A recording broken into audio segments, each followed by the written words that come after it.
Testing, testing. It's Sunday. It's Sunday. All right. Let me check some stuff out. Check some stuff out.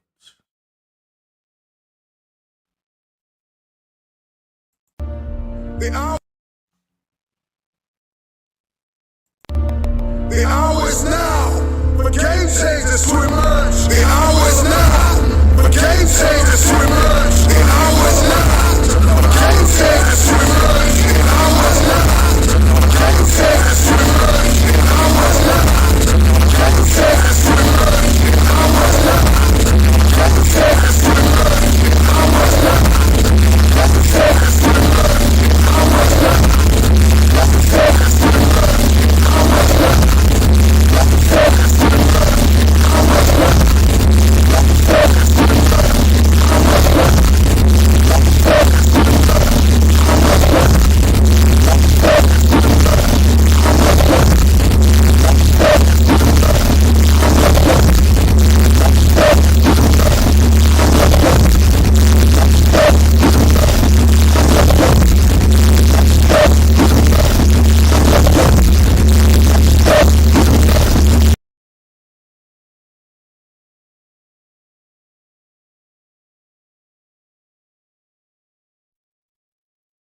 Testing, testing.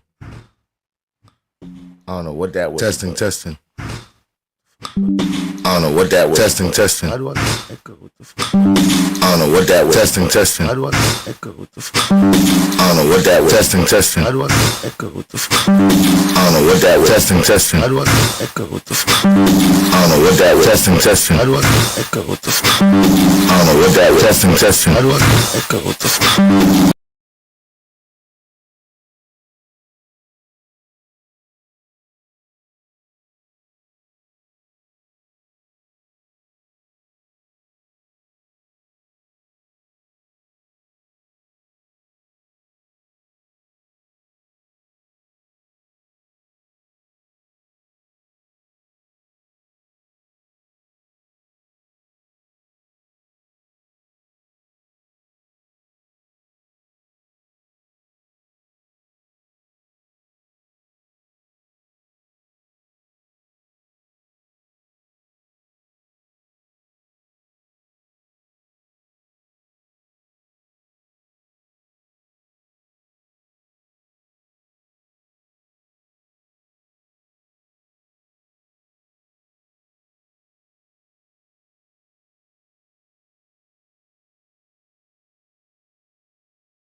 The hour is now for game changers to emerge. The hour is now for game changers to emerge. For the forgotten, for the rejected, for the ignored, to come out of the ashes and into the light. Out of obscurity and into victory. Take the throne with everything that you have in you. The hour is now. I am coming for the throne. I am coming for every room that you locked me out of. Every realm that I step into, I will dominate. I am determined to win, no matter what season I'm in. When you counted me out, when you rejected me, when you overlooked me, when you ignored me, I waited painfully in obscurity for the opportunity to take the throne. I am your replacement. Your rejection has forged a new fire inside of me. Man, I'm climbing the ladder. I'm bringing my team. I'm coming for magazines and movie screens, billboards and awards, movie scores and labels. I'm signing checks and contracts on every table. I'm no longer stuck in the basement, stuck in the gutter. I'm leaving the casket. You saved me, vacant. You were here, my feet walking the pavement. No more complacent, driven, persistent, and relentless are all an understatement. Who am I? I'm sorry, not sorry. I am unapologetically your replacement. I have worked while you have slept. I have learned while you have partied. I have saved while you have spent. And I will live like you dream. I am relentless. I am resilient. I will not back down. I will not surrender. I am now an agent of change and transformation. I am your replacement. Every room that I walk in, I will change the game. I'm influencing neighborhoods and towns, startups and corporations, from the forgotten about hoods to the nations. I'm coming to reconstruct and resurrect broken foundations, leaving everybody that rejected me out of the equation. The marathon continues. The Mamba mentality has left a mark. Shout out to the NBA legend, Kobe, and your daughter, Gigi. From Tom Brady to Drew Bledsoe. Rain, sleet, or snow, I grind.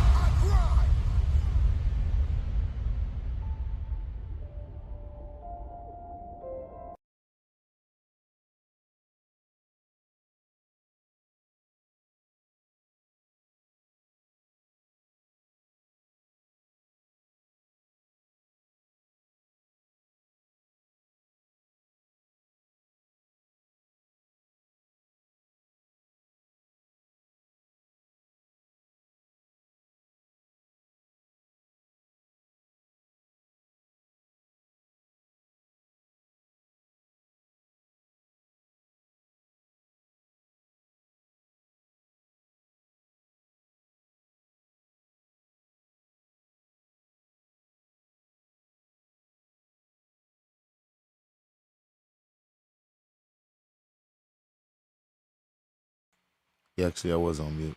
My bad. It's Sunday. I was over here talking. Jason with a carrot. Salute. What's going on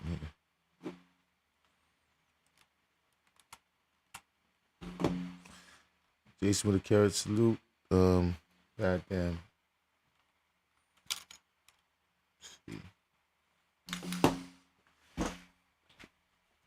Evil May, good morning. Sunrise 71. Good morning. Well, good afternoon, I should say. Jason with a carrot, Simply Erica, Fats TV, highly favored.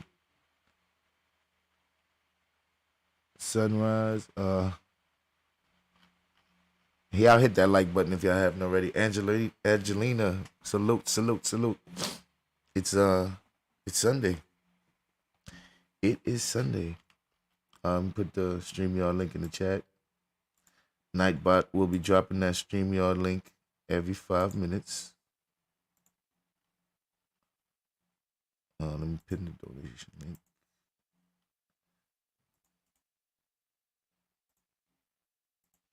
So if anybody wants to, the word, good morning, the word, good afternoon. I'm stuck in the morning right now because I just woke up not too long ago. Been up for about an hour, but I had to run around, do some stuff. So how we doing out there in YouTube land this Sunday afternoon?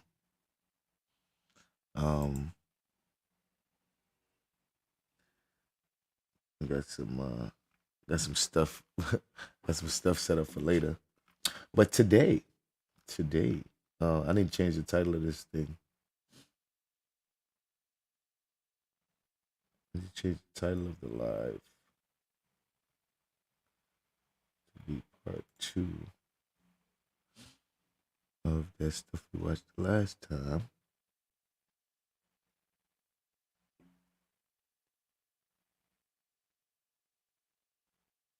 Where is it?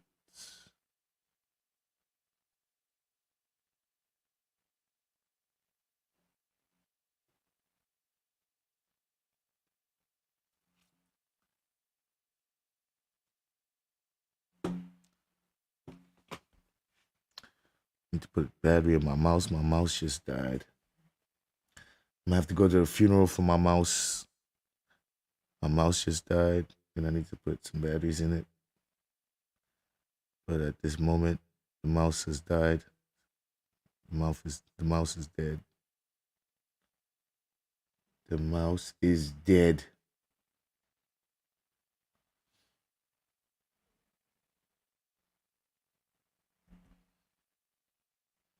Tonight we begin to uncover. All right, hold on. I want to change the title of this thing.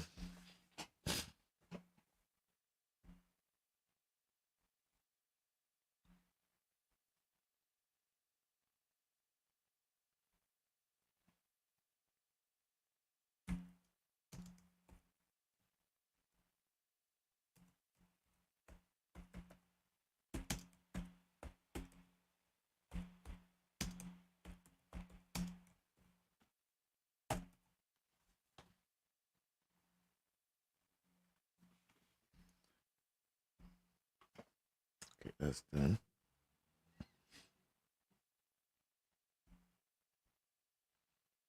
I'm good. I'm actually feeling good. I'm all right. What's the topic? The topic is Stolen Legacy. I had to change the title. We're doing Stolen Legacy Part 2. We're continuing on with the Stolen Legacy that we started last week. Yeah, we gonna rock out. We gonna rock out. Literally. So salute to y'all. Oh, let's get it together. Get it together. Let's get it together. Get it together. Come on, get it together. Get it together. You better get it together. We gon' get it together. Get it together. Get it together. Good morning, Elohim Child. What's up? Salute to Fats in the building. We gon' get it together.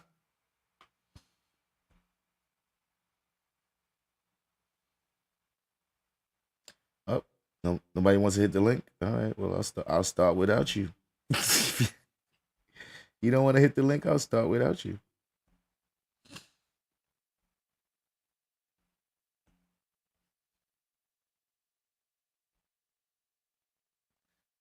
Where is it goes? Chat box on the screen.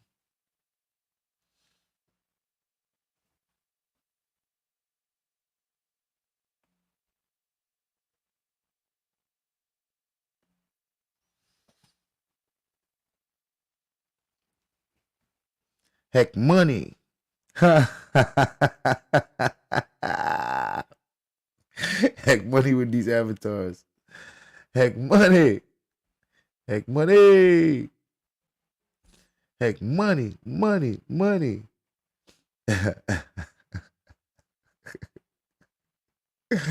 Oh man.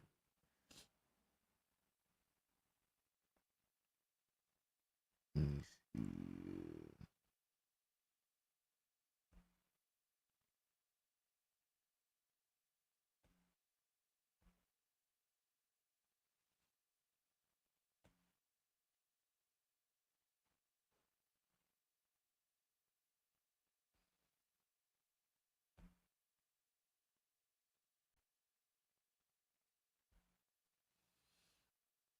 What happened there?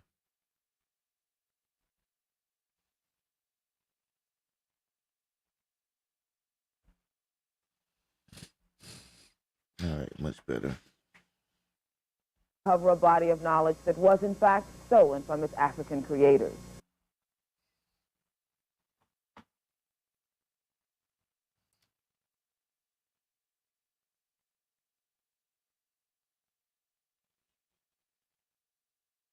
With great equality.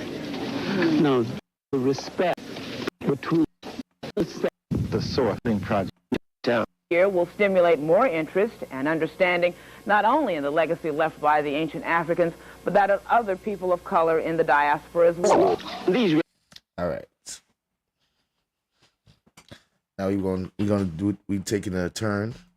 At first we heard some commentary as well as some expert information from some experts.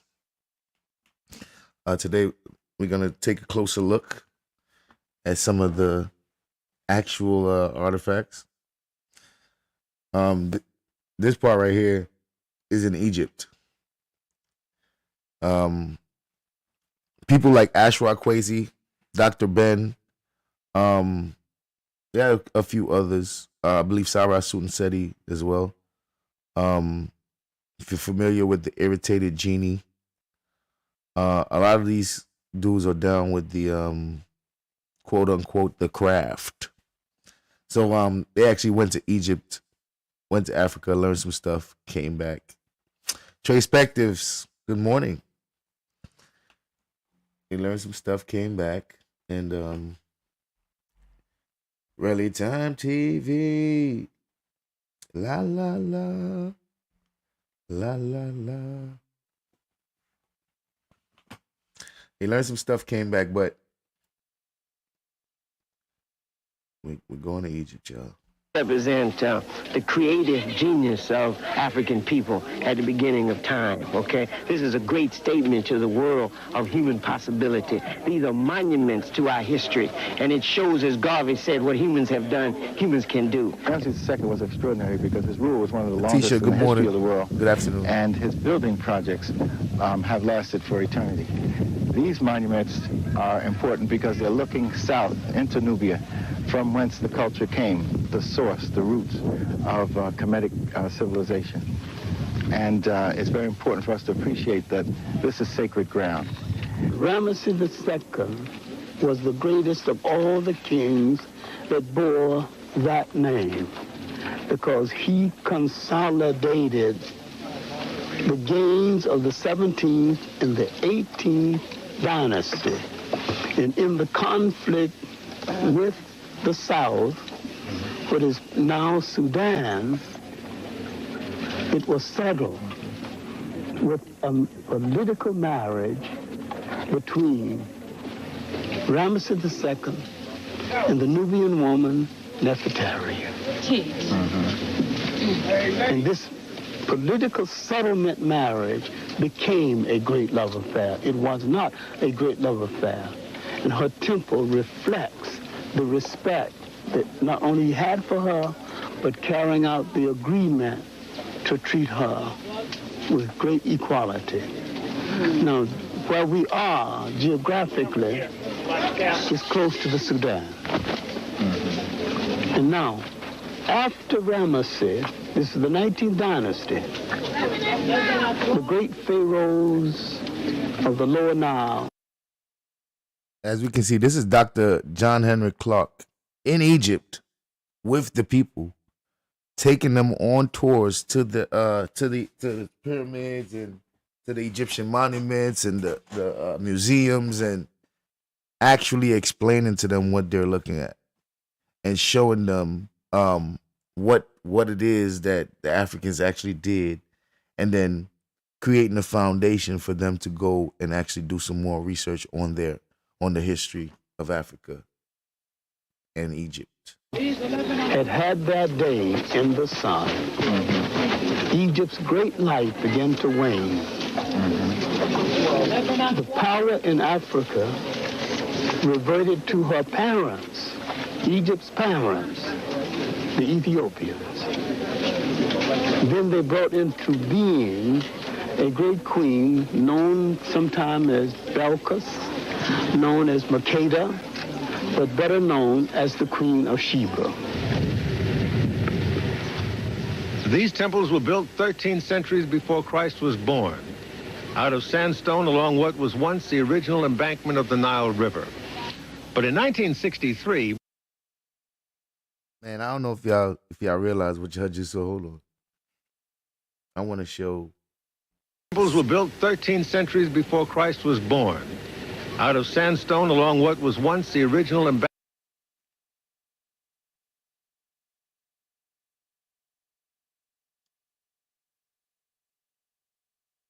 embankment of the Nile River. These temples were built 13 centuries before Christ was born, out of sandstone along what was once the original... was trying to get this thing, but I can't get this bar off the screen. Do y'all see people at the bottom of the screen? Look how tiny they are compared to these fucking monuments that were built thousands and thousands of years ago. Look at the size of the people compared to these monuments. These things are literally skyscrapers. They were building skyscrapers, and people ain't even had cars. Look at the size of these things. Embankment of the Nile River. But in 1963, 5 nations assigned their best engineers to move these temples to higher ground to avoid them being engulfed by the rising waters from the newly constructed Aswan Dam. The monuments could... Now, so they had to move these things from where they was. They had to physically move them from where they was. Yeah, this is that serious, and they can do it. They can do that shit. They had to move these structures from where they was because the man-made Aswan Dam was flooding all the structures. So the government, working with the Europeans, decided to create a dam in the Aswan area, and that dam was gonna flood out all the parts of Nubia that has all the beginnings of Egypt. It was a big fucking deal because there's pyramids in Aswan. There's pyramids in the Darfur region. There's pyramids over there. And the problem is that those pyramids are going to get flooded out. And it's important for us, especially African descendants, to not get those pyramids flooded because that's our history that's going to get flooded the fuck out. And that history, that part of history is very important to us because the pyramids in that region are pyramids that are older than all the other pyramids. They're smaller and they show all the steps that the Africans was making before they finally was able to build the big pyramid. So you got all the different steps and all the little different pyramids, and you can see the evidence of pyramid building in Africa coming from the south going up. So when they built the Aswan Dam was gonna flood out all the evidence that we have to show that Egypt and pyramid building came from the south and worked its way up. Very sad thing that they did. But this is the type of shit that happens. Another thing that happens is wars. These countries will have civil wars, and then governments and other people will take the opportunities to destroy museum artifacts and destroy important stuff. These be the times when those people who are trying to hide the histories come in to destroy it.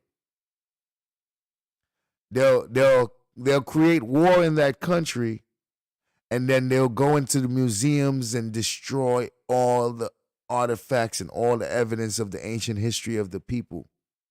They do that right now. They do it right now. Not be moved intact, so they were painstakingly cut into smaller blocks and reassembled at this present location. The rescue effort cost a then estimated... Look, they couldn't even move that shit. They had to cut those monuments in pieces and bring them to where they needed to bring them.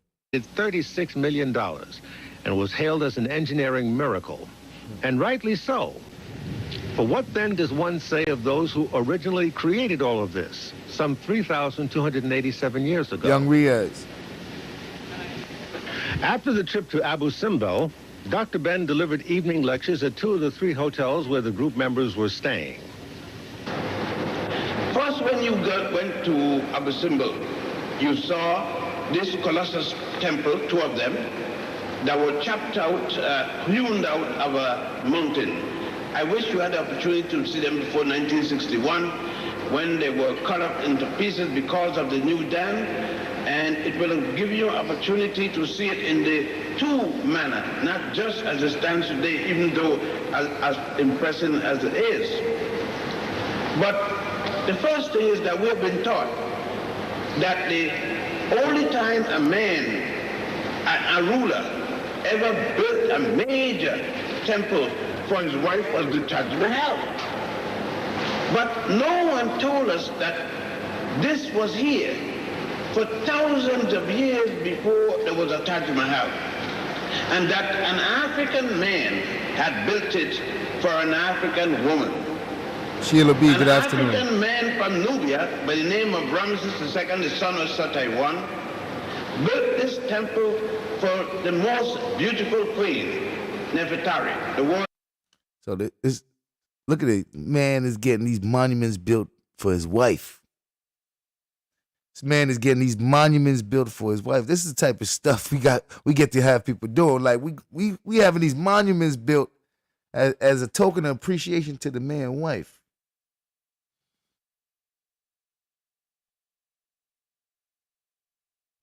Oh yeah, you would have loved it, Trey Spectives. You would have loved it. You been to Egypt in 2005? That's what's up, young Riaz. That's what's up. Nefertari means most beautiful, and the word Nefertiti means the beautiful. Now, Ramses ruled from 1298 to about 1232, before the Common Era. He built this temple as a gift to his young wife because there was some altercation between him and her father to the south in Nubia. But you must remember, Nubia at various times extended all the way north to a place called Asyut. It is north of Luxor. What you see today as Nubia is an infinitesimal part of what it originally was. So that temple down there represents. Fats TV in the building. Salute, salute. Just here to rock out. Salute, salute. Yeah, we rocking out, y'all. Let me change this up a little bit.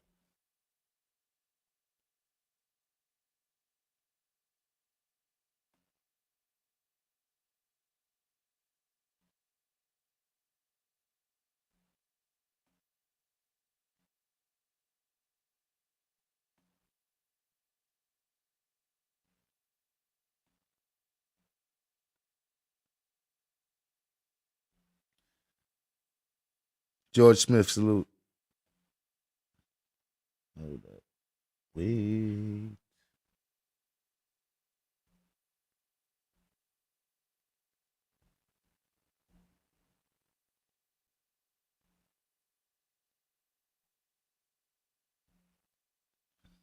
Hey, hey, hey, hey. Smoke weed every day.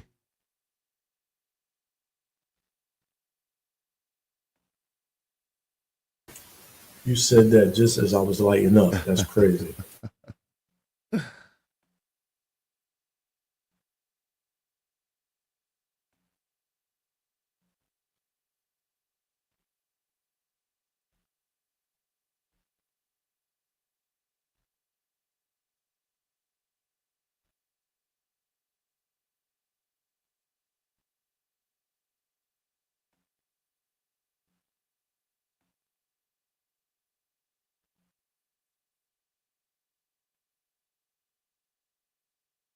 Well,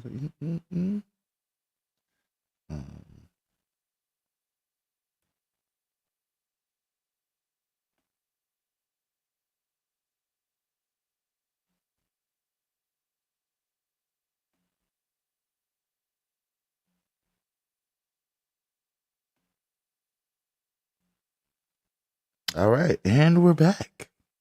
Hey, big guy. The reunification of ties, of bonds That to you, salute. ancient Nubia and ancient Egypt. When you look at the first temple, the temple of Nefertari, you notice that the main deity there is the goddess Het-Heru, Hathor. And you notice that Hathor, when shown as a woman, has the ears of a cow. When you get to the Valley of the Kings and Deir el-Bahri, you're going to see the whole cow representing Hathor.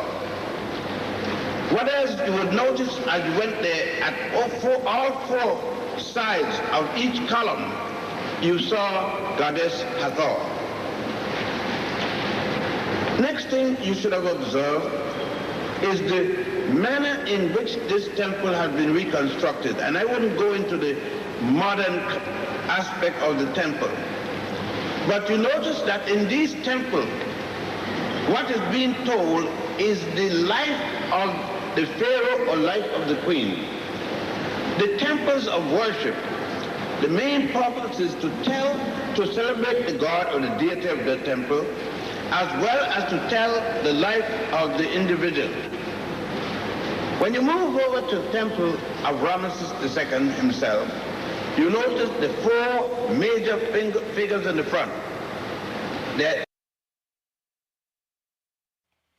Notice the four major figures in the front. Each about 30 foot tall in the sitting position. But in the middle of the four, two on each side of the doorway, above you see the statue of the figure of God, Horakti. Okay, the figure of God, Horakti. Horakthty. Ra Horakti. Horus in the form of Ra. And above that, there are some monkeys, the baboons, the sacred monkeys, the sacred baboons, each representing a time or the day. And these baboons, being the sacred baboons, you notice 13 of them, symbolic of the extra. So we got sacred baboons. Because the monkey, we're not offended to be related to the monkey. Imagine that.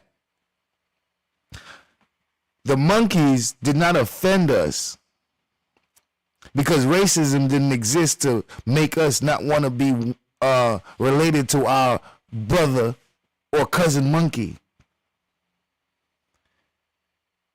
We were so in tune with nature and our relations to nature that we had a motherfucking monkey god.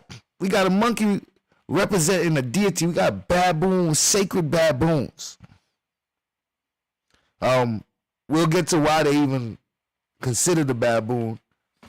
But the fact of the matter is, we didn't have a problem being related to our fellow animals because everything's connected, and we know damn well. If you know of the story of Anansi, they say Anansi the spider, but it's really Anansi the Spider-Man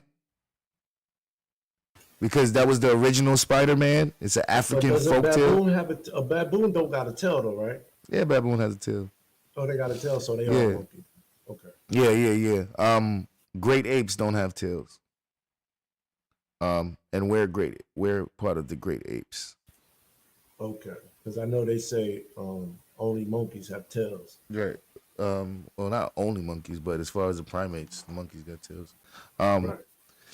Shit, unless I guess all the other shits is monkeys too. Yeah. Shit, I forgot what I was saying, but day and year which they used to have in the ancient calendar of Egypt. It was 13 months to the year, 12 months of 30 days, and 1 month of 5 days. But when you start to go into the temple, on each side of the temple tells us something specific of Pharaoh of Egypt. It was 13 months to the year. Egyptian calendar got 13 months. Because technically,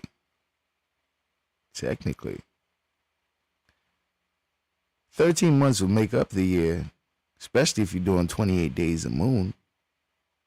But then you would be left over with a couple extra days. So they got 30-day months for 13 months, and 1 month has 31. Isn't that much easier than having to remember which months got 28 days and which months got 30 and which months got 21? And which one's going to change on the leap year? Isn't that much more simple to have 30 days on every calendar and one extra day on 1 month? You're going to always remember that.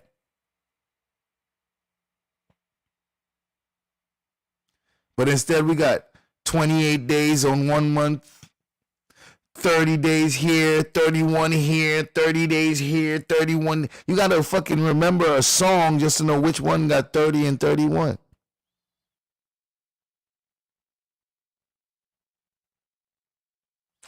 You can tell when the people stumbled upon some information. You can tell. Because it's clearly not theirs. They would have had it in its simplest form, but these motherfuckers, this is them trying to make sense of some shit that ain't theirs. Cause damn, bruh, why are these dates so mixed up? Why these months got 30 and 31 and all? And who decided which months get 30 and 31? Ain't that interesting? If all of them had 30 except one, and now some got 28, some got 30, some got 31. Who decided which one's going to get 31 and which one's going to get 30 and which one get 28? Who decided that? Because these be the things that gets to me. You know what else gets to me? Who put numbers and chapters and verses in the Bible? Who decided that was going to be chapter 1 and verse 1? Who decided that's where the numbers go? Because that part ain't come with the motherfucking instructions. When Moses was getting the 10 Commandments, it wasn't a nigga telling him chapter 1, verse 1, chapter 2, verse 2. Who did that?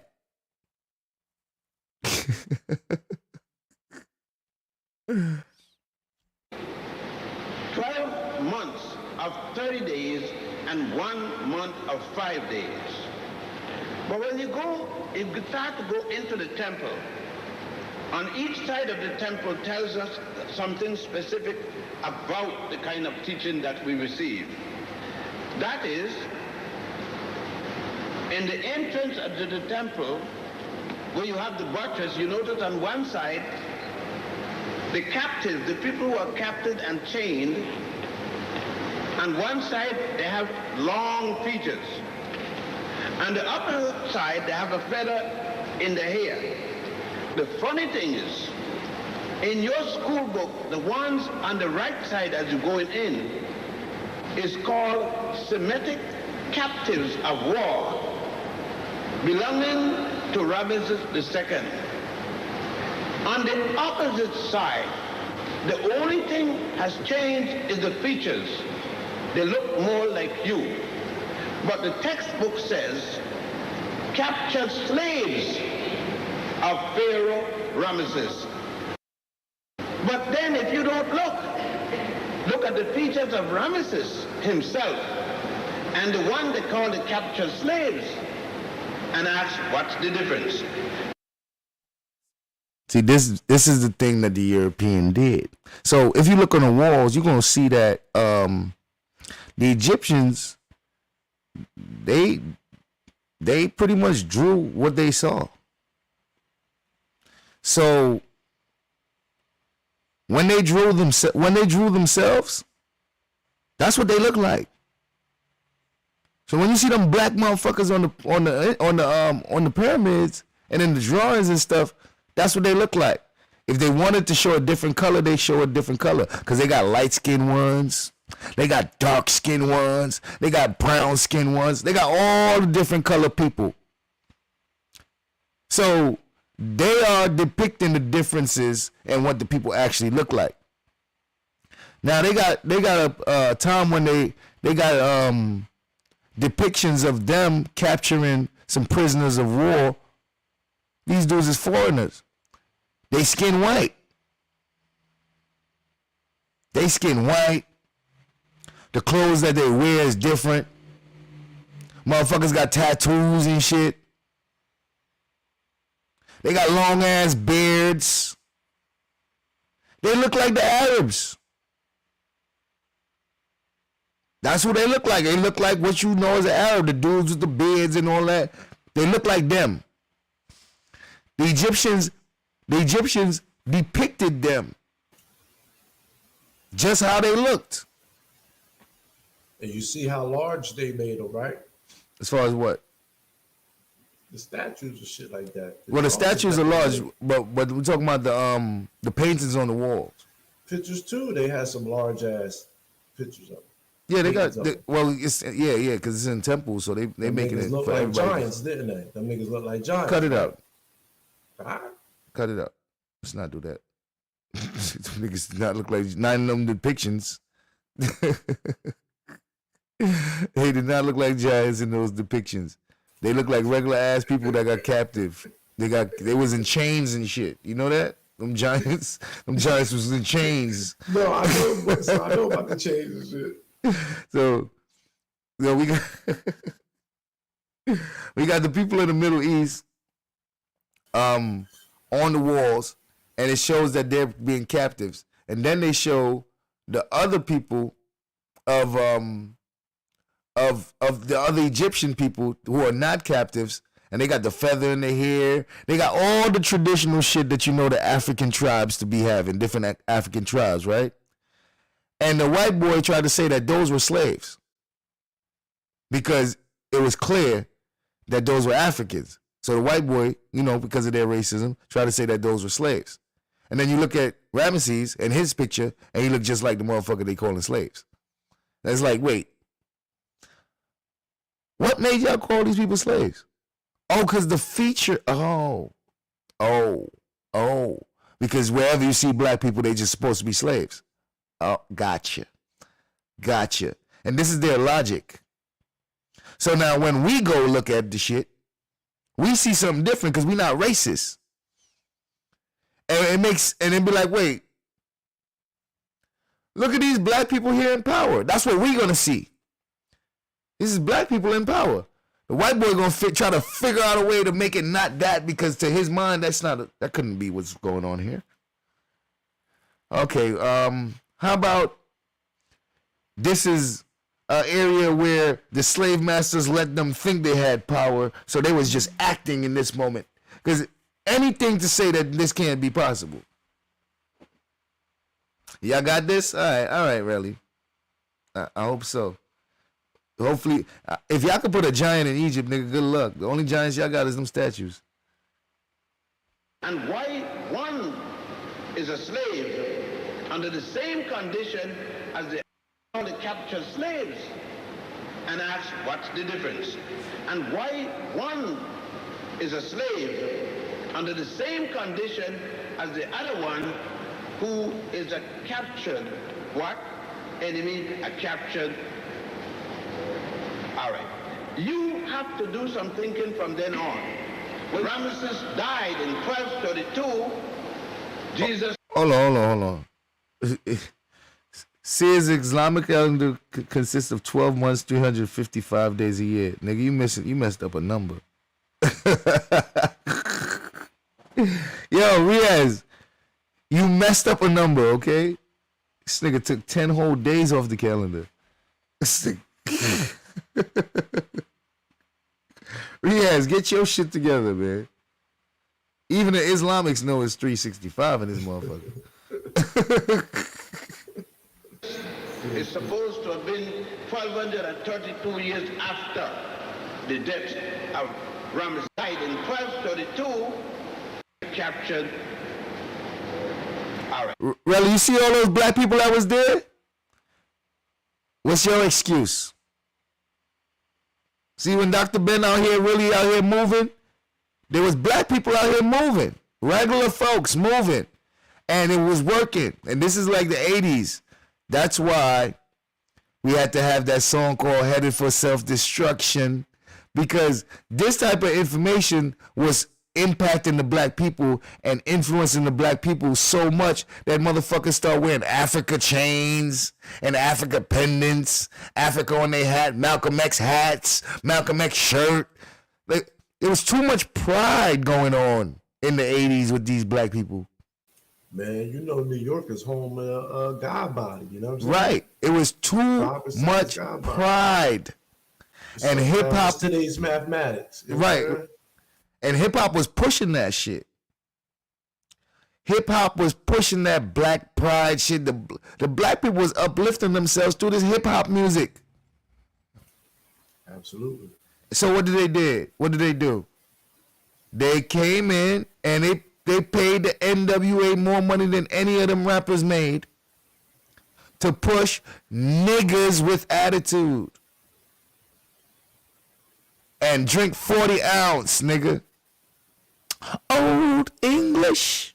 Yeah, because in the 90s, it was way more rappers pushing that positive. I'm talking That's about what they was doing.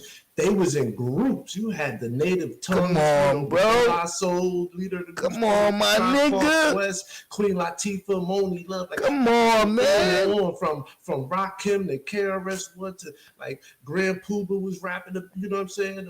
There's no way you could have looked at hip hop and think that this is where it was headed at that time. No fucking way. No way in hell. No way. So they literally saw the influence of this type of shit and fucking, because they were starting to put this information in the music. They were starting to put this information in the fucking music. Yeah, they were. So because of that, because remember, we are at war. We are prisoners of war, and we're still prisoners of war because the war is not over. So they constantly have to keep us in a certain position. So what was happening is in the 80s, we was coming, it was too much power being displayed by the black people overall. So they had so much different ways to attack that shit. They sent in the welfare, created the whole welfare system. This is all in the 80s now. Mm-hmm. Sent in the welfare system, boom. Sent in the machine guns and the drugs at the same fucking time, and then attacked the music. Yep. That's war. That is war. War. But you know, in the 80s, it was like MTV. So I was watching MTV. I was still a kid. I was still young. But MTV wasn't, you know, they really wasn't pushing it. Then Yo TV raps, they only, you know, played what was really popular. So MTV. I knew MTV. KRS. I heard of him. Yeah, we would hear them. But when you go on to like, you know, like the teen school dances, that's not what's going to be played. What's going to be played is maybe the 2 Live Crew, some of it, you know, just the other stuff, dance music. But I wish I was in that audience. I really did. I wish, but no. So what about the Reading Rainbow? That didn't exist back then. Oh, I love that. That's my show. I love the Reading Rainbow. So, you know, what about Roots? I love Roots too. What about Shaka Zulu? Shaka Zulu. I think I viewed him as a radical. So I really didn't. You thought Pretty much. Ngozi was a radical? That's Ngozi. I know. I know. Ngozi. Ah, yeah. Ngozi. Ah, yeah. Y'all don't know Shaka Zulu, man. Ah, yeah. Ngozi. Y'all gotta watch Shaka Zulu. If y'all never seen Shaka Zulu, that shit's like 10 hours long. If y'all never seen Shaka Zulu, you need to watch that shit. I watched it. I was watching it on Netflix. That shit long as shit. The, about the tribe that fought against the white people? They fought That with. Shaka Zulu? Yeah. But he really didn't fight against the white people. He really didn't, though. He never got a chance to. He fought with and against. Well, Yeah, shit. he did not get. They didn't get enslaved. They did not get enslaved. It is what it is. What up? Yeah, he partnered up with the white man at first. Well, you know. well, you know, what was happening is, They was tricked up. Well, you know, go ahead.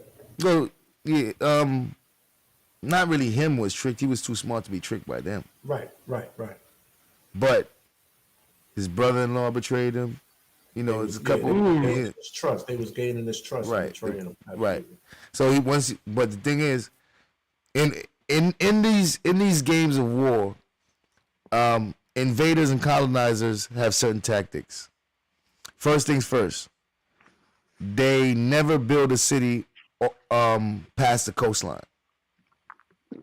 So anytime a colonizer pull up on in your land, wherever they set up shop is right by the water. Just in case you guys overpower their ass and they got to get the fuck up off your land. It's a fact. Right. That's why they got Cape Town. The most It's right there by the water, so they can get the fuck up out of there. It's always by the water, because that's how they came. So they always got to have a way to get the fuck out, just in case they barked up the wrong tree. So they usually do that. They set up their shit right there, and then before they send the soldiers in, they send the missionaries.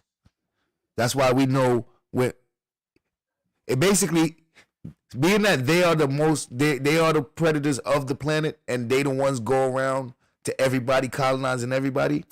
They think about what would happen if they got colonized. And to them, ain't nobody on the planet is bad enough to colonize them. So anytime they got to think about being colonized, they got to think about aliens from another planet coming to colonize them. That's how bad they think they are. You know what I mean? Damn. So, just think about their stories when they talk about it.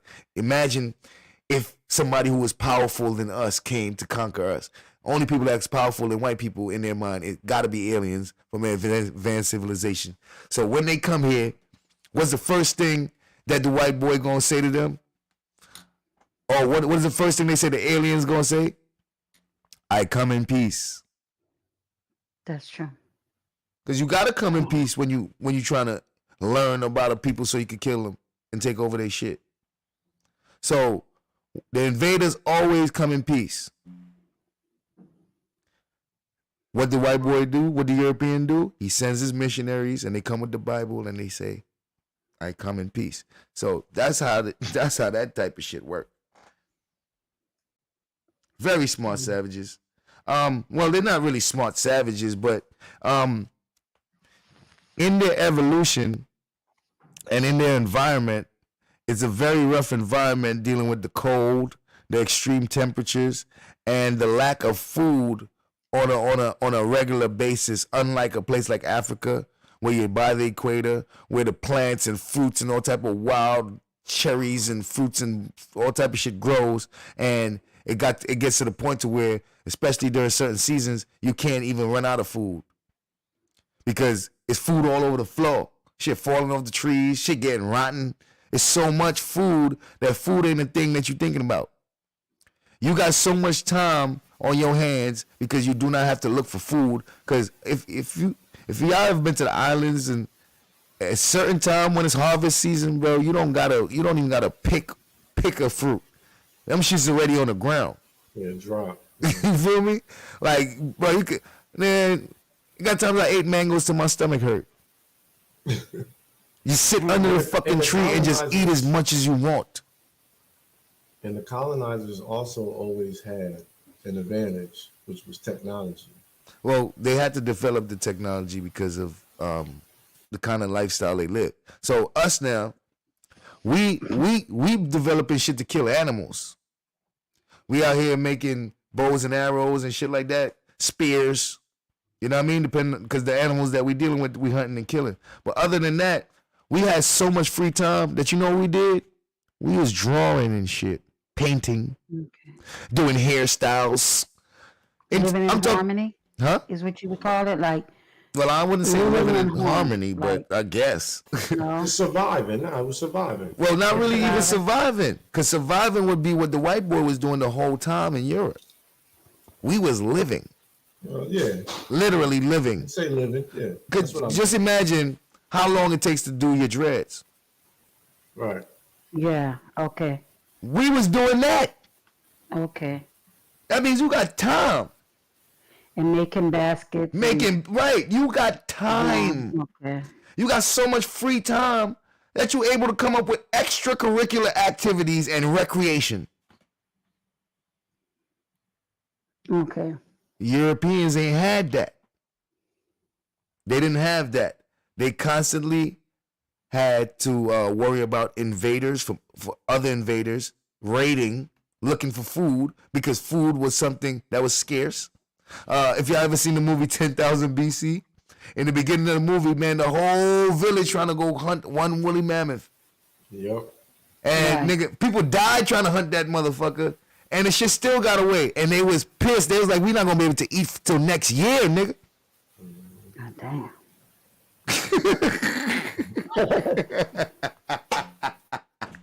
You know what? You know in your mind you wish that if this didn't happen, if people was just civil and came there, hey, you know, I like what you have, let's trade. You give me your vegetables, I'll give you mine. That's how it was. That's the barter system. That's what they call bartering. That's how it. Okay. That's how it started. If the colonizers would have came in like that, you know, then they wouldn't be colonizers no more. Y'all have that, right? You wouldn't have been colonizers, but just I wish it would have been like that, but it didn't happen. That's like wishful that. thinking, really. It is wishful thinking. All right, so the better conversation, because you know, to wish that, like, that's just make believe. So now the better conversation is what happened and why, and how can we prevent it from happening again? That's the better conversation. Because to sit here and be like, well, what if it didn't happen, and sit here and just make some shit up about how nice it would have been and all that, it still wouldn't even been like that. Because somebody else would have colonized. Because remember, the first colonizers are Africans. So if colonizing is bad, then shit, we was the first ones doing the bad shit. Like, the reason why the Bible hates Egypt so much is because Egypt conquered their lands. Right, Egypt is considered in the Bible as evil. Get out of Egypt. Right, There's just like how evil things there. So just like how we look at the colonizers today, Egypt was that to everybody else in the world. Right. So the Africans is the first colonizers, and we basically made other people not like us for taking over their shit. The first will be last, and the last will be first. There you go. There you go. But when you think of it, you think that we was the fucking last, and we gonna be first. Now we was the first, now we're the last, and the last are now first. Ain't that funny? Ain't that funny? Yep. Because the last on the planet is the European. He came out the north, out the mountains, out the cold, and came into civilization and took over the rest of the world. That is called the last will be first.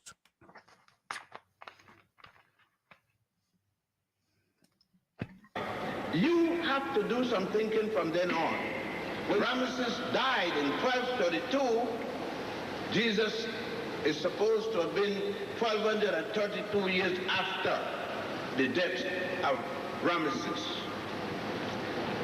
We could go along that day and we notice around the wall the many wars of Ramesses, recording of even the Battle of Kadesh.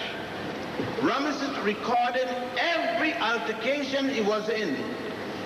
Why then, when his army is to be drowned by the Red Sea, the water parts away, leaving a tremendous gorge, that his soldiers, men prepared for war, all drowned by this gorge, but the Hebrew children, men and women from age whatever to age whatever, pregnant women, old people, crippled people, all of the Hebrews went down the gorge, down the side, walked up the side of a wall, and crossed over, and not a single one got killed. I just finished reading a paper from the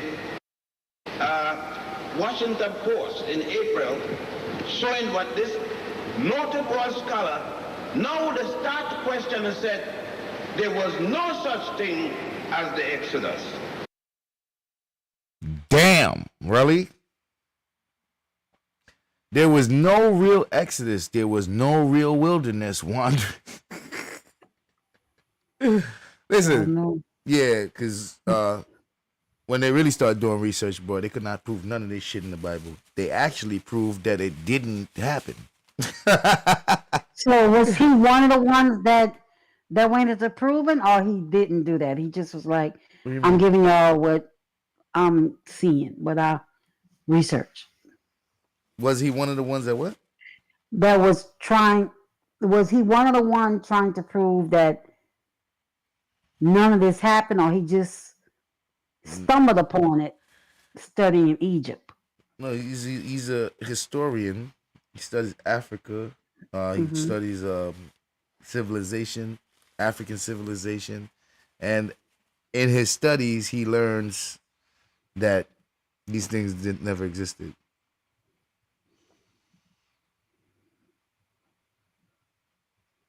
In his studies, as he's learning and as he's doing his studies, he's learning where the stories come from. He's studying something way older than the Bible, and he's learning where the Bible got its influence from.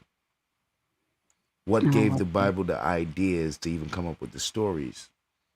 Because the stories in the Bible existed before the Bible, but it doesn't belong to those people, and it's not the same stories. For instance, there's a story about a flood, about a parting of the sea. But that story is older than the story of Exodus. And in that story, the sea was parted because one of the Egyptian princesses dropped her necklace into the water. They were on a boat, and her necklace ended up falling into the water.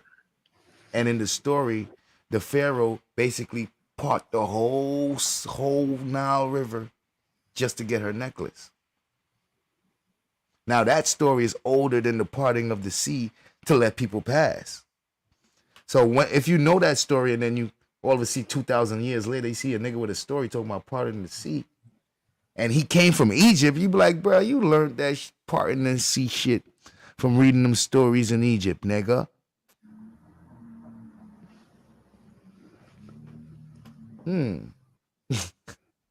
It was in fact just a folklore. 40 years ago, Philip Fritz began a tradition.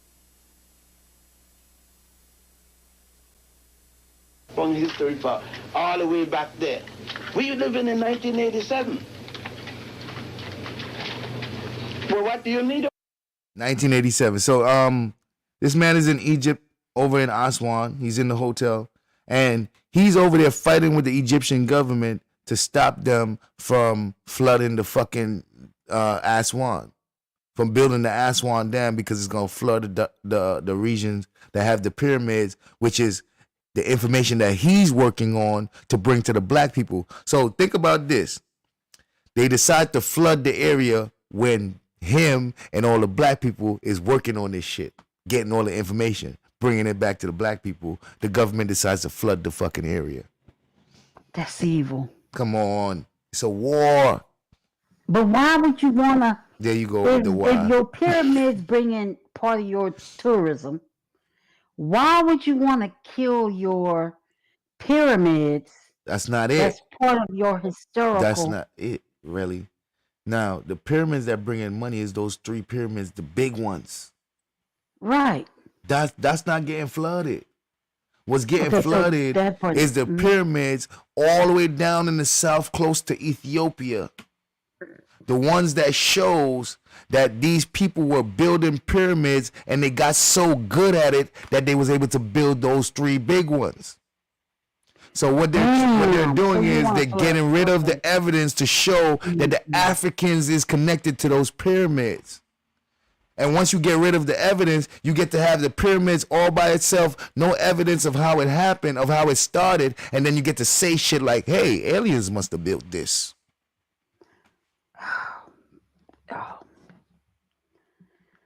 See the problem?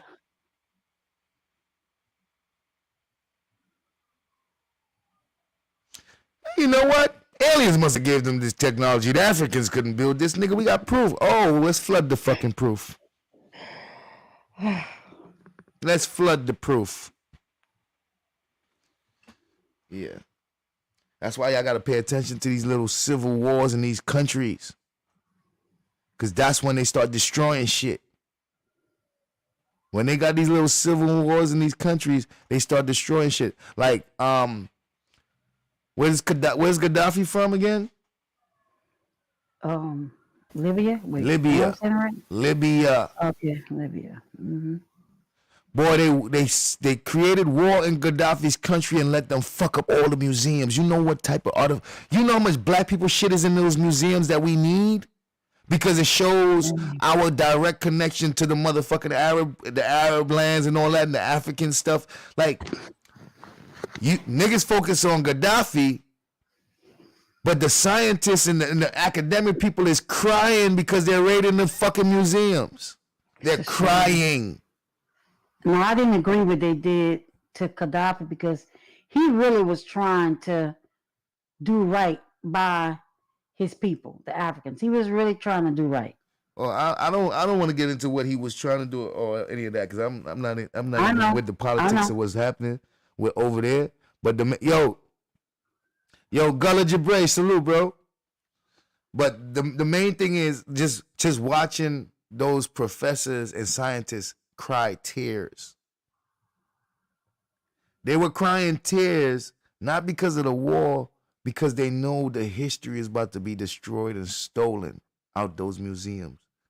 They was trying to beg with the governments to at least protect the museums or get the stuff up out of there. That's a shame. So they never got at least protected some stuff the was artifacts saved. And all that. Some stuff was saved, but you know people raiding the museums. It's a shame. You know, in South Africa, this has 2017. All before that, the black Africans that was there in South Africa could not go to museums. No artists, no type of stuff. That was against the law. 2017, the year that my friend died, that went, the Cape Cod Museum was finally open to the black Africans. That's crazy. Yeah. Shit, when we do the apartheid, like when we cover apartheid, shit, I want to do I still got to do fucking Eyes on the Prize. Oh my god. Shit. Yeah, that's true. When you do apartheid, it was sickening. Yeah, I can't wait till you do that one. That's gonna be a sad sickening. one. All right, let's go. What matters are you living now? Get rid of it, you dumb born. Now, you see, you gotta put the thing. That's what I've been telling you. You can't just read it. You got to, you know what they say, and analyze it with what you're doing and what your belief system is, and know how you got robbed. That's why you're here. I didn't bring you here just to give you a long airline trip. You know, and diarrhea.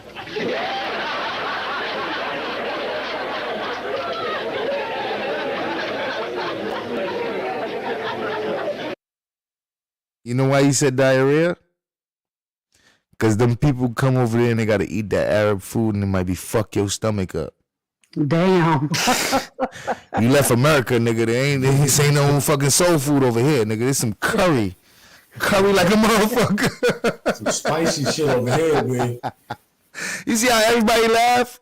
Because they like, God damn, man, my stomach been hurting since I got here. That's exactly what he was talking about. No, eat it. No, it's gonna make your stomach hurt. I mean, shit, you gotta eat. As long as you ain't used to it, shit, you gonna go hungry? Yeah, you gotta eat. I mean, what's gonna happen is your body gonna be like, what the fuck? You be all right after that. Right, like once your body get used to that shit, but the first shit. But you just visiting, so shit. That shit gonna be that shit gonna be an experience for your ass. Then you gonna be in the bathroom most of your vacation. I ain't. Shit. My stomach's sensitive.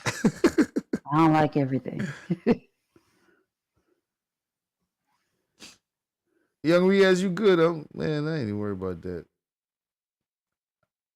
You don't gotta apologize. The only thing you gonna do is get checked. Like, wait a minute, Young Riaz, where did you get this information? Because it's not adding up. Do you have any resources, academic, scientific, or archaeological resources to support your information there, Brother Riaz? Seems like Oh yeah, I don't want to ask you something for the calendars. Are we going with the moon? Like how many? No, we're going with Gregory. Mm-hmm. We're going with Gregory. What's Gregory? The Gregorian. There's a whole nother. Let me make another calendar system, but I don't want to get into it because I don't remember it and know it right offhand. But oh shit! It was only like 7 or 8 months to a year. 7 or 8 months? Wrong calendar. And it went by like, you know how it was like October, and it was like 8 for October, 9 for November, and it matched up like, you know, N for 9 and Oct for 8 and 7 for September. Like it matched up like that, but I don't have all the information. And then the next year would start. So let me give you guys some information. Please don't. The Gregorian calendar is the calendar used in most parts of the world. It was introduced on February 24th with a papal bull and went into effect on October 1582 by Pope Gregory the 13th as a modification of and replacement for the Julian calendar. You are on Gregory, ma'am. You said Leticia know what you're talking about?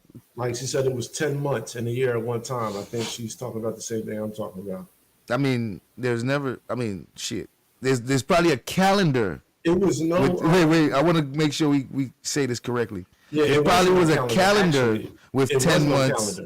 Yeah. But that to say that there were 10 months in a year at one time would mean that like somewhere along the line, days got added to a year. And they added 2 months. I think it was January and February didn't exist, if I'm not mistaken.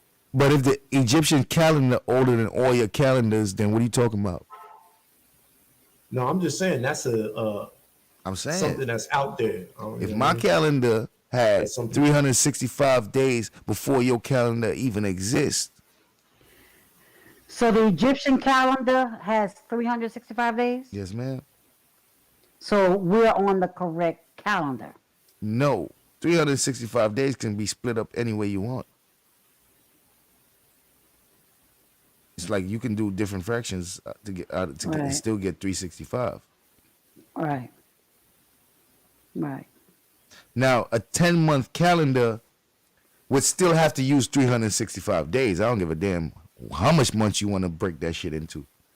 So that would mean that your 1 month would have 40 days or some shit like that. At the end of the day, 10-month year still would have to be 365. Yeah. That's my thing is the Egyptians ain't following no month. They following the stars and the constellations. Mm-hmm. So within that time, it takes 365 365 sun ups and sundowns to get back to this constellation. And they learned that over and over because once they counted again, because for you to make the confirmation, you have to seen it at least twice. Right? So they got a calendar. They got a calendar that's 100,000 years.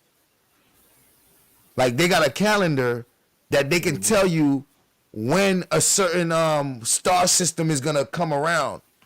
How you know that? Gotta study it. Right. And it's 100,000 years. It comes around every 100,000 years. Right. I see they got a computer program that do that too. They can tell what happened, how the day was, and where the stars was lined up. Right, but 1,000 years ago.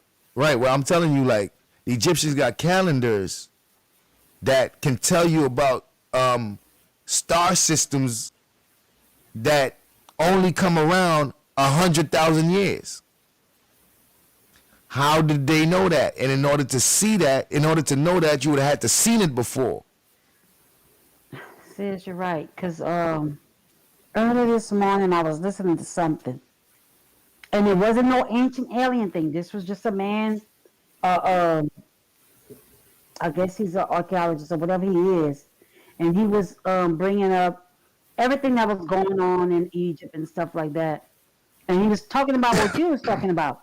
He said, now these people don't have a telescope nor satellites. They can't. Young Riaz, telling people to throw that calendar in the garbage. They said they can't see those planets because something they mapped out had planets that you can't see with your normal eyes. Can't see with your normal eyes. And he brought the question, how you know that planet is there when we didn't discover that planet till You talking about such the and such Dogon? time? You talking about the Dogon? I don't know. No, this was a man that was talking, a man that studies all these things. And he was talking about these advanced civilizations in Africa, like Egypt. And he's saying, how could they have seen a planet that you can't see with your normal eye, but they have it mapped out? There is no way. There is a way. And he just threw it in there, of course. But he's not an ancient alien guy. All right, so He just said, there I is a think way. it's that type. So, and I was like, damn, why he just throw that in there?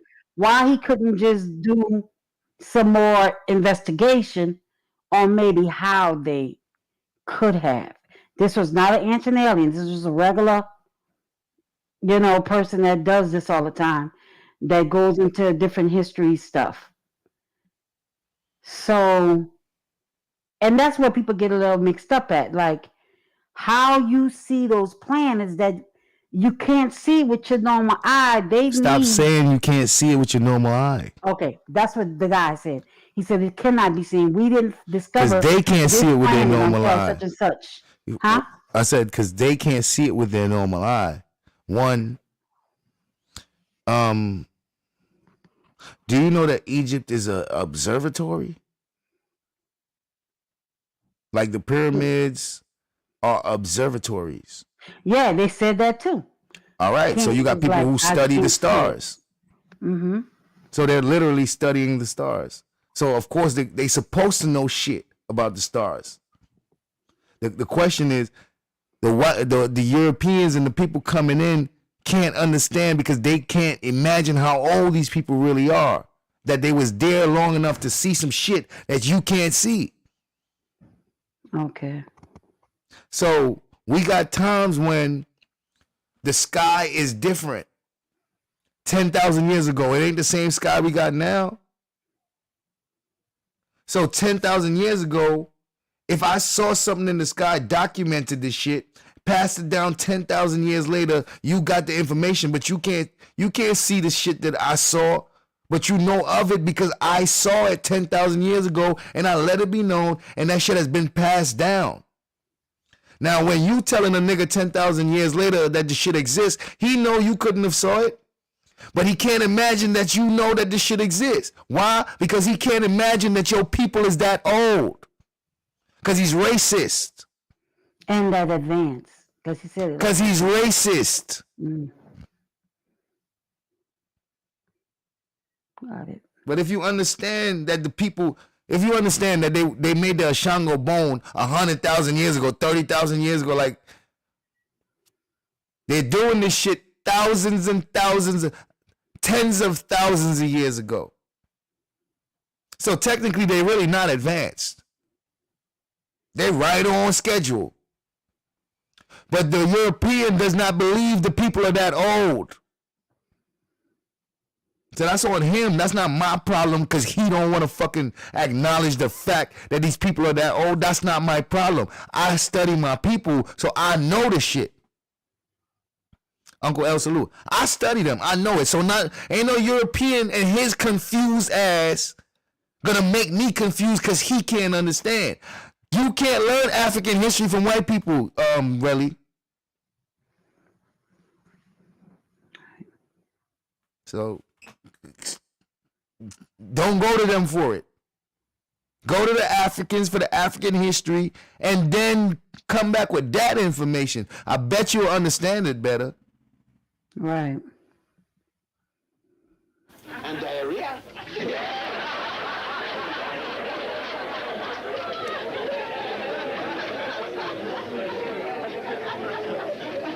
Oh, no, you know the Bible. You know every T and every dot is correct. But you don't know where you stand in it, because when you see the pictures, if I had to go... Young Rhea says I should study Pakistani studies because I have zero clue on my own heritage. That's cool. You're going to end up right in Zoroastrianism. You're going to end up right with Zoroaster, buddy, and sun worship. And it's so crazy that people started sun worshiping and end up with a lunar fucking religion with the crescent moon. Ain't that some shit? Imagine that your Allah is a lot, and you are dealing with Zoroastrianism, which is a sun worship, right? Because your foundation of your Muslim religion is Zoroastrianism and sun worship, right? But the end result is a religion that represents a crescent moon and follows a lunar everything. What? How does that? How do you get a lunar? How do you get a lunar religion from a sun worship foundation? How does that happen? So yeah, young Riaz, that shit gonna take you all around the world. You're gonna be like, what the fuck? Young Riaz, listen to me. Your history shows that before Allah, there was a lot, right? And before you had Islam, you had Zoroaster. And most of your foundations and your stories of Muhammad is the stories of Zoroaster. So you're going to learn that your religion was adopted from an earlier religion called Zoroastrianism, which is a sun worshiping religion, which is every religion on the planet because the sun is God. Right? So everybody on the planet knew the sun is God except for these new niggas. But here they come in with the Isis worship, and then they usurp I can't say usurp, but they no longer is a sun worship, but they now are Isis worship, and they worship the crescent moon. The question for you, young Riaz, should be, how did this happen? How could this have happened? To heaven based upon those pictures, I'd be scared like hell because I gonna say there ain't nothing but crack up here. I won't want to go on those pictures. But when you understand that is correct.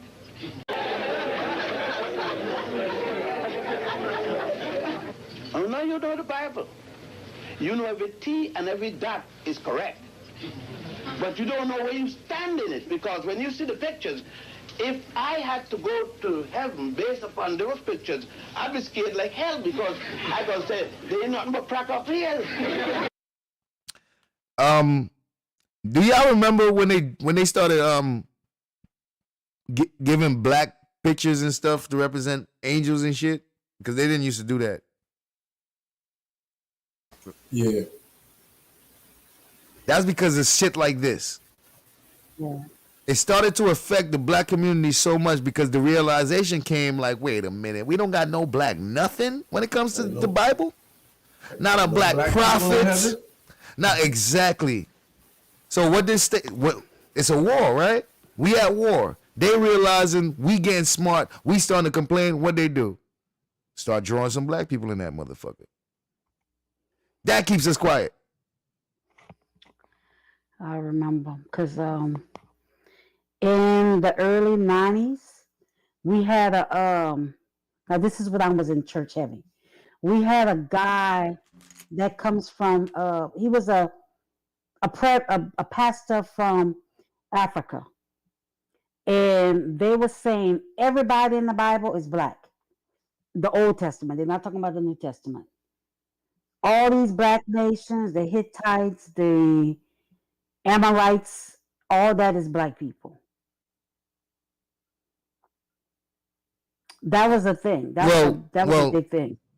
Well, you know, as we, black people, started coming into this type of information more and started doing studies more, we had an influx of black people trying to Africanize the Bible. Yeah. And that start forming these Hebrew Israelites. Because what happened before that is that they accepted these people as the Asiatic black man. Because Noble Drew Ali and his predecessor, Arab man, I forgot his name, but his predecessor came up alongside Marcus Garvey, and he was trying to basically rival what Marcus Garvey was doing by trying to convince Africans to take their eyes off of Africa and to look at Mecca. So that influence, once they got rid of Marcus Garvey, that influence started to take fruition with a guy called Fard Muhammad, who in turn anointed a guy named Elijah Muhammad to tell black people that they are not African, but they are actually Asians. And created a whole movement that took majority of African American men focus off of Africa and towards the Middle East to worship the Arab. All because they was trying to blackanize the Bible instead of understanding that shit. But then eventually they said that the holiest man on the planet that God chose doesn't have black skin. He has olive skin. And we have accepted that shit. Damn. All we have to do is keep focus on Africa, nigga, and all our gods, all our deities, our chosen people will be black. Everybody will be black. But we keep looking for a fucking slave master to be under. So now all the black Muslims, Nation of Islam, have submitted.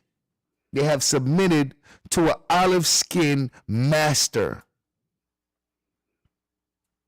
Damn, son. I wonder who put them up to that. And to this day, the biggest and most strongest organization that black people have had in history outside of Marcus Garvey's movement is the Nation of Islam.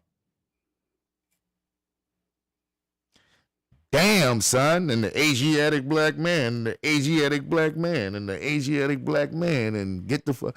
Bro, because what you got in Asia, black man? They say you from Asia, black man. Which part? Right there in the Middle East? What's there? Nothing. Hey, yo, the shit that they put them young boys and them red bow ties through, though, is crazy, man. Hey. That shit is what they call them? The like, fruit of Islam? Yo, that shit is like slavery. The shit that them young boys, man, look. Submission like a motherfucker. Well, you got to remember who all joined that motherfucker. I'm from New Jersey, so I done heard the story. You know, that's where it was based at. Like, I heard the stories. You know, I know niggas that was in that red bow tie shit. But I'm like, yo, y'all get treated like that, and y'all stay? Like, what the fuck? Yeah, listen, be careful. Watch your mouth, buddy. Yeah, Let let me me chill. let me Shout out ask to the Red y'all Bull channel. something, even the chat. Why are we always looking to be something other than I'm just African? We either looking to be Indian, Arabic, is always something, Asian. Why can't we just be comfortable and say I'm African? Because you don't want to be no motherfucking cannibal and swinging from I trees say and I'm no wear American. clothes and all that shit. Because you I acting say like I'm American. right, but you know why they had to come up with African American? So that we could feel, so that we could know that we are more than slaves. You know why they had to come up with Black Power and Black Pride, and I'm black and I'm proud, so that we could know that we're more than slaves. Because if you trace everybody's bloodline, white, I'm talking about every single person, white, black, and if you trace everybody's bloodline all the way to the beginning of their bloodline, it's going to come from Africa. But they didn't know that. But they're not saying that anymore. Oh, they are Teachers saying, yeah, show but that that's not what mainstream media they'll say they're not saying that. everything's Listen, from Africa, but they everybody- wasn't saying that before. They right. That's what I'm saying. So times like here, right where this man is at now, they not saying that. Right. It's I never his heard that work back then. and the work of people like him that forced them to say it. Forced them to say it. Yeah. And since there was Africans that lived in America 10,000 years before Christopher Columbus was even born. There was Africans that might have came to America, right? They However, lived here. They lived here. They was living here 10,000 years. you got to be before he careful. was You got to even be born. careful with it. You got to be careful with it. So imagine Nah, this, right? That's a fact, though. Wait. Imagine this, right? The native people of America are dark-skinned Asian people, right? Just imagine. Right. They're dark-skinned Asian people. So just imagine a Chinese nigga or a Mexican and just put dark skin on them, right? Mhm. So then you got Africans who are the colonizers, right? Right. They got boats, they got advanced technology for their time, and they're able to travel the seas. And they end up stumbling on the New World and discovered this place called America that got these Indians on it, right? Now, the difference is, unlike when the European colonized, the European brought all his people and enslaved every fucking body. These people most likely were shipwrecked. These people most likely couldn't get back home. These people assimilated into the people, and eventually they got bred in. So if you got 100 people, 100 Africans come off a boat and they can't get back home, and they start becoming a part of my society, I'm gonna start having mixed children. If they say 100 years, there's gonna be some children with some African features and shit. Okay. But overall, my people ain't African. And give it 200 years, nigga, those African people will no longer exist in my people. They will be completely assimilated. Give it 500 years. Give it 1,000 years. You won't see no trace of those African people in my shit, bro. But you will see the African influence of when they came 1,000 years ago. But they still ain't the people of the land. So that's what you're seeing. You're seeing the African influence of some people that came. But those ain't the people of the land. That's not what I'm saying. I'm saying there's scientific evidence. This is a fact that there was Africans that lived in America. They was living here already, chilling, like living, like you said, Africans 10,000 years before Christopher Columbus was born. They didn't just look like it. They were Africans. So you're saying to me that the people, let me just get this clear. Are you saying that the native people of America are Africans? I'm just saying there were Africans. But wait, they were African what? The native people of the... There were African people that lived there. I'm not saying I just said the same native. thing though, but I just Also- said that they came because they were pilgrims basically, and they're not of this land. So are you saying that? Because I just said that. So I'm agreeing with you, but I'm not agreeing that they were the native people of this land. Well, two things could be true. They're not the native people of this land. I can agree. The thing that can be true. All right. They might not. Well, I get what you're saying. They might not be native, but they were here. Right. I can agree here. with that. I can agree that they might have came here, but I won't And agree I only that they brought are that the. up because I remember we talked about that last week. Right. And then I went and you wasn't too sure. You didn't have the information on it. And then I went and looked it up. Right. So I definitely agree, but the difference is they're not the people of the land. They're not the natives, but they were here. Yeah, I feel what you're saying. Yeah, but they were living on And you this can land. see that they were here because the influence that they had. So even though it wasn't like a major influx of them, the ones that did come had an impact. Because we were taught that there were no, a lot of people were taught that there were no Africans only came here because of slavery. Christopher Columbus. Right. Now that's us learning from the niggas that enslaved us. School system. Yep. You know what I'm saying? So, yeah. Can I get a second opinion? I'm always looking. Listen, my nigga, I'm always looking for a second opinion.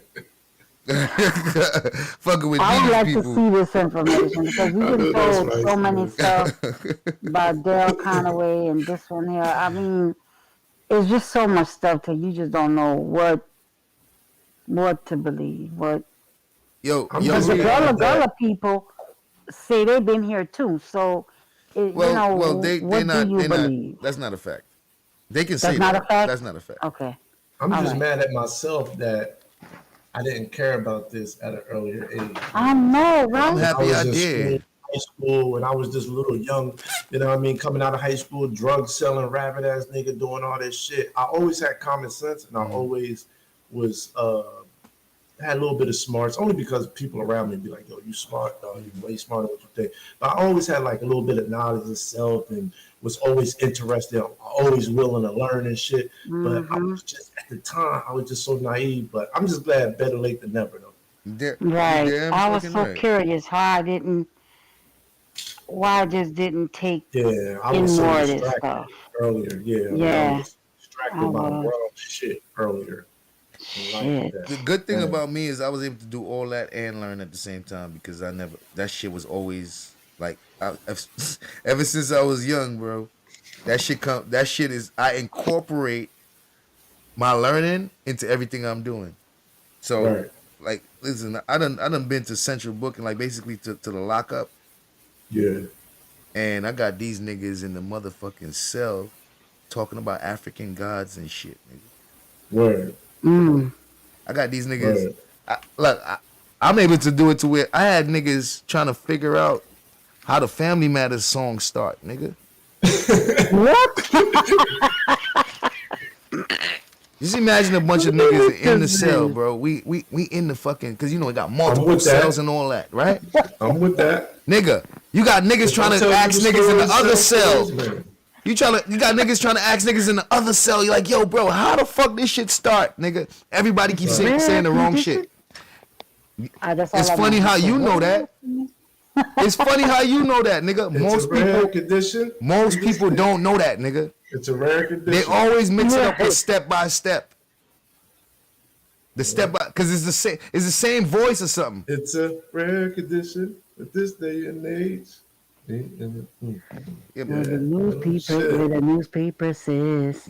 But I always, like over the years, even when I was, running around naive and ignorant, any information that I got, though, I always, consumed. I always took it into. So over the years, then I would just keep piecing stuff together. As the years would go by, months, piecing stuff. And then it just was like, man, wake up and stop. Like, you know what I'm saying? Mm-hmm.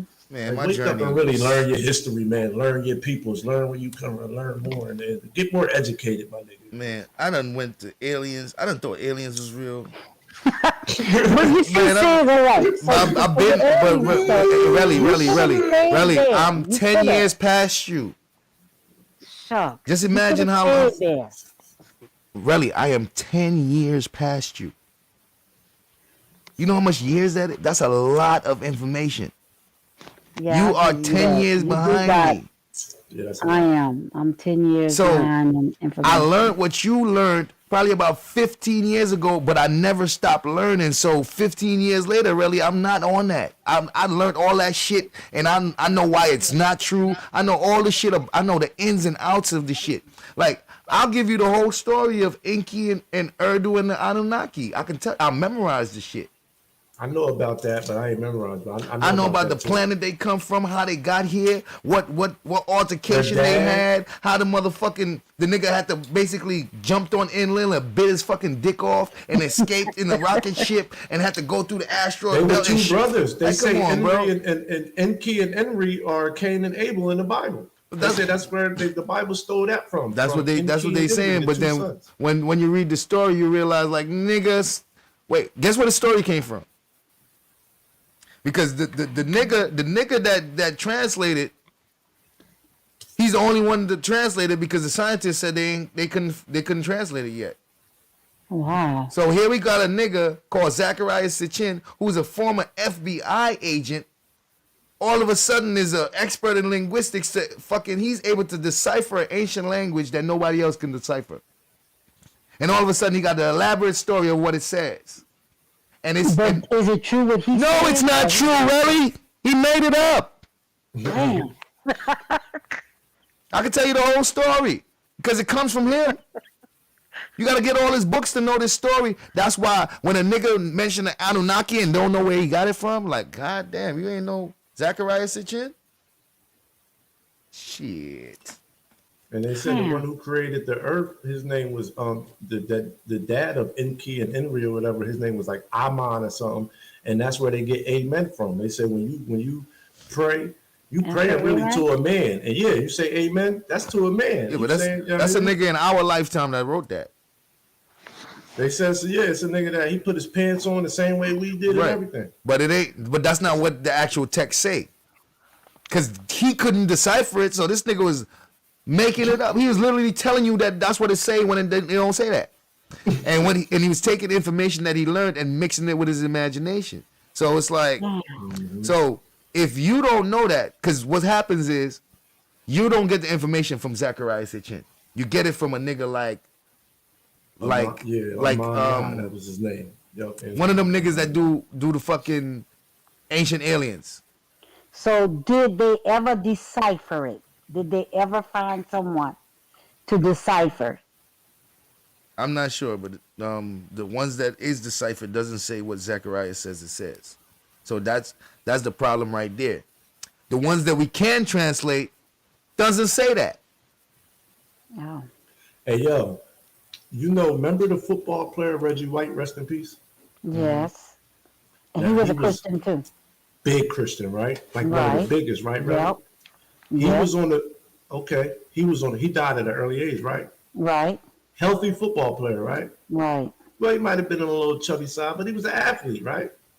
Mm-hmm. Died at an early age, right? Well, he was on a mission, right? Do you know the mission that he was on? What? No. He was on the mission to get the original text of the Bible because he was having allegedly like disbeliefs because he was such a big Christian. But I don't know, something right down the line, he must have had some type of awakening, and he wanted to find the original text to see if the Bible was speaking the truth. And he was on this mission for years and years, and he was in Egypt, he was all these countries. He got so close, and he even found text, he even found it, but nobody could understand how to read it. Nobody in the world, they found some type of text of a Bible, the original Bible, but nobody could understand it. I mean, nobody. He couldn't find nobody. And then he started to get close to figuring out certain languages in the Bible, and he was finding out some information allegedly that they didn't want him to know, I guess. And I remember he was kind of getting upset, and then he started to speak, and then next thing you know, he just, rest in peace, he just passed away unexpectedly, right as he started to crack the code. I have a problem with that.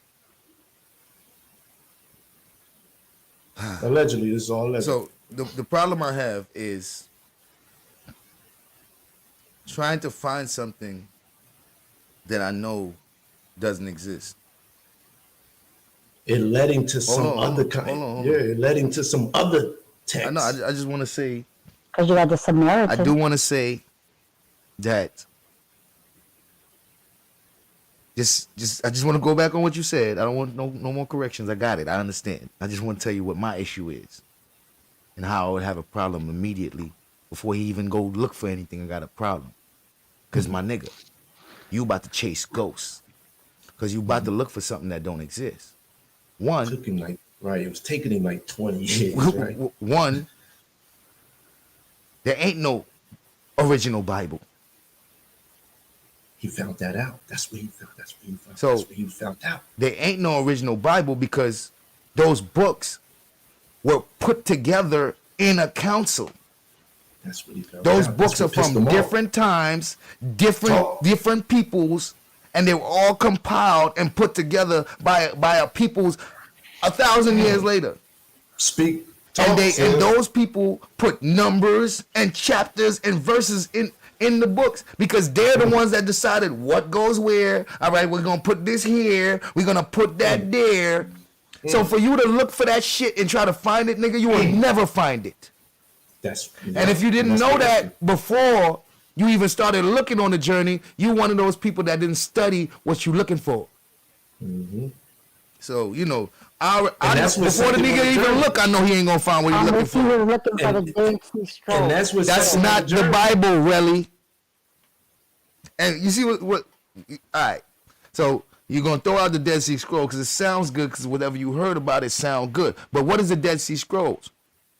It ain't that whole book. No, it's not the whole book. So what is it? Portion of one of them. So how we know that that's even the so why are you saying that that's the Bible? You don't even got the whole thing. Because the stories match up, is what they're saying. And they found another one in another cave somewhere that matches up with another story. So it's like two things, they got to match up. Wait. Why somewhere else match up with the same thing? Hold on. So if the book has stories from 10 different generations, 10 different nations, if you found one of the stories from one of those nations and it's in the book, that make the whole book true? Yeah, because they're matching up. So like I said, let me let you hear the question again, because you feel like you just answered me without even thinking about what I said. Now, 10 different nations, 10 different stories put into one book to make it seem like it's all continual, right? It's one book.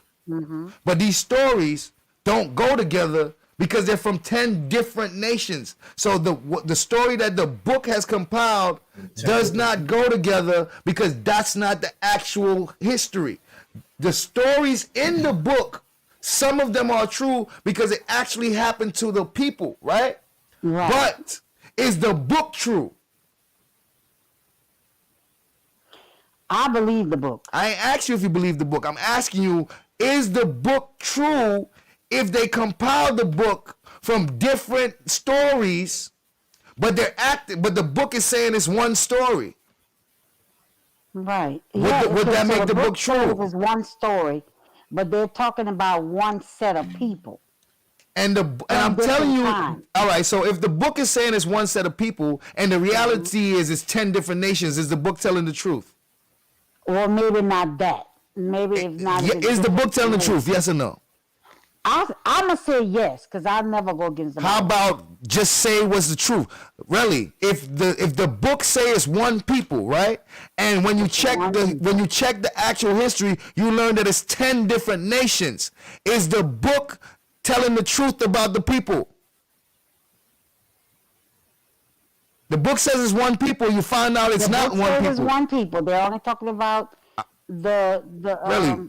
You can't go against it because you think in Bible. I'm talking about a book, book. So just a book, just a book. Look how your brain start unlocking now. As soon as you realize it's not the Bible, your brain start unlocking. Yeah. So now it's not the Bible; it's a book, and in that book, it's saying that everybody in the book is one people. But when you actually learn about the people in the book, you learn that it's like 10 different nations and 10 different people. So what is the book telling the truth about the people? Then no, because it's See how easy it is for you to say no when it's not the Bible. it ain't the Bible. As long as it ain't Now, the now Bible, put the Bible as the book. Is the book telling the truth? I'm not gonna go against Right. the Bible. Thank you very much. Let's press play. Thank you.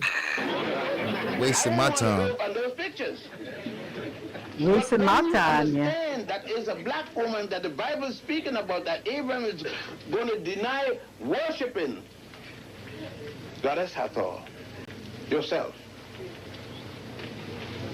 Then you realize that here too is an attempt to put down the African woman. So we're glad he didn't worship the old. He gave up the cow and then they go worship Jehovah. He gave up you, the black woman. But you don't know. I don't blame you. You don't know. You just come here and you go see it. Yeah, I need to run to the store. Relly and Fats, talk amongst yourselves, man. Talk about aliens for like 5 minutes. Smart ass, man. You see how you're wrong for that? This nigga smart ass. This, yes, he Go to your is. corner store and get your goddamn White House, nigga. I Wait, mean, what they call them stores out there? Bodega? Yeah, he going to the bodega get a We're going chopped to the cheese. bodega. He gonna go get a chopped cheese and a Philly blunt. Oh, that's what they sell. What's a chopped cheese? Nah, for real chopped cheese like a cheesesteak. Oh, so that's what y'all call it out there? That's what they call it in New York. That's what they call it? What y'all call it in New Jersey? You can get it. We call it a cheesesteak. A cheesesteak, right. You get Well, that's what we call it, a po' boy. A po' boy, it's ain't that with long- shrimp? Ain't that with shrimp? You can do the shrimp. If it's on a long, like, French-looking bun, and you fill it up with whatever meats you want, or See, I thought a catfish po' or- boy was only was shrimp only. Is any type of meat or fish or sausage or Shit, Mm, don't go to just New cook. Jersey. You go to New Jersey and you get a po' boy. It's shrimp only. wow, yeah, but it could be anything. We put, lettuce and tomatoes and what you call that, tartar sauce if you want it, or mayonnaise. Arr. So what you know about the Nah, but Sumerian people- tablets? What you know about that? Only what I see on TV, and obviously that shit don't be right. Okay. Nobody believes shit off the TV. Now the Sumerian tablets, that's supposed to be Oh, connected to the aliens. all right. So, but we didn't connect it. The Sumerian tablets did. That's supposed to be the first writing tablet. Yeah, I know what you're talking about. Okay. It said it. I didn't say it. The TV didn't say it. Nah, Uncle L, but Sis do. But says they can believe it. That thing says that they came down and they enslaved them. First they befriend them and everything, and they enslaved them. They took gold and whatever the resources they needed, and then they bounced and they told them they're gonna be back someday. Yeah, yeah, I know what you're talking about. Also, I believe in the tablets. They were saying that that was part of the reason why they chose Earth or whatever, or to put us here and create us here because of the gold that's in the Earth, the gold and something else that's here. So they're Right. basically using us as slaves. Yeah, We're basically the alien slaves. And but they weren't good. They weren't really good to the people. They weren't, they weren't, not to say bad or good, but they weren't the best. I had a piece of weed stuck in my goddamn throat. Oh, shit. Yeah. Letitia, what you know about that? Letitia might know about the Sumerian tablet. Because, Letitia be knowing all this stuff. Yeah, those Sumerian tablets is crazy. Y'all need to look that up. That's something real. And there's not us saying that, is the tablet saying that. Yo, did you see who was just shooting the video? Ashanti or somebody? She just put up Ashanti just put up footage of UFOs on her video shoot. So wait, what happened? Now I missed that, and you know I'm always on it. Like I think you could Google that shit. Like it's going viral or some shit. Like she or maybe not viral, but like on her Instagram or some shit like that. I think it's Ashanti. So what? She saw something? Yeah, they were shooting the video and they recorded it. They got it on video. It's on video right now. You can YouTube it or some shit, and they put a video up, and it's fucking UFOs flying across the sky at night. You see, but that ain't UFOs. They put the video out. Yeah, they put the video out. I'm just saying, folks. You know, we can't be the only ones on this universe. That's all I'm saying. We only know what the tablets say because they telling us what that shit says. They assume and they guessing what that shit say, but there's some of that shit they don't even. Oh, excuse me, know what it means. Right, yeah. Some of it they don't know what they mean. Some of it it just can't be what you call it, deciphered. Yeah. So it's just like those the guide stones. Remember that the stuff that the damn lightning struck that shit down in Georgia. The what? The what they call that in Georgia? The oh shit. The guide stones. Man, really? Yeah, man. Hey, how you doing? Gosh, Hey, big guy. Really. God damn. I'm back. Hey, how you doing? Shit.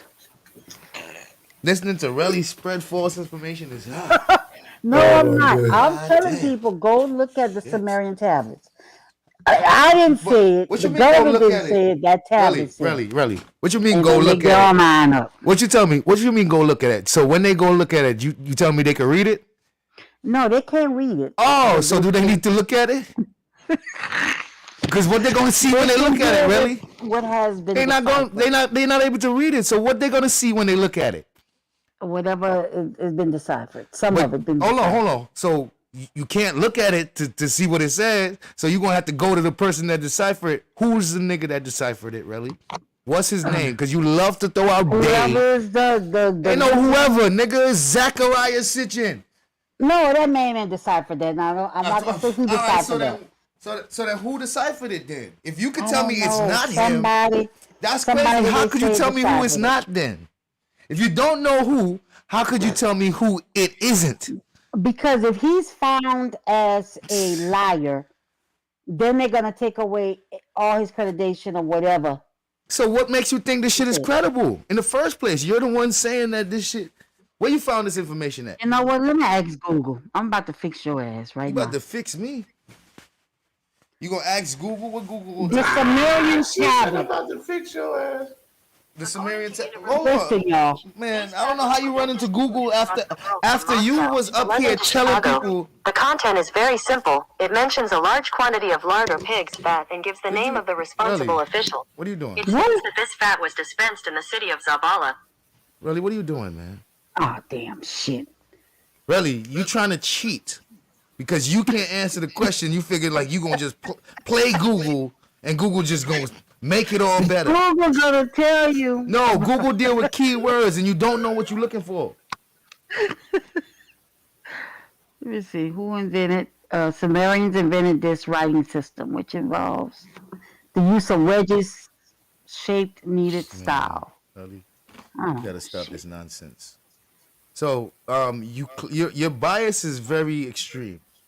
It's so extreme that.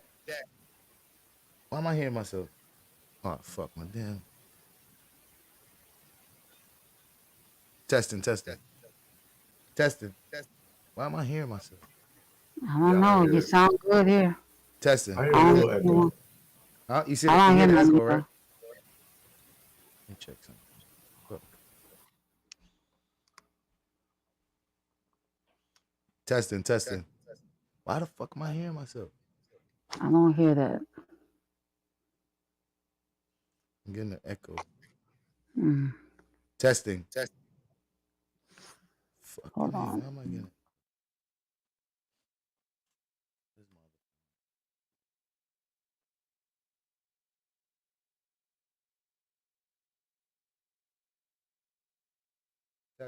Testing, testing, testing. All right, it's gone now. Hello, hello. All right, it's gone. Gosh, There you go. really, your extreme is extreme. Okay, let me show you why. Because your brain shut down when you knew that the book was a Bible. It's Sunday. What the fuck? I was over here talking. Yo, I'm about to fucking lose it, bro. Like your brain. Don't lose it. No. Please don't lose it. No. My stuff was playing in the background.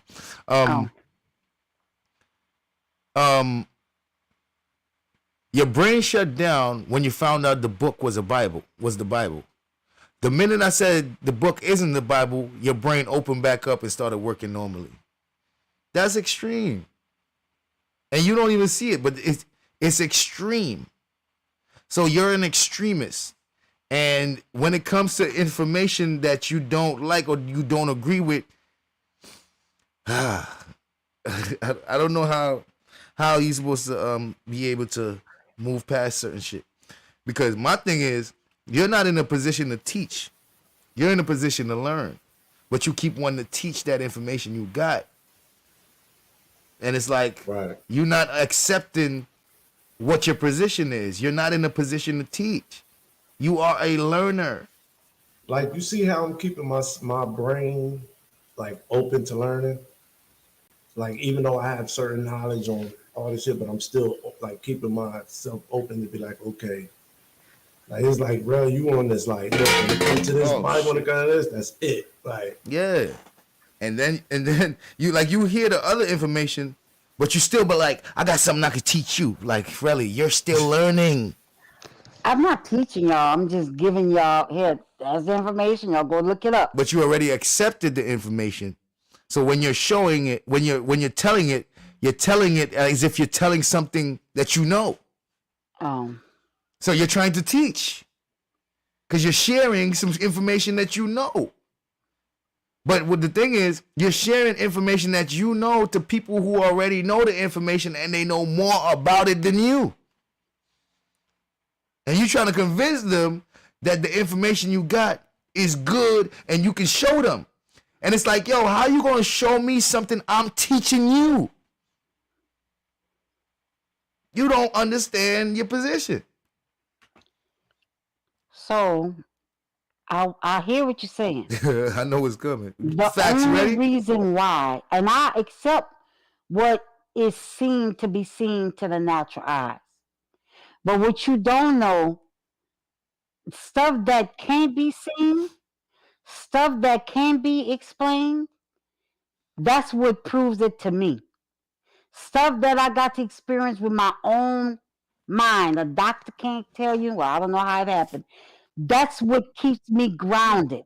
What if it was me? What if I'm God and I'm the one that did it? And you just don't believe? Let me tell you this. I deal with, you can't see it. All right, well, shit. But you gotta believe it. So why can't you just believe I'm the one? If you believe it, you're gonna experience it. I'm not. If I ask for it, I know I'm gonna receive it. Really, what I'm saying is, what if I'm the reason for that? Like, I'm really God and I'm just living amongst you. Well, then, hey, then there you go. But if you are God, and I believe in your word, and you happen to appear to me, then I know if I ask you for something and it's good for me, you're going to give it to me. Not all the time? No, not all the time. Right, sometimes he doesn't because it ain't right for me. That's what you say. How about because he ain't want to give it to you? Well, just because he didn't want to give it to me, then I'm going to accept it as God knows what's best. So what you saying is, God, the prayers don't work all the time, but when it do work, that gives you confidence that it works 100% of the time. I know this. There's things that I have prayed for, and it didn't come to pass. But then when I look back, thank God it didn't. Really? Because it didn't come when you wanted it. It came when you needed it. Really? Yeah. Thank God it didn't. It didn't come when you wanted it. I wasn't ready for it. But it done, yeah, exactly. So you're saying that you asked for it, but God decided to give it to you when He felt like giving it to you because When I He was knew you ready. wasn't ready for it.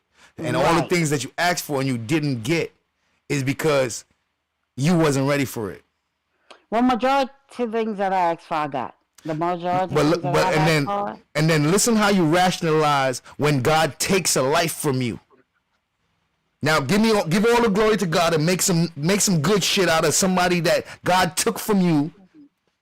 Now make a good story out of that to comfort yourself for God taking something, and no matter how much you pray, He still took them. So now explain how it's so good, because you were gonna have to. You I'll have to. explain that. I know. God- Hold on, Relly. What- Hold on.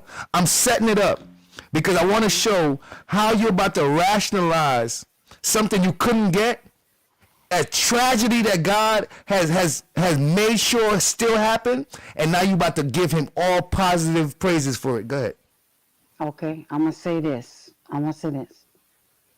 Whenever my grandmother died at 54, and I wanted her to be here. I love my grandmother, hell, probably more than I love my own mama. I loved my grandmother. She kept me sane. She kept me, I mean, she was my everything. She was my everything.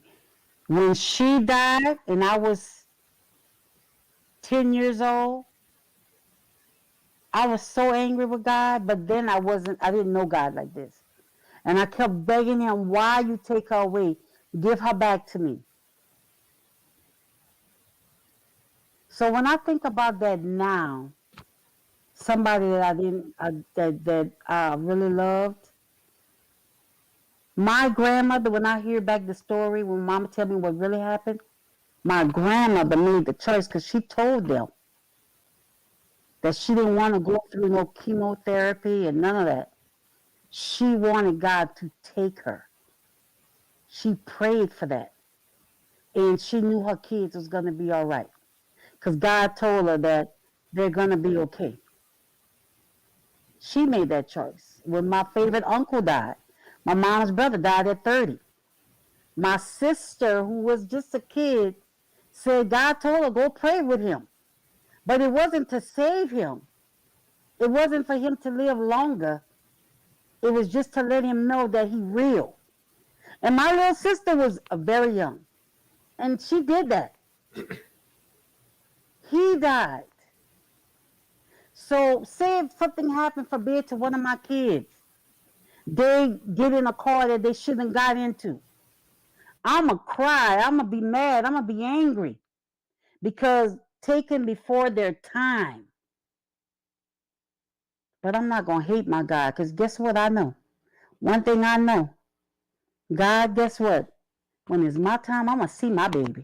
So, point proven. Point well proven. I don't even think you answered my question, but point well proven. He's not asking you to hate him. You just giving all the glory to God, even when He gives you tragedy. Thank you very much. All the glory to God. He's saying that you Thank need to you. be able to hate something that don't exist. You on the other hand, when it happens, when you pray for something and it happens, you give Him the glory. When you pray for something and it don't happen, you make up an excuse to give Him the glory. What about that little kid that's going to sleep hungry? What about that little kid that's going to sleep hungry? Now she got a reason for that. Don't worry, man. God got a plan. Trust me. He keep praying, but he keep going to bed hungry. He keep praying, or she keep praying, but when he die, he gonna get all the food he want. He gonna be with God. No, so the child that goes to bed hungry and prays to not be hungry. How you know that child will not get food the next day? Because he died from malnutrition. That's why. Because he don't. Because he goes all 2 type weeks. of things. We got. Do we need to see a Save the Children commercial or something? No, but how you know those children? Because we can see them 5 years later, That's nigga. not their God. Really, do you see how skinny praying to these that kids? Do you see how Alright, skinny really, these I'm kids not doing is? this These with And that's why they're Really, saved I'm the not children. doing this with you. You're And making that's why excuses they're for saved stuff. the children. But listen, Really? listen real quick. You're making Listen, excuses for Listen, suffering. help Really, them really, in the listen story. real quick. Listen real quick. But while that kid is starving and not eating 5 days in a row, then you got somebody that's living well off down here in Florida somewhere, don't even need it, and then they hit the lottery for $2 million. They probably wasn't playing. My bad. I'm gonna tell y'all, the poor will always be with us. That's the way of the While world. they suffering, We're right? gonna have rich, middle, and poor. We It's talking never about the gonna change, suffering. no matter how they try to slice and dice. This is how this world is made. But this is God's the way it's world. made. God made the world for people to be poor and rich. He made it that way. God made the world, and man's system is set up that way. But you said this how the world was made. The world ain't That's made how that way. the world was made. It wasn't for made man. that way, It's for really. man, though. The It's world is for To man. rule. Can y'all hear It's me? for man to rule. Yeah, I hear God you, said, Fats. give Caesar what is Caesar. That's man's rule. Man rule is, hey, Jesus said, "Give." taxes, Hold on. do whatever. Let's be clear. Unless you're saying Jesus is God. Jesus said, "Give to Jesus Caesar." is God. Jesus is God. Jesus is God's son, and God gave him the kingdom. Is Jesus God or This no? is your children. Is Jesus God or no? Yes, Jesus is God. I'm saying So you there's got 3 in 1. and there's two gods. God gave Jesus the kingdom to rule. So you're saying there's two gods. Just want to make sure again. You No, acknowledge it there the is last one time. God. How is there one God if but there's God God the gave Father him- and is God the Father and God the Son the same? Yes, they're all, it's 3 in 1, but they each do something different. They each got their own part to play. So, it's 3 you beings saying in you one. saying when Jesus was praying to God before he died and asked Father to forgive them that they know not what they do, he was praying to himself. He was praying to God, his Father. But you say they're the same person. They are all one person. So but how is he praying to three himself? They're all one, but they're separate. They're separate. But look how you make sense out of nonsense. But it's nonsense. Look, listen to you saying they're all one, It's but they're separate. nonsense because you don't know him. You see, Nigga, you don't know him. If I was in your position, I would be saying the same thing. But I have experienced his power. So when you experience, you can't walk away. And I don't care. Like I told y'all, y'all could go ahead. The scientists, whatever, can dig up Jesus today or tomorrow, of whoever they say this was Jesus. Guess what? That don't mean nothing. I'm not worrying about what man do, because man is very deceitful. They'll say none of these places happened just so it happened, but you don't know what timing. We don't know how long ago all this happened. We don't know. They can say, like they said, the pyramids was there so long ago. The Sphinx is the longest thing that's there. I don't believe none of the archaeologists. They can believe whatever they want to believe and put out whatever they want to believe and tell you, oh yeah, this is about 10,000, and then that's it. And they know that thing might be over 100,000. I don't trust the scientists. Look what they did with COVID. They tell you one thing, know damn well it's another thing. Man is very deceivable. And one day, the Bible said, one day we're going to be so deceived that the whole world going to believe a lie. They want to write God out. I just did on my where now they are trying to get rid of all the religions. But the main religion they want to get rid of is Christians. Why? Why you need to get rid of that? Why that one got to be the one that you just need to get rid of? And the governments and all that is with that. Why get rid of that? It's not hurting nobody. That keeps a lot of people give from you a doing chance a lot to of raise evil. your. Thou shalt not kill. It keeps people from doing all these terrible things. Right. I don't touch religion because I don't touch nobody's religion. I don't care what they believe. But what I believe, I don't care if ancient aliens say, well, Jesus don't exist. I'm not worrying about that. Because when you know it, you know it. But when you don't know it, then I can understand where you're coming from. I know it. I experience it. So when I didn't know God, because when I was 10 and I cried and there was certain things going on in my family, and I cried out to God, if you really God, you will come and save me. If you were really God. Guess what? When I had understanding at 15 years old, he kept his word. Where I could make my own choice. And I started to experience it, and I brought it to my family, and it caught on like wildfire, because we were not at all religious at all. My daddy was not. Never went to no church, not like talking about. Yeah, So I have really, seen some yeah, stuff that I got you. nobody explained. We here with you, really. We got you. But I love learning knowledge. I love learning what new things they come up with and what they find and what they scrub off and where the religious. I could take in anything and be like, I get it, I got it, I understand it. I love it. But guess what? It ain't gonna never. It don't mean anything to me where it's gonna take away God. I see what man sees. And if I'm just living in the world of see what you see with your eyes, then yeah, I understand it on that level. But then when you step in where I stay, what you don't see, step into that realm, that's a whole nother thing. So I love these Sunday services so I can understand, okay, a lot of stuff was going on in Egypt. I see why. A lot of stuff was going on. So I love it. If I didn't like if I didn't like learning and hearing that's putting the puzzle together for me in my own way, I wouldn't be here. I wouldn't be like, all right, let's watch something real quick. Yes, let's watch something.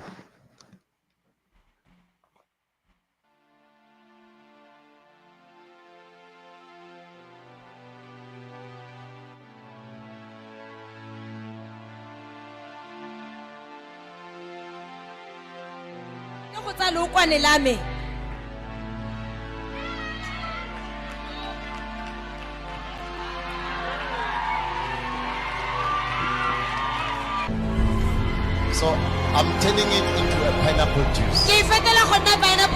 I'm turning it into pineapple juice. The word is upon it.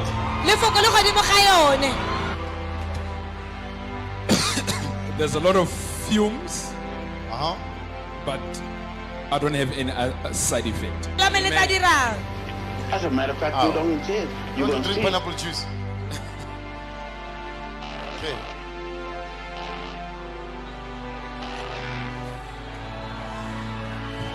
Wait. Nice.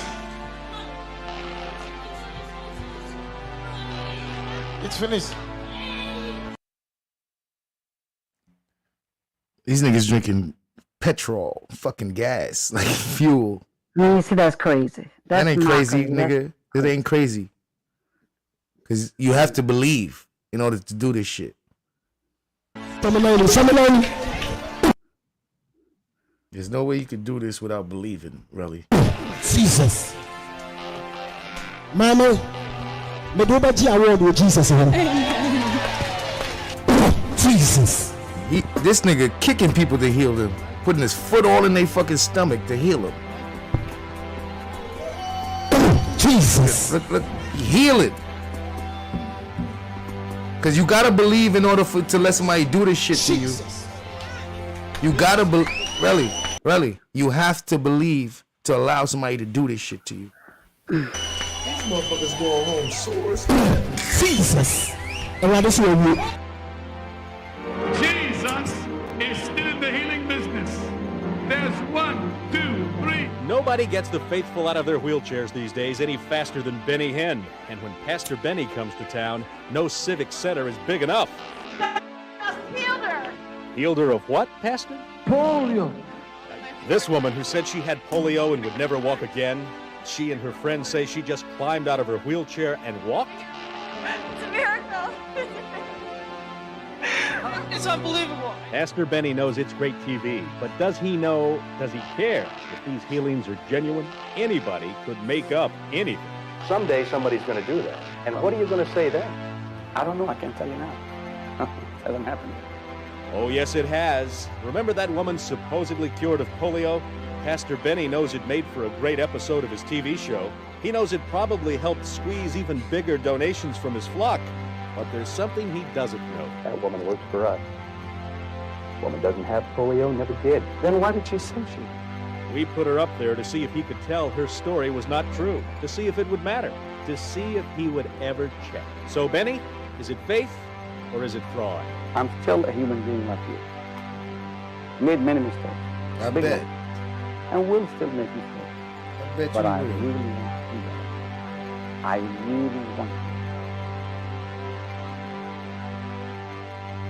Really be careful. Really be careful. Hmm? I said be careful.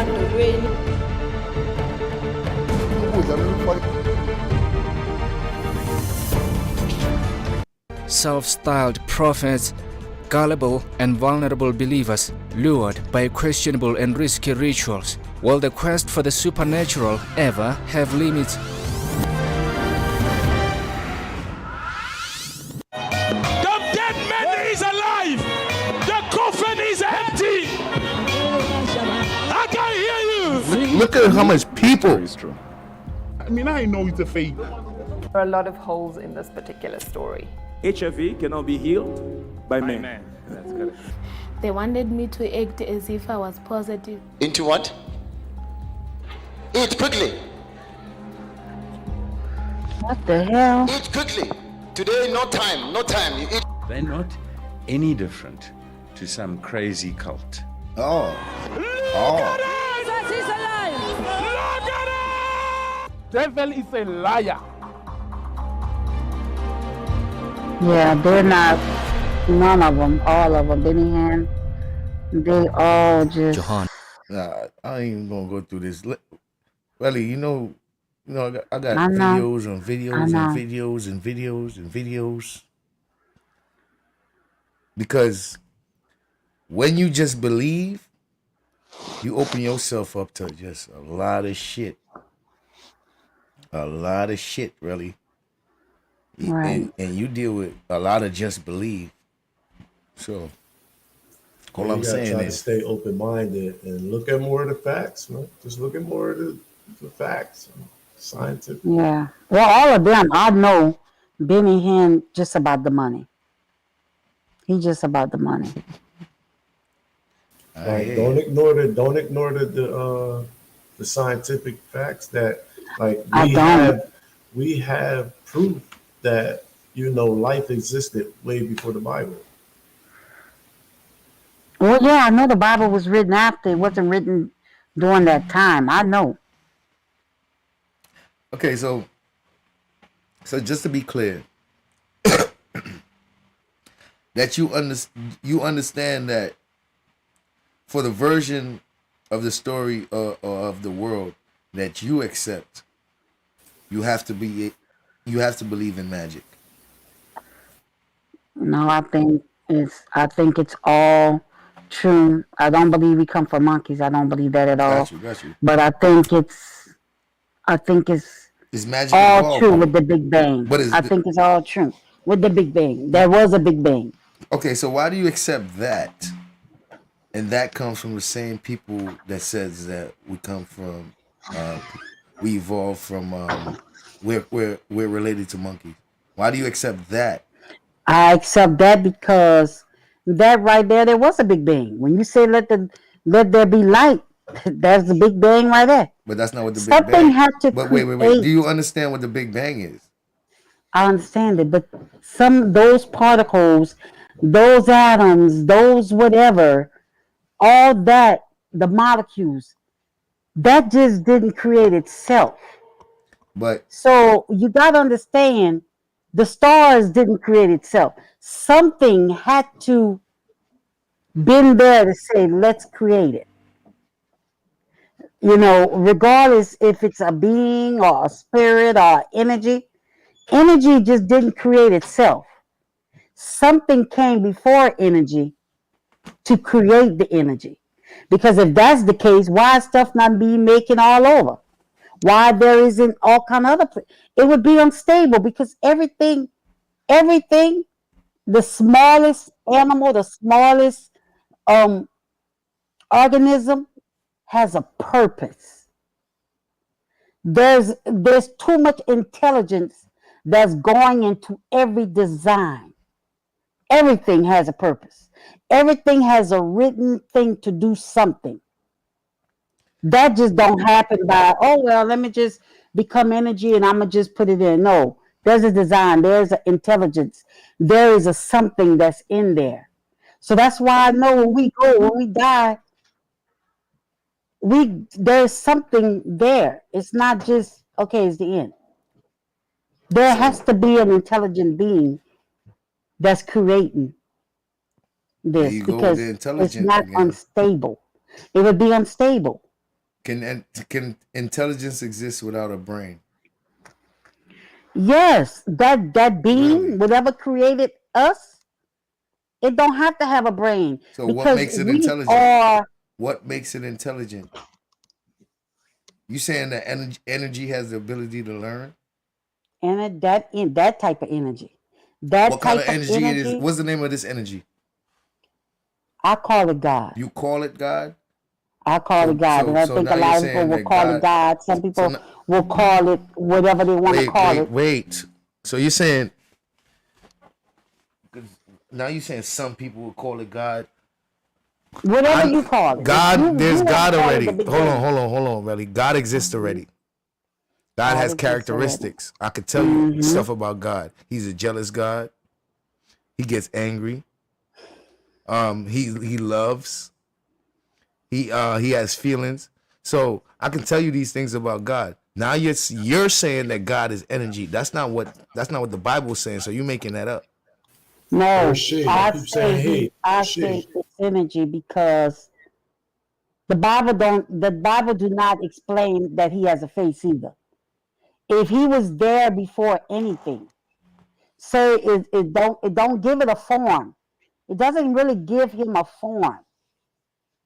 He doesn't really have a form. So how do you mix science with that type of stuff that you're saying? You have to. No, you don't have to. Because God wants us to know at least. Hold on. Because God wanted us to know at least how things were created. Hold on.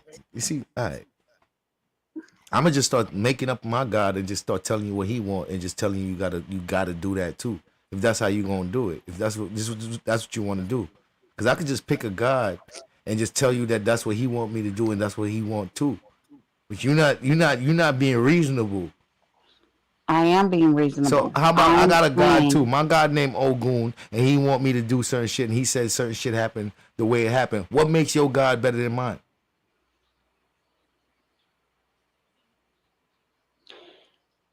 What makes my God better than your God? Yes. Mine's older than yours. Yeah, but my God said that he would be all over this world. And my God said the same thing. But we don't know him. What you mean you don't know him? You keep saying I don't know your God. I don't know your God. If you go anywhere around this world, somebody's gonna be, oh, Jesus, I heard of him. You know why that is? Why? Because of the devil. No. So you telling me that hold on. So you telling wait. So you're telling me that the spirit that took over these Europeans that made them go all over the world and force Jesus upon the world, because that's the only way that everybody knows Jesus' name. It's through slavery and death, genocide and colonization. So you're saying that spirit wasn't the spirit of the devil that made them do that? Not that part, yeah. That could be, yes. So the spirit of the devil.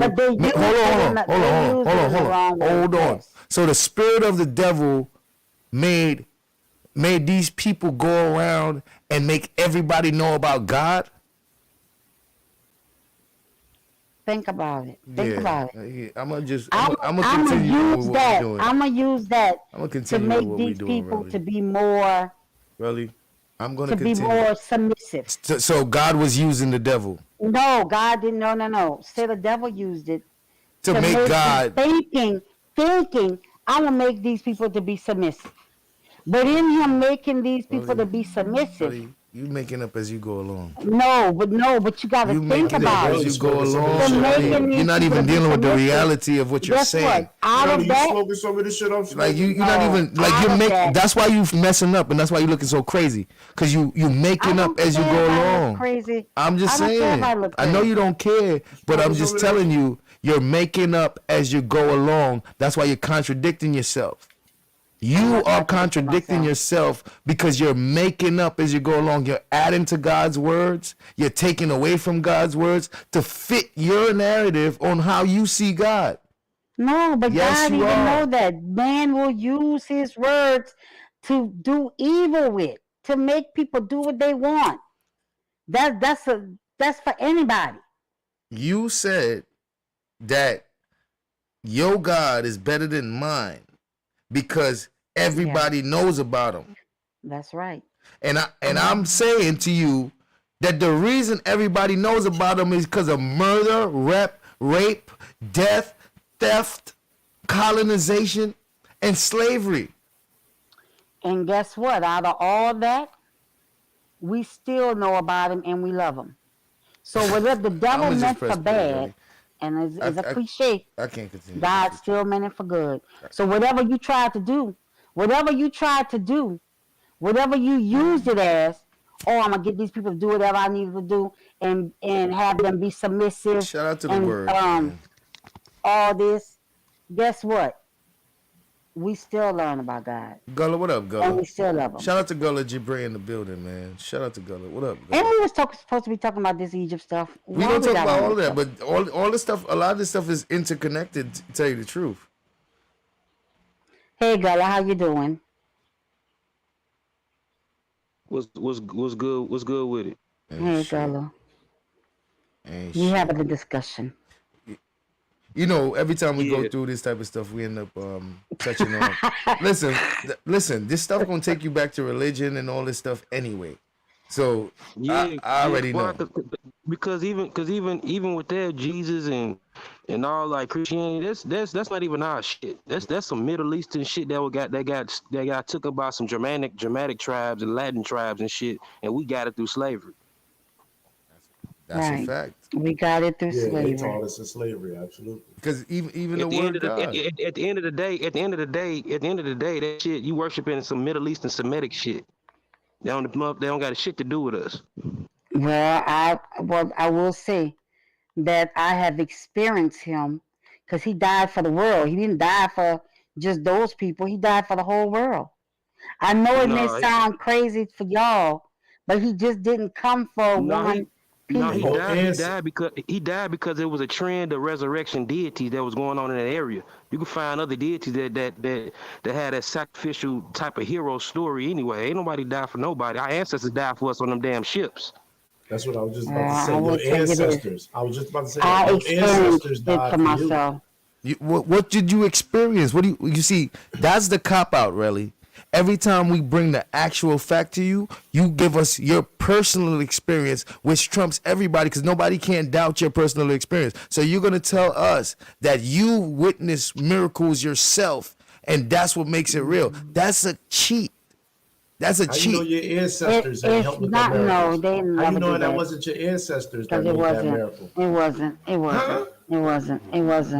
Because I didn't call for them. That's called confirmation bias. That's called confirmation bias. Like you just saying something. Oh, okay, this good thing happened. Oh, it must be God. Why things just can't happen like different off of chance? You got cause and effect. You know what I'm saying? Things right, there is cause and effect. Right, there is cause and effect. I do believe in cause and effect, but there's times whenever cause and effect don't come into play. And there's no explanation. So no. I will but tell you y'all this. You probably don't understand the explanation to it. No, I understand it. I understand the explanation. So that means you heard the explanation and you got a full grasp of it. No, look. So how do you know that? How do you know that you understand the explanation? Really, you saying it like if you heard an explanation other than what you came up with. And you just saying No, I understand the I've heard explanation. it. I've So you heard. don't believe You black know women how is they got the God? Holy Spirit? You know the Holy Spirit? I don't know the Holy Spirit, really. I don't know what you're talking Right, about. exactly. You don't know the Holy But Spirit. what does that have to do with what you're talking about? Yeah, Because the that's a Holy concept Spirit created is by part of God. by Catholics and shit. The Holy brother. No, Catholics Spirit don't literally. believe in the Holy Spirit like Hold on, what I believe in the Holy really. Spirit. I'm gonna say They this, just believe it really. yourself. I want to make this disclaimer right now. Gullah Jibre is very well versed and researched in all of sound these like it. topics, right? And Right. he's better than me. Really, I would suggest that you at least listen to the information that he has to say first, Yeah. and then check it out, because I'm sure things that he's about to say you've never heard before, really. So do not say I know already and All I right, but already. I was Catholic. Please. I was Catholic too for a long time. Yeah, but you didn't study Catholic, the history of it. So what he's I gonna know, tell you I about know. Catholic, you don't know. Okay, good. So I will say this. Gotta I will humble say this. when it comes to that part, because you want to I will. argue. You're ready to argue actual not arguing facts. with No, I'm him. saying you're ready to argue actual facts. Okay, so the actual facts is this. Wait, you about to tell us the actual fact? Hold on, really. Don't tell us that. Never told that Really, the you just Holy go, you Spirit just want to speaks get to it us. out, huh? We were Really, you just told want to that get it the out. Holy Spirit Really, you just want to is get it out. part of the Really, truth. you just want to get it out, huh? No matter what. Yes. No, you just want to get it out, huh? Talk to the No priest. matter what I It say. wasn't Right. It wasn't court, no. It was spoke to the priest. The Right. priest, the only person that can read back then, only person that can read Latin. That's right. That's right. Only reason you think you get the Holy Spirit because of Protestant, because they protest against the church because of Martin Luther. Because that's the reason why you got that concept. Because everything over here, even the reason why you have freedom of religion is because of the Protestant regime. You got to think about the wars between Protestants and Catholics that was going on. That was the background of the colonial period. Right. But I will say this, Gullah, all right, and all what you're saying. At first, when I was reading the Bible, because I loved the Catholic Church, and I told my priest I was leaving the Catholic Church, a catechism, when I was going to get my confirmation. I've never really went to church, but we had to get your confirmation. And I told him I was leaving the church because, number one, we don't really read the Bible. And he told me not to read it because I'm not going to understand it. That was lies. He told me, just everything what I was talking with him about and what I read in the Bible, he could not explain it the way he just wouldn't really explain it. So I left. At first, I was having a hard time understanding it. Like, I'm just not getting it. I hear it, I see it. But the more I kept praying and saying, God, if you want me to listen to your word, I got to have some understanding. And it didn't just happen overnight. It just didn't happen overnight. Then after that, like maybe 2-3 years later, I could understand it. And I couldn't stop reading it. I would go to one thing from another and I truly understood it. And as for the Holy Spirit, I heard it. But if you really understand, if you really understand it, you wouldn't even be a fundamentalist in this shit. Like it's not literal. None of that stuff in that book is literal at all. It's not even history. Regardless, if you say it's not history, it's not literal. I listen to what the real meaning. See, I don't care about the history. It's really even not about the history. Because when they say the Bible is a living word, every time you may read something, why I didn't see that before, it is now something else. It may have a totally different meaning. One verse may mean something one day. You go through something and you may need to read that verse. It got a whole totally different meaning. Forget about the history. The word is, when people say it's a living word Bible, it's a living word Bible, but you won't know that unless you experience that. To you, I sound crazy. And I get that, and I'll take that sounding crazy. But I experienced that. I wasn't looking for the history, does these things. It's not about that. It actually speaks to my spirit. And it sounds crazy to people that never really submitted themselves to actually know what I'm saying. But to the people that know what I'm talking about, they can agree to this. It's not crazy. But that's just feel good. That's just because you feel good. That's the same feeling. No, your favorite song, your music from a scientific perspective. Hold on, Relly. Hold on. Okay, so this is a chemical reaction. Hold on, Relly. Hold on. Hold on. Hold on, Relly. Hold on. Go ahead, Gullah. No, I'm just saying that's just a feel good thing, man. Like if you really understand that, like first of all, we reading this shit in English. That shit was originally in the Semitic language, so we really don't know the context and syntax of what that really mean. If you won't go outside of even like the King James Version Bible, you got to go through different levels of different Bibles to even understand what these writers or what these dudes are trying to put forth. I mean, like it's a whole scholarly section on biblical history.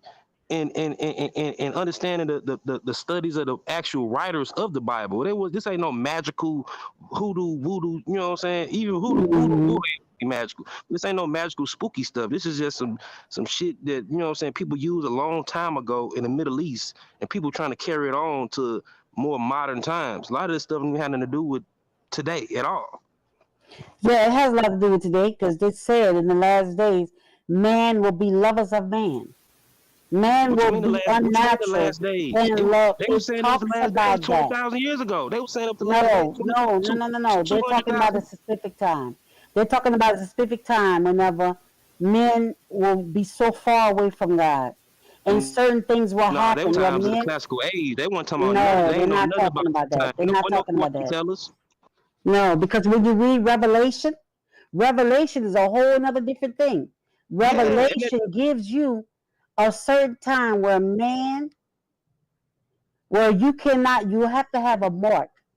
They were talking about back then, they dealing with the Roman Empire. That everybody will be able to Relly, you cutting them off to say no. Hold on, Relly. No. You're saying no while he's talking, so you don't even. I'm sorry. You're not even trying to hear what he's saying. Okay. But Revelations is about a future event, not an event to today. But that's your opinion, right? Now he's about to tell you something. Says that. Hold on, he's about to tell you something. The near future of what they could see from those time periods. They had no idea of this time at all. They're talking about the time dealing with the Roman Empire, Judaism, and the cultural synchronism of that period. They ain't talking about nothing about this time at all. They have no recollection of this time. The end time when they wrote that was then. That's what they want to tell you, but that's not the truth. When you say they want to tell you, who is they? Yeah, when you say that's what they want to tell you. Whatever scholars that are telling you that, because even the Catholic Church will tell you, "Oh yeah, that's about the Roman day." None of that never happened. You never had a time where the whole world. I ain't talking about fundamentalists and people that's in this. It's just as cultures as the religion itself. I'm talking about the biblical scholars that's looking at this not just from the Bible, but outside of the things that was going on in history at that time. You can't attach it from history. Because it was history that for them to collect and put these stories together, and they even got it from older stories. Okay, let me ask you this: when was there a time that you could not sell food unless you had a mark either in your right hand or your forehead?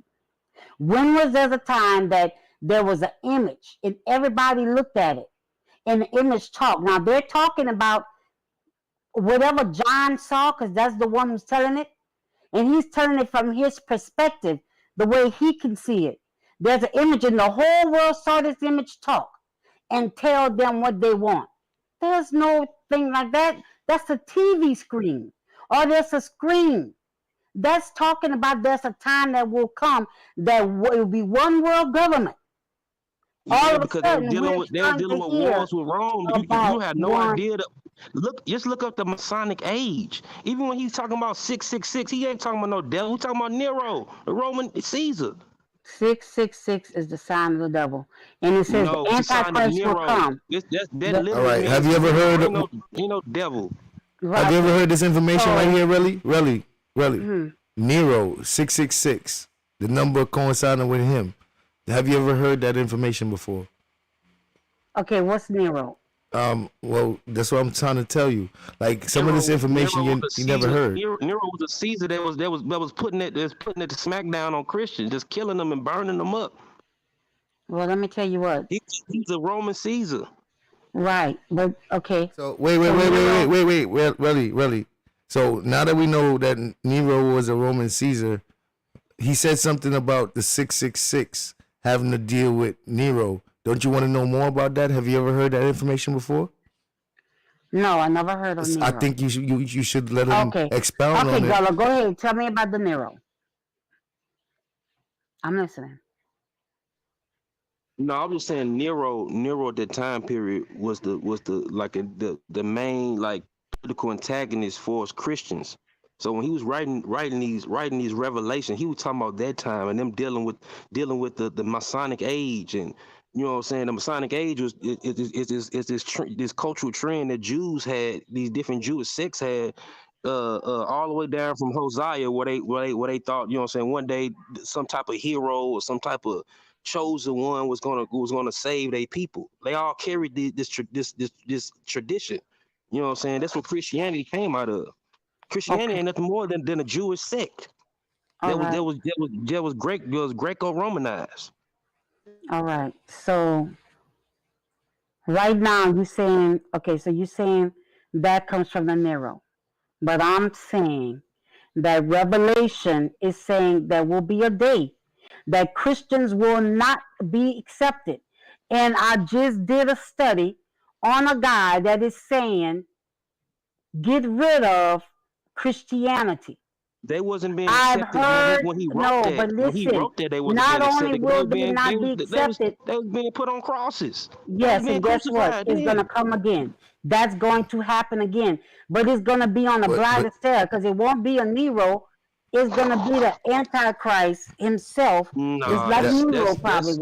That sound like a movie. That No, sounds like some you Hollywood. have to read Revelations and look to see what's going on today.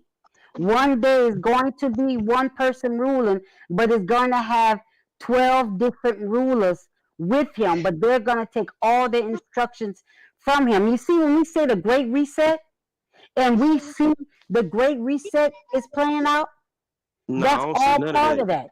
Okay, go don't to see the none of World that. Economic Forum. They say the Great Reset, they want to destroy what we know as this and set up their own stuff. The Bible says he will set up his own kingdom. None of this is happening, but stuff is being set up for that. A lot of that's been going on through history repeatedly over and over Yeah, for but now 1,000 it's years. out If you in the actually study open. history, this wouldn't It's out in the even be a big deal to you. Right, really. You do understand that what you're talking about has happened over and over and over. No, because Jesus never came down and wiped everybody's eyes and So brought Jesus down gonna his come down kingdom. and wipe That everybody's has eyes. not happened. That's what it says. Hey, really, you ever heard of Armageddon? You know where Armageddon comes from? That's what I'm talking about. Yeah. Oh, no, Armageddon already happened. Armageddon was the Battle of Megiddo, where Tutmosis III put that It's going to smack happen down again. on It's going to Canaanites. happen again. No, But this time when it happens, it's going to be bad. Really, you're not It's just even a trying to hear phrase. it. He whooped them. Tutmosis III whooped the Canaanites so bad. They said, "Oh, they conquered them so bad." They said the end must be like this. And that was just a phrase of saying. Right. They're not saying it's a prophecy or nothing. They just say, "Oh, shoot, you know what I'm saying? This must be the end because these Egyptians is putting this smackdown on us with this Nubian army." Right. I understand that, and I believe that. But Armageddon, they're all going to come together against Israel. Or whatever they're coming against. They're coming against Israel. Though? Why you want to claim a damn desert with some Middle Eastern people that ain't even us? I'm Some goat funneling, dirty motherfuckers that bring nothing but disease and shit when they came into Egypt and Africa and shit. All right, listen. I don't care about none of that. I just But know but that at the end one of the day day, that's going to that's what you happen. worshiping. You worshiping the logos and ideology and deity of that. Yahweh, El, all that shit. That's a Canaanite deity from these people, from Semitic people. Okay, look. All I know, I've seen God in my own life. I've heard His Holy Spirit in my own life. You heard And it the wasn't Holy just Spirit. I Wasn't just did. you in your head, in your own It head. was not me. It was not me. It was not me. It was not me. Because I would never say Well, you something. should apply for the Nobel Peace Prize because ain't No, let me tell you. ain't nobody ever in the world even heard some type of magical Yes, they voice. have. This is Some the type of people that you don't know. extraterrestrial. Nah, The people that nuts. are praying, the people that know what I'm talking about. Them some quack job people. That's Well, trying then to we get some over on crack people. job people. We And some people crack that job probably people. And just people that's what he probably told me. some future Bro, you cult caught the leaders. Holy Ghost before? Who, me? No, I'm asking Relly. You caught the Holy Ghost at church before? Man, you catch the Holy Ghost when you go to the club and you hear that beat. Have you, Relly? Well, let me tell you about that. Come from Africa. That's a fact. Have you ever caught God the Holy opened my Ghost eyes at about church that. before? God opened my eyes about that. He opened my eyes about that. He let me see what was really going on. So yes, but in my time of Hold on, learning, how are you answering me? Was you I at church am before answering during you. service I'm and telling jumped up you. and caught the Holy Ghost? Yes or no? Listen to me. Listen to me. Listen to me.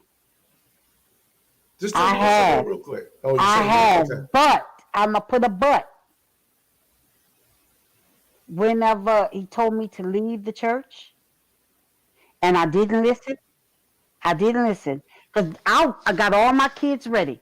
I got my kids ready, and we going to church. And the minute I touched the handle in my front door to leave out, I heard a voice say, "Don't go to that church no more. I want you to leave the church." And I rebuked us. I rebuke it in the name of Jesus. That ain't no God. God would never tell me nothing like that. And it said it again when I got outside. So I just rebuked myself. Relly, can I say something to And you? I start praying, no, because you're going to listen. So I go to church. When I go to church, I start to feel funny. And I always sit, me and my kids always sit in a certain area. And everybody's a small church. So everybody has their seats. They've always sat in there for years and nobody getting up. I'll go. And this girl is sitting in my seat. And she know better because she sit over there. And I'm like, move over, like, and she wouldn't. I'm like, I said, would you please move over? So she did. I'm sitting down. The music starts to play, the beats, and I'm feeling funny, and I hear a voice say, I want you to listen to that music. And I'm hearing the beats, and then I'm seeing this person catching the Holy Spirit. And for the first time in my life, I realized what's going on. I realized what's going on. So and you I'm didn't catch the Holy Spirit, Holy Spirit from the preacher preaching. No, the no, no, preacher no, wasn't no. preaching when you caught the Holy Spirit. No, not that. No, on that day. Okay. On that day, God told me, watch what's going on. Now the beat is going. She catching the Holy Spirit. And I knew. It's the music. It's the music. She ain't catching no Holy Spirit. And I heard God say, that's not me. That's the last day I attended my church. And I told my mom and them, I would not go back. And they was like, what's going on? All right, so what is the Holy Spirit then? So how if it's not that, and it's the music that's causing people to react that way. Hold up, and they react that way even in clubs. I thought you said what you is caught the Holy Spirit then? I'm talking about. Look, I'm talking about when I was in church as a kid. Like even my boy mom a couple times because we had jokes. But it was always the same people in church every week. When I was a kid and I was forced to go at a very young age, it was the same ladies that would catch the Holy Spirit every single time. But the preacher would be preaching, doing his sermon, and then they would just jump up out and of nowhere, everything, out of nowhere. That's a fact. I'm talking about out of nowhere, no music playing, nothing. Yeah, just from the preacher preaching. Right. I'm saying that. Has that ever happened? Yeah. Has that ever happened to me? No. Not just from him preaching. Now, if, let me see. So you know whenever they pray on you, like when somebody pray on you and lay hands on you, and something will just come over you. And you'll go down, but you don't know, you have no control of your body. I've had that happen. Like I had no control of nothing. No control, no. And they didn't push you down? No. The ones that push me down, I know, because they're trying to push, but this person just slightly touch, and I'm out. Can't nobody touch me. Really, you ever participated in a magic trick? No, not that. No, but you know what? There's so much Listen stuff. to the point. Listen to Let the me tell point. you. Really, wait before you go into another long story. Okay. Listen to the point. Magic trick. Yeah, Gullah, the magic trick.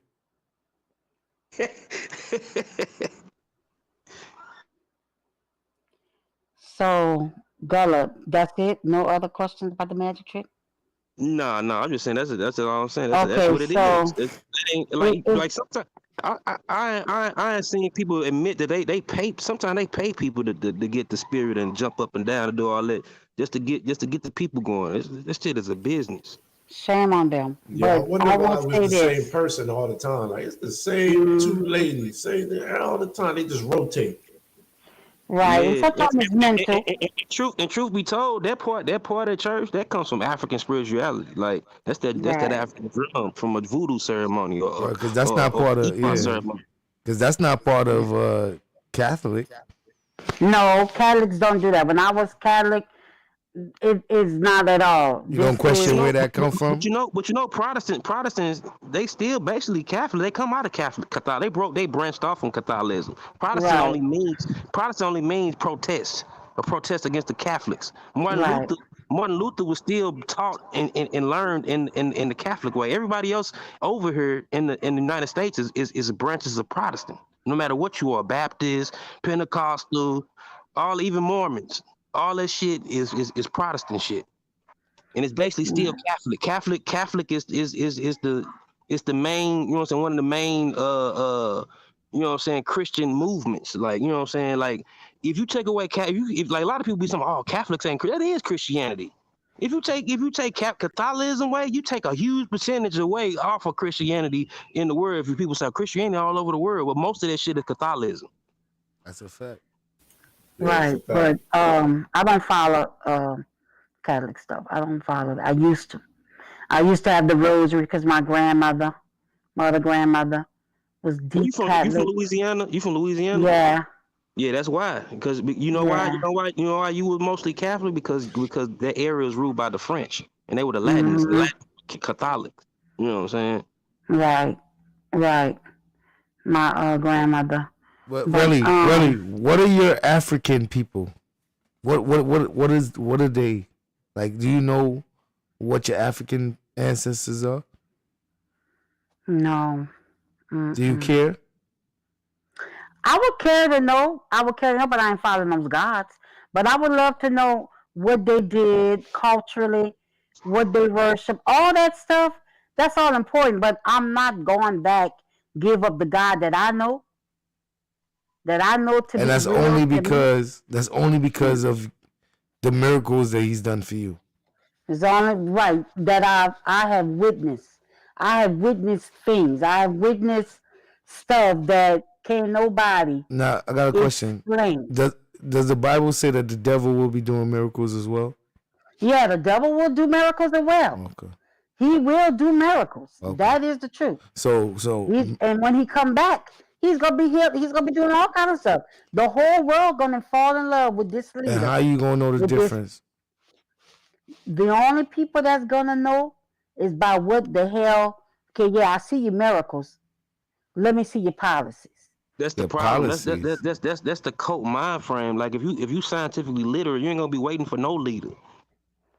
No, but there's a lead. This world always have a leader. That's why we got a president. That's your leader there.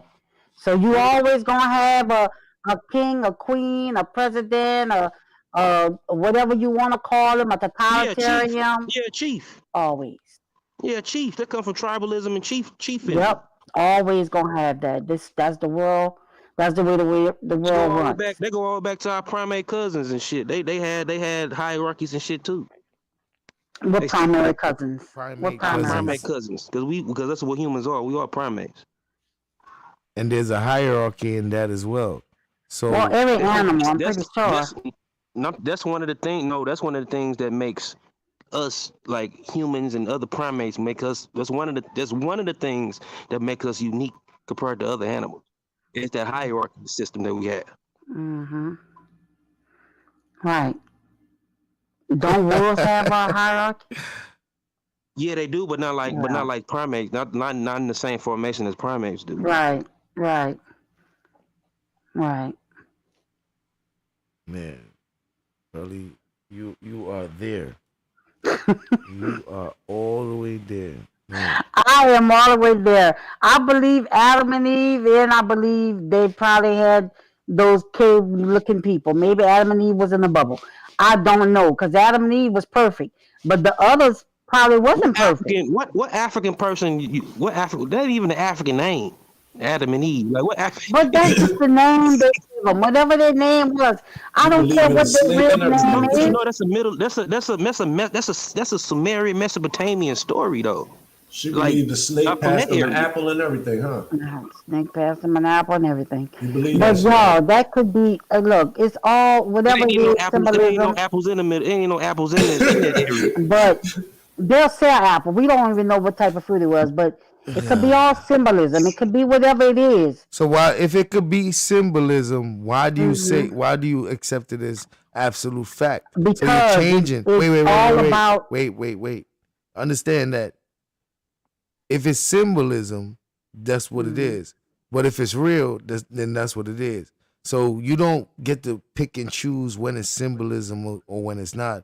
Or are you picking when it's symbolism and when it's not? And what is the standards of you picking when it's symbolism and when it's not? It's all in the same book. Yeah. Right, because the book has a lot of symbolism in it. It does have a lot of symbolism in it. How do you know what is symbolism and what is not? You know how can you really understand that symbolism? You got to take a class in mythology. You got to take a mythos class to understand that. I don't need none of that. Trust me, I don't need. You say you don't need none of that, really? If you really want to know the symbolisms, you got to go back to those cultures and what they was meaning. Are you serious? Because it comes I'm serious. Because you know why? You don't need none of that to understand. So you just know. God just placed it in you. You just know. You don't need no information, no knowledge about what you're talking about. You just know. I'm going to tell you, sis. Yes? A lot of this stuff, you're going to say is magical. And whatever you want to call it. I asked you that. I was just saying, because you saying that you don't need. Right. So you think that you could know mathematics without learning it? No, that's something different. Mathematics is different, but information is something. Natural. But information about something, you don't need that. So you telling me that you know the history of a microphone and how it started without learning nothing about it? That's natural. Learning the microphone, right? The Bible supernatural. The Bible supernatural. It has a supernatural take to it. It does. It has a supernatural take to it. You could take it literally. You can, and that's good if that's what you want to do. Or you can. Every story got a human story in it. It doesn't matter how you flip it. Yeah, but you get the same thing by looking at your favorite movie. You can do the same thing by reading your favorite book. Same stuff. You can find that same morality reading a Harry Potter book or something, or some Lord of the Rings or something. Okay, and guess what? It's gonna mean the same thing all the time. The Bible different. You might take that one verse that meant something at one time to you, and then when you go back, you just learn a new revelation on that same thing. Well, hold up. I just get this. It's something else now. It's always something. The Bible says the same, but forever changing. Because the word, like we say, it's a living word. You'll find a new little gem in one little thing that you didn't even realize at one time. So that's will give you life lessons. How can you do that if you're not even reading?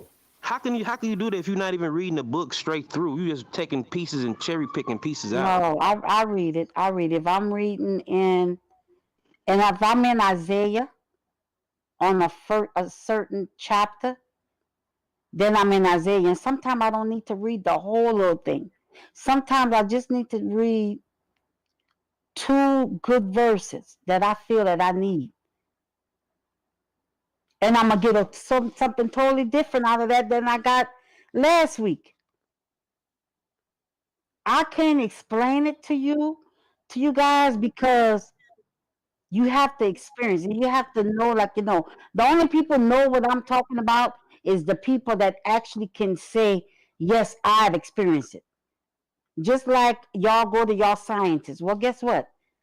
This is my scientist. No, science This is nothing that I am. Science, we can show and prove it. We can't just say, "Oh, I experienced it." We can't nobody just believe. Can't just go off of that. You got to show and prove it. If you was in a court of law and you had to testify or something, and they say, "Oh, you know what I'm saying? You was a witness. You know what I'm saying?" You start talking about, "Oh, I believe this," and then what you mean you believe? You was there or you wasn't? Like what you mean?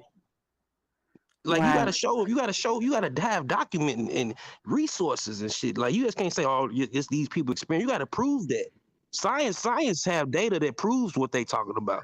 You can show you the tests, the trials and tribulations, tell you the different methods that it went through to get to the fact. Right. You can't do that. You can't do that just by saying, "Oh, this is," you know, say, I just experienced this. What do you have? Well, all I got is me. And this is the only Bible that some people can only see. The people that know me can testify. Oh, yeah. The people that know me, the people that don't know me, they're not going to know. But sometimes all you got is the person in front of you. They just believe in what you're saying. They just going off your word, though. They're going out for my word. They're going off for my word. That's not facts. They don't even know then. They don't because even know. It's not written down. I ain't written it down. I'm not written it down. I haven't put it on. It's not being filmed. But you're only gonna know when you know. One day you might not even be on this earth. I don't know. You're gonna know for you when it's gonna be time for you to know. Yeah, I know I ain't gonna be on this earth. I know that. I accept that. Right. Just accept that. Just accept that. And when you do see me, that's that woman that was trying to tell me one day about it. Well, now you know. No, I don't think I'm gonna see you. I'm gonna be part of the essence. I'm gonna be a whole nother. You never know. You never know. Yeah, you might be another form of consciousness. What you mean you never know? Really, you can't say you never know when you speaking like you know. You never know. Nah. You can't get away with that. You never know leaves room for what you're saying to not be true. Get out of here. Get out of here with that. That nigga gonna see me one day. He just don't know it. Flipped it to you never know. He don't know it, but he might say, "Hey, I want to be a conscious. I don't want to be a diet." With maggots eating my eyes out and shit now. No. We're gonna see one another. He ain't gonna even have eyes. One day, we're gonna see one another. One day. However he say he gonna see me, whenever. One day. So, there's things that I could tell y'all that y'all would not even believe. Like, I need to understand this. Like you said, you believe in Adam and Eve. Like, who was Adam's mother? Like, did this dude have a belly button or what? Like, You know what I'm saying? I'm gonna tell you how they say the world started in the water, right? Everything came out the water. That's what they say. It came But out you the need water. stars to have water, really. Came out of Really, the damn you need water. stars to have water, really. In a nutshell. Well, that's what the Bible said too. It came out of the water. Now, if he's That's the the first man, problem. he don't need no damn belly button. What he need one for? You do What need he a need was man the because one that because birthed everything. something. See, you see how they do that? They cut out the woman. You need a belly button. Right, they cut out the woman, but she That's your gave birth. covenant with your mother. Let me tell you. Okay, look, I'm a mother too, right? I'm a mother too. And every living thing on this planet has some type of belly button. Right, or but something. I don't worship no You know what woman. I'm saying? 'Cause I'm a woman, but I don't worship no woman. I understand that we are the life givers. We are life givers to this earth. Without us pushing out a baby, having a baby, is not possible. And No ain't no matter man, what and the ain't no man, science and is ain't no trying to man do. ever in history has ever been born and not from a woman or Well, guess what? female. That's what they're trying to do. That's what they're trying to do. Yeah, but So- all right. So we talking about in history. Yeah, That I has know. so how could Adam be born without one? Because Adam didn't come from a woman. So that's what I'm saying. Just How, like Eve how did could not he come be from a a woman. man? Space alien, like so we come from aliens or some shit now. Cause No, every human creature, every no. human organism has a belly button. No Right. matter what it is, like Right. what makes him so special? Because he was the first man. He was the first being to be born. Nah. And then if you go off of that, if you going off of that history, that you technically saying the Earth is only 6,000 years old. Well, let me ask you The this. first man go back 250,000 years ago in East Africa. Let me ask you this. Okay, so if you go on by the ape stuff, well, where the first ape come from? Who birthed him? The first ape come from other simians. Who birthed that? Non-anthropoid simians, which you Okay, would colloquially call a monkey. Okay, well, who birthed that? Where'd that come from? Really, there's answers to that. We got the whole fucking timeline. I'm gonna take you all the way through Yeah, the reptiles, all the way to the single cell Okay, organisms. the first one. Who birthed them? It's gonna go down. Really, slow down for a second. If you want to, because you can keep going, you could keep doing that for millions of years. It's gonna take you back to prokaryotic and eukaryotic cells. You're gonna get back to single cell organisms, and you're gonna have to learn how cells work and how they multiplied and how they was able to turn into organisms. Now, do you know that information? No, but I would ask you this. That's Who the made problem first right cell? there. Who made the first cells? I keep Now you asking say that. who made the first cell? Somebody had to make these. So you just gonna keep? Nobody did. organisms. Ain't no creator. Ain't So nobody they just made it nothing. for themselves. Why is not What you happening? mean right made now? it for themselves? Do you know how cells? It happened from a death of a star, from a death of a supernova, and it cools down, and then you get this reaction that we got now. You know what I'm saying? Well, Slowly. well, who made the star? Stars Where that make come stars. from? Stars are made from a death of the Big Bang. The stars Okay, made. all The right. stars Well, are made. who? Other Well, stars where made is from the death Big of other Bang? stars. Who created the Big Bang? How? Just Nobody. because you got a Big Bang, just because you Nobody. got a Big Bang, the Big Bang just come with all these organisms that's told what to do and what you Nobody. gonna be and how you gonna grow. And That's called God of the Gap. Just because you don't understand yet, and science haven't, that don't mean because they keep getting closer and closer. They got all the way to the Higgs particle. You can't get past the Higgs particle, and nobody knows. It's just say you don't know. It's okay to say you don't know. yeah, because they don't want to say. There has to be a. What you mean they don't want to You say? gotta say you made don't know. You just have to be honest. You just have to say you don't know. I Everybody am knows. being honest. Well, okay, you're being honest that you don't know. I'm being honest in my own reality. Yeah, we don't know. That I'm gonna God say we don't know yet. Okay. Right, and they're gonna never, even if they do find out, they're gonna never want to say it. Every time they got closer, they kept, oh, God must did this. They got another closer. Oh, God, no, they keep finding out more and more shit that it wasn't God. You talking about the sun stuff with the different particles that they're trying to find the God particles? What they trying to find? No, they just call it the God. I know. It's a nickname. It's called the Higgs particle. Yeah, the Higgs particle. I know. They keep doing that. Yeah, I know about them. But Hold on. I got a question in the chat. What about the people God made before Adam? Genesis 1:26. This was before he made Adam. The word. Are you implying that anything in the Bible about the creation is possibly true? yeah, I said that whenever Adam and Eve came out of the garden, they had people. I'm just saying, what if those things that was already there before Adam and Eve? How do you explain that before Adam and Eve there were people? If people were made by God and they don't have belly button, and Adam doesn't have a belly button, who are these people, and do they have belly buttons? The Adam and Eve would not have a belly button, but those other people, I don't know. There's mysteries to be known. So it's crazy how you would say you don't know for that. I can't explain. It's crazy how you would say you don't. So Adam and Eve was a freak. They was a freak of nature. Adam and Eve was. Adam and Eve, if you would say that, yeah, because they were just. So they already was what we would be today. So God didn't create those people. What they was looking at wasn't. So God didn't create those people. He created everything. He created everything. Maybe they were not, the ones that he would consider, this is what I want my people to look like. Maybe they were just in the other stages of whatever that was. Could be looking like cavemen. I don't know. Could be looking like whatever. Because the son marries one of them. The son goes and marries one. What caveman look like? I mean, we found cave art all the way in South Africa. Like, what I know. Maybe they weren't perfect like that. I don't know.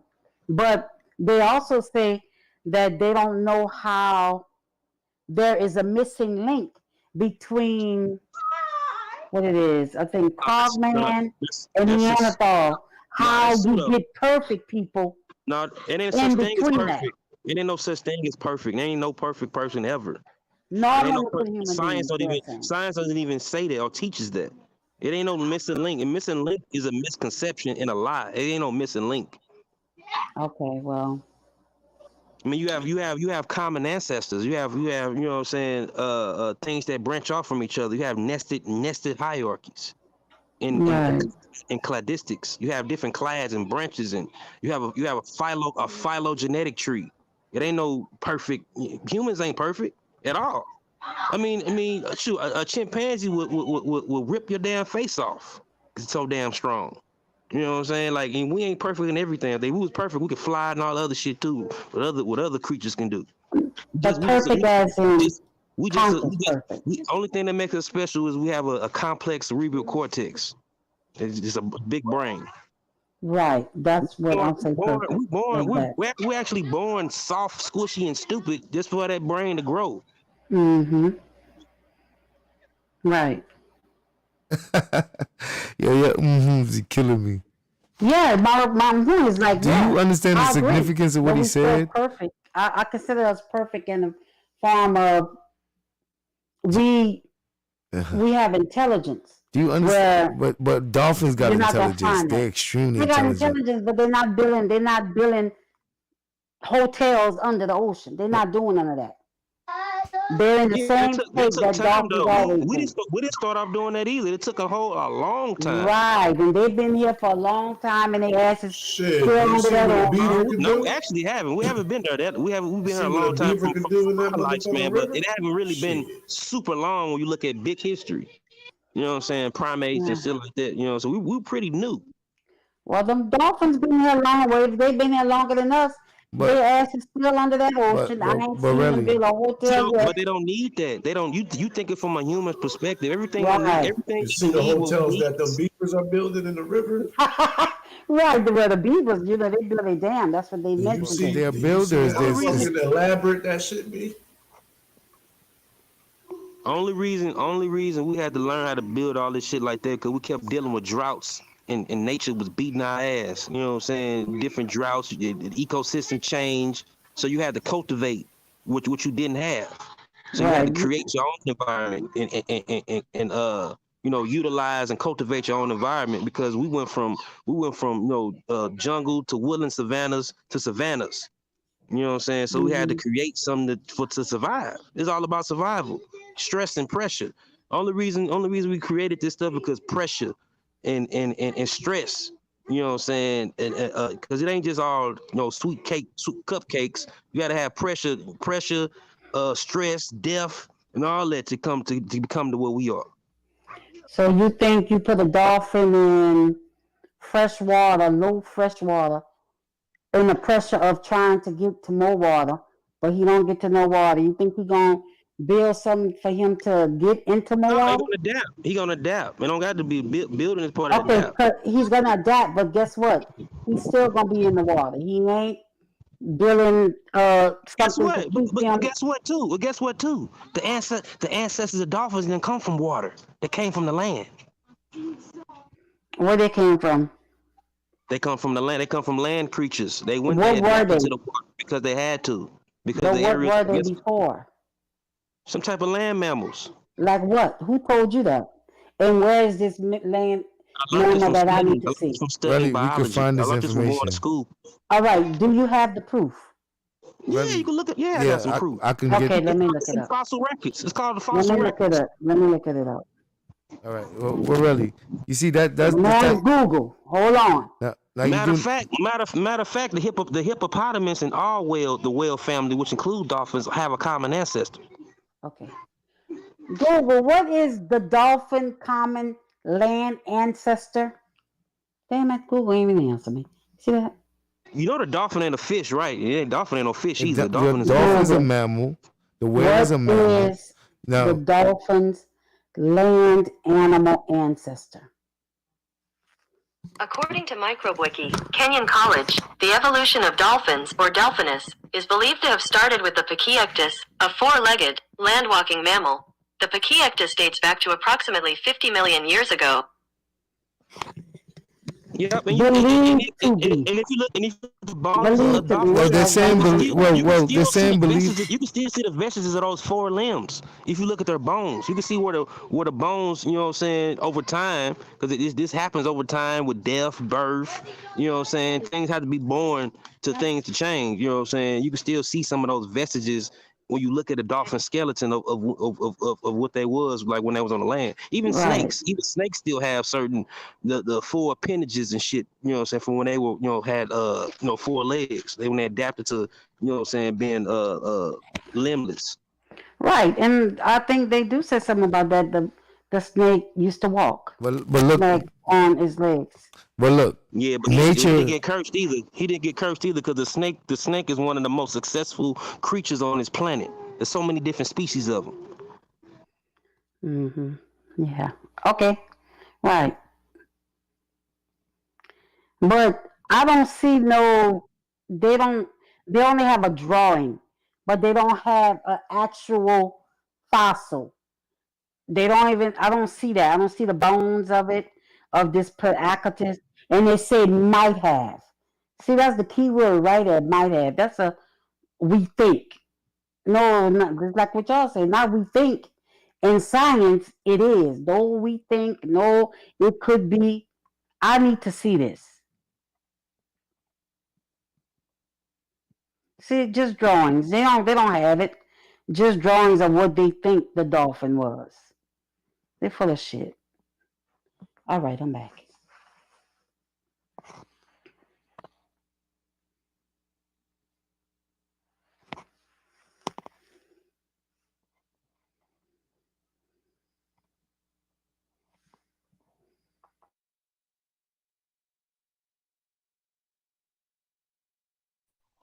Hello? Hello? I can hear you. I hear you. Yeah, they actually do have the fossil of the ancestors of whales and dolphins. They actually at first they mistaken it as a dinosaur bone, but they found out it was a mammal. So it was a bone or bones with S? Bones. You had various different creatures, various different ones. Sometimes they had to put it together. I mean, come on now. Right. You got scientific theory. Scientific theory ain't the same as theory. Right. So really, what nature forced those creatures from the land to the water, and then they adapted. So just like in Egypt, they had a necessity for writing, and they had land and flood waters that flooded all the time, and they would have to learn how to know when the season's gonna change. They had to learn geometry so that they can build their cities depending on how the flood would come and go. Like, these things are being forced by nature. Sometimes nature forced animals to evolve. Right. I could agree with And that. also get smarter. Yeah, you had, bro. But they're not smarter than us. I don't think that. I ain't say they're smarter than us. They just in a different way. I mean, it's certain things that certain other animals are expert at that we can't even do. I believe you that. can't. Right. I mean, we're only smart at figuring certain things out, constructing things. You know what I'm saying? Other things, certain things like that. But we come, actually, us as humans, we come out of a group or family of other smart animals, which is primates. You know what I'm saying? It's primates period are smart animals. Humans are just the most smartest out of the primates.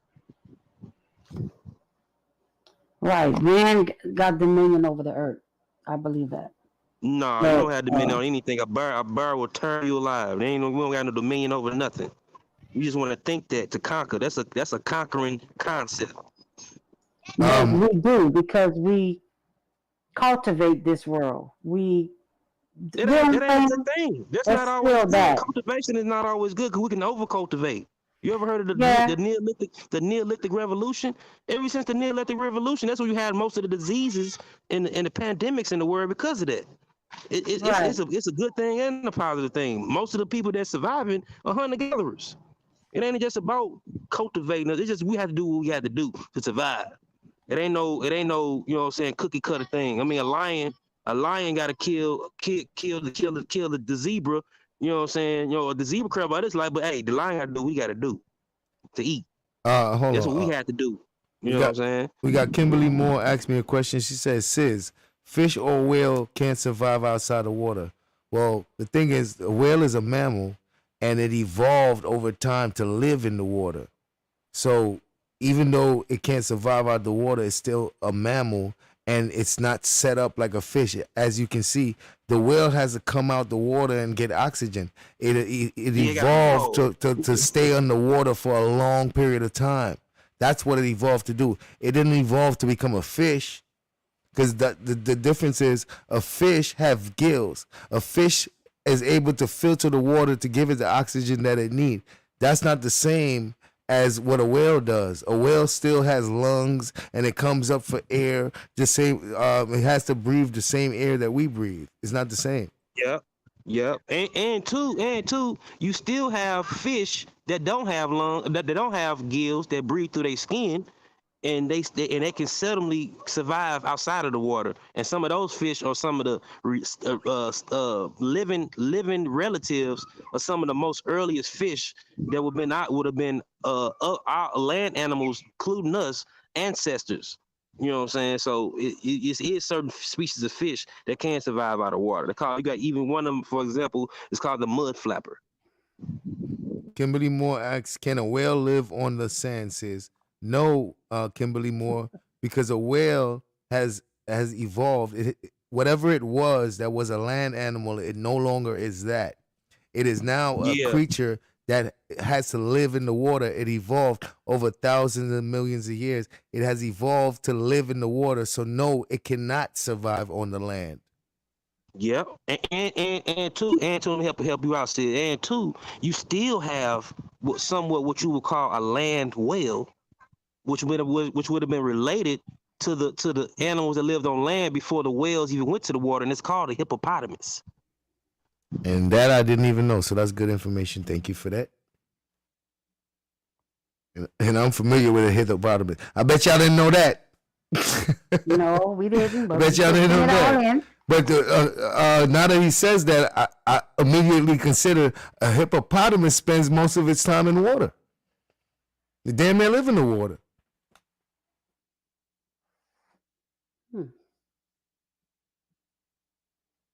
And it kills most people in boats in Africa. Kill more people in Africa than any other animal. Yeah, that motherfucker will chase your ass down too. Like 500 people a year or some shit. I remember one time I seen a number. I said, "What? That many people? God dang!" So they are like bad animals, like predators to humans. Yeah, I mean they're not predators. To all animals. Yeah, they protect their stuff. They don't even eat meat. They be fucking lions up. They be fucking alligators. I won't be going. Yeah, they be fucking crocodiles up and everything. Yeah, river over there. Wow. Yeah, those are your whale cousins right there. That's the dolphin cousin right there. Basically he a damn land whale.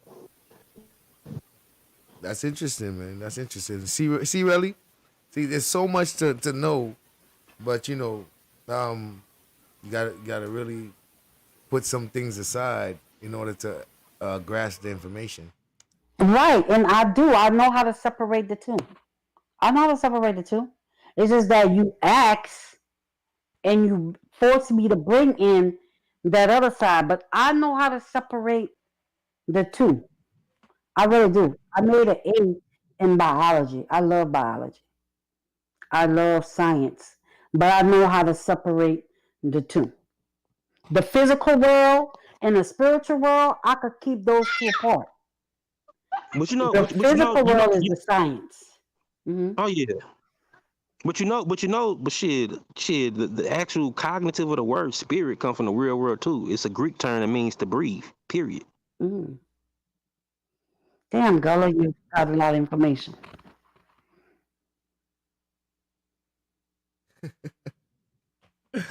Thank you, Kimberly Moore. Kimberly Moore is my girl. Kimberly Moore. Let me see what she said. God spoke that into existence and will never change. Hey. Yeah. And too, like we saying God this, God that. You know, God, the term God comes out of what you would consider paganism anyway. Only reason we saying God because Germanic tribes were Christianized by Latin Roman people. God is actually a Germanic term. It's come from the same cognitive that means Odin. Every time you say God, that's a Germanic deity. That's the actual father of Thor. You know, Odin, the one-eyed deity. Before then, Latin and Romans weren't saying God; they were saying Dios. The only reason we translate the God because we speak in English, we speak in the Germanic language today. So every time you say God, you know when they became Christians, they switched up the logo to their synchronism and to their culture. It's a Nordic, Nordic type culture. When they became Christianized, people that slaved us and brought us over or whatever, them type of Europeans. But every time we say God, you really mentioning a Norse deity. Because before then, the original Jews and all that, they were saying El, Yahweh, El Shaddai. Yeah, I saw that. Yahweh. We say that too, Yahweh. Yeah. Mm-hmm. Yeah, and Yahweh itself was one of many Canaanite deities, which is he was a war god, a thunder war god. Y'all sub up to Gullah Break. Make sure y'all put his link in the chat, please. Yes, Young Raz. Young Raz say he agree with me too. Thank you, Young Raz. But we gotta just, we're gonna put our beliefs to the side and taking this science because it is knowledge. Science is knowledge. Y'all know God say don't be stupid. You got to be knowledgeable. You got to have wisdom. So I'll take it all in.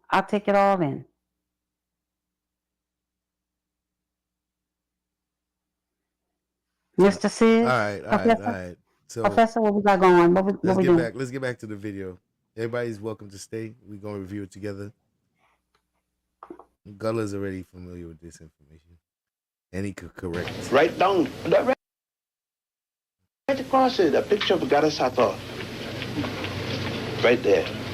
And now, we're going to see not only that, but on the wall, we're going to see at that temple the story of Hatshepsut going to the land of Pu-Anit which the Jews are going to later in their Nancy story call Punt. It will be the story of when the world went to an end because a fellow named Noah is going to take his little family, put them in a boat, 90 cubits. A cubit is 3 feet, 90 times 3. If my math isn't bad, 3 times 0 is 0, 3 times 9 is 27. 270 feet long. Do you know, this is about 100 feet, 270, but twice this building plus 3/4. Now let's say how big that boat is. And they're going to put 2 of everything. The sense of being a part of something of historic importance was building. By now, the excitement level was high in Aswan. We all had a sense of being a part of something of historic importance taking place in a setting of great historic importance. The emotional content of it all was perhaps best embodied in what this young man revealed to me. What's your name? Omar Nobles. Omar. How old are you? 17. 17. Where are you in school?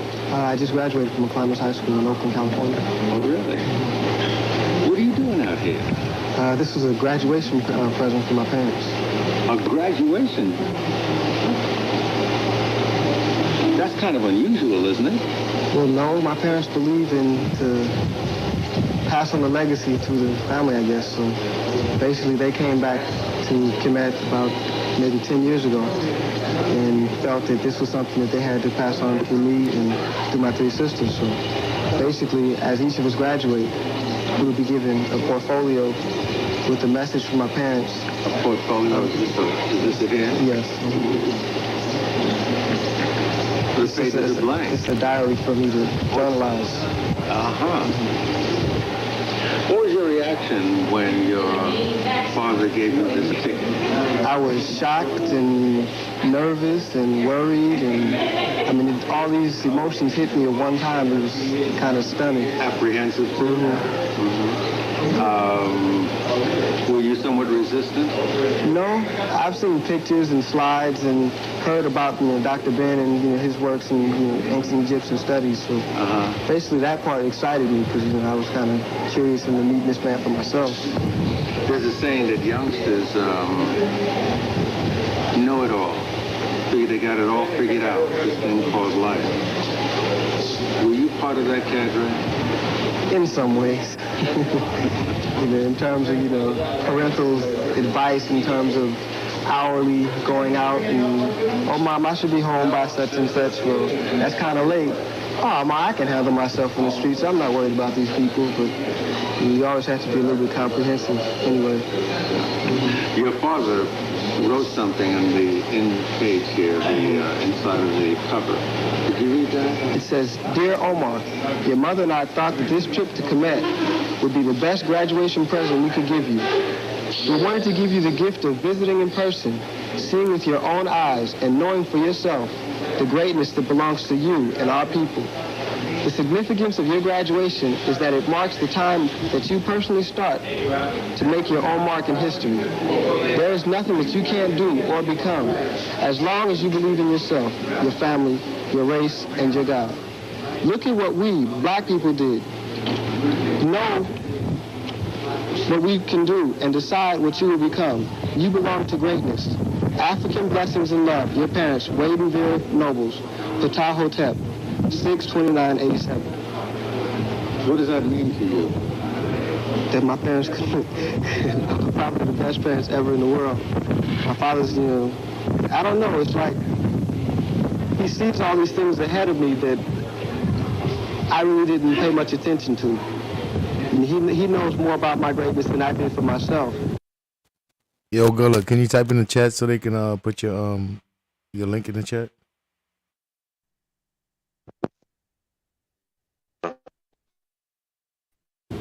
And after being in the black land, I was starting to see for myself that it's about time I get on the road and do for myself. Do you think there are any limits to And when you guys check out Gulla's page, he does presentations and he actually teaches. I don't teach. I'll do reactions and I give my insight and I share my information. Some of y'all might think I teach, but I really don't. So when you go to Gullah Jibray's page, he actually teaches because he's very informed with a lot of this information. And I'm gonna learn how to do presentations to where I can actually teach some information. But I'm not teaching, I'm just sharing. What you can do, Obed. After seeing the pyramids and Ramses too, there is no limit to anything. Ahead of us was the ASCAC conference, where some of the leading American historians of African descent would lecture. And there were those awesome temples and monuments waiting to reveal to us their ancient bond with each of us, as you will see in the next hour in our three-part series called Return to the Nile Valley.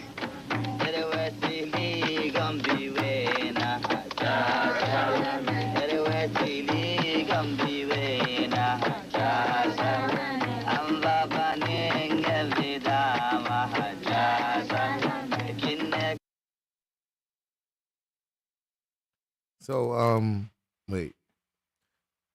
Kimberly, you're very active in the chat. I like that, though. Says, Sis, can you do a presentation on why God didn't create money? I don't know how to do a presentation on that because I think it's clear to everyone that God didn't create money. Right. So it's self-explanatory. You know what I mean? Like, you know, maybe you might want to say to do a presentation on why people created money, but why God didn't create money. But she says, but why? But why God didn't create money? Do a presentation on why God didn't create money. If I want to be technical, and God has planned this whole thing, then technically God did create money.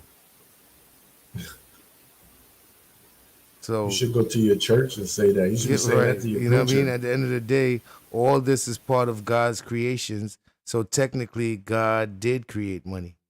So it still wouldn't really make any sense to make that kind of a presentation.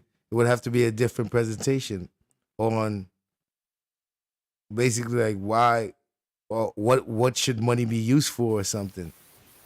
Don't they say the money is the root of all evil? Don't they say? Ain't that a saying? Right. Money is the root of all Right. evil, but the devil is the ruler of all evil, and God created that. Right. So at the end of the day, you still gonna get God created it. No matter what you think about, it's gonna be God created it, because at the end of the day, everything good and evil in this world is created by God. It's a Period. creation from God. Yeah. So you know, like you can't get away from that. Right. I've kept my mouth shut long enough.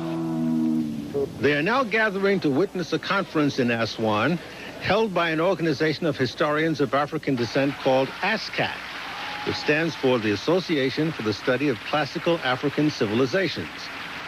In this hour, you'll see what developed in that conference and also see more of the continuing tour of monuments and temples after the conference.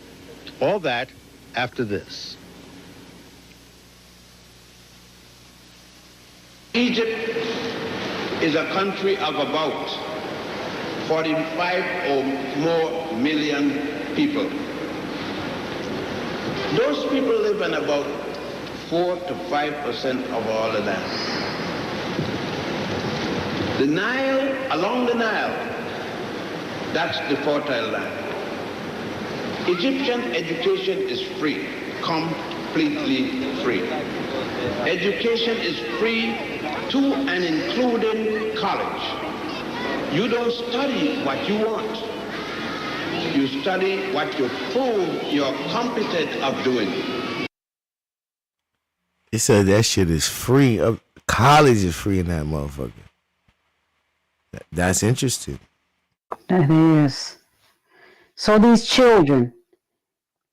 Okay, so this is Egypt. this part of town, this city, this country is Egypt? I'm not sure what visuals they're showing with this commentary. Because the commentary was most likely done on a separate occasion. So this might just be some edits we're watching. So I'm not sure if that's exactly what it is. But the information that we're listening to is the actual information. But I'm not sure if what the visuals we're looking at is exactly what is being said. Some of it is, but I'm not sure if that's what's going on. According to your record, Egypt is a partly socialist, capitalist, mixed economy. You can't starve in Egypt, it's impossible. Every man, woman, and child in Egypt is guaranteed bread, coffee or tea, and sugar. He might be referring to what Egypt was. You may not be living good, but you can't starve. All housing is controlled by renters. You cannot raise the rent without approval of the government, even the houses for the rich. Housing is hard. You can see it everywhere to get because of the population increase. There are thousands of young people waiting to be married, and because of housing, they have to wait. Let me explain something. People don't mess with their virgin daughters. They are virgins at the 1,000 living in a mother and father home, 45, 50, 60, 70 years old. It is the common way of life here. A woman 40 years, let's say, unmarried, virgin, has a job, maybe supporting the family, cannot go out without her mother's permission. So he's giving an insight of Egyptian culture. Right. I don't think he's lying because those Egyptians they call themselves Arabic, but they're from Egyptian. They own the gas station here, and he was young. He's like, I got a wife in Egypt. I'm like, oh really? So, and he does bad things out here, but he says in Egypt, my wife cannot go out by herself. She goes with her family. Can't go nowhere by herself. Yeah, but I just thought that was weird. But what he's saying is that there's no like your daughters don't get sold off as a young virgin. He's saying there's grown women that's virgins. I'm gonna play it again. It is the common way of life here. People don't mess with of the government, even the houses for the rich. Housing is hard. You can see it everywhere to get because of the population increase. There are thousands of young people waiting to be married, and because of housing, they have to wait. Let me explain something. People don't mess with their virgin daughters. They are virgins at the 1,000 living in a mother and father home, 45, 50, 60, 70 years old. It is the common way of life here. Okay, what he's saying is the older men don't mess with their younger daughters. I guess that's a practice over there in the Muslim respect of the culture. Because they're the ones that take over Egypt now. So I guess he's making a differentiation. A woman 40 years, let's say, unmarried, virgin, has a job, maybe supporting the family, cannot go out without her mother's permission. Well, I take that back because he said a woman 40 years old, that's a virgin.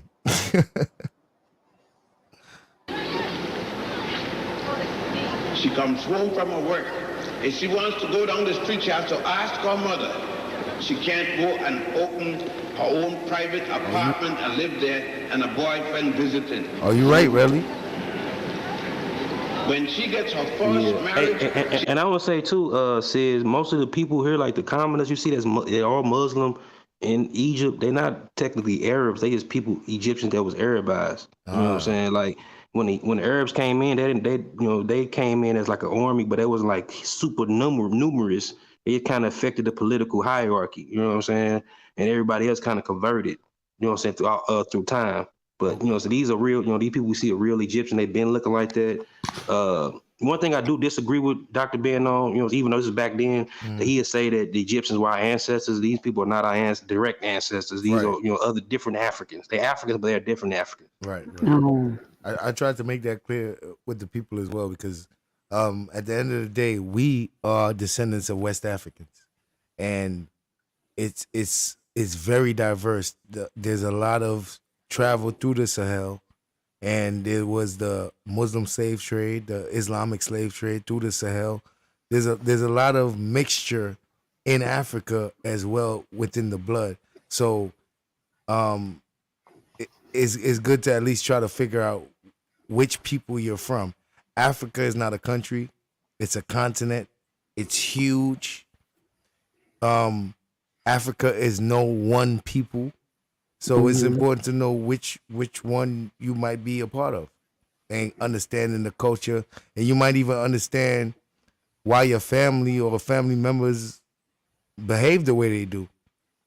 Some of the things people do, they don't even realize it's passed down, it's hereditary. So let me ask you this before you get started. Gullah says, the Ethiopians and the people from Somalia and the people like that, do y'all consider them to be part of us, or is just another part? No, they actually more related to like Egypt. Them Horners, East Africans. You know what I'm saying? Our ancestors split off from their ancestors around 20,000 to 50, like somewhere around 20,000 years ago, or a little bit for some say 47, somewhere around that range. But our people start going before the Heliocene or the Neolithic Revolution. Our people start going into the Green Sahara, going west. You know what I'm saying? Some of the people still lingering around. They actually are a younger cultural population than us, than our ancestors are. But you know what I'm saying? No, those are a totally different group of Africans. They look different too. Those are the Afro-Asiatic speakers. You know what I'm saying? Like the East Africans. We come from Niger Congo speakers.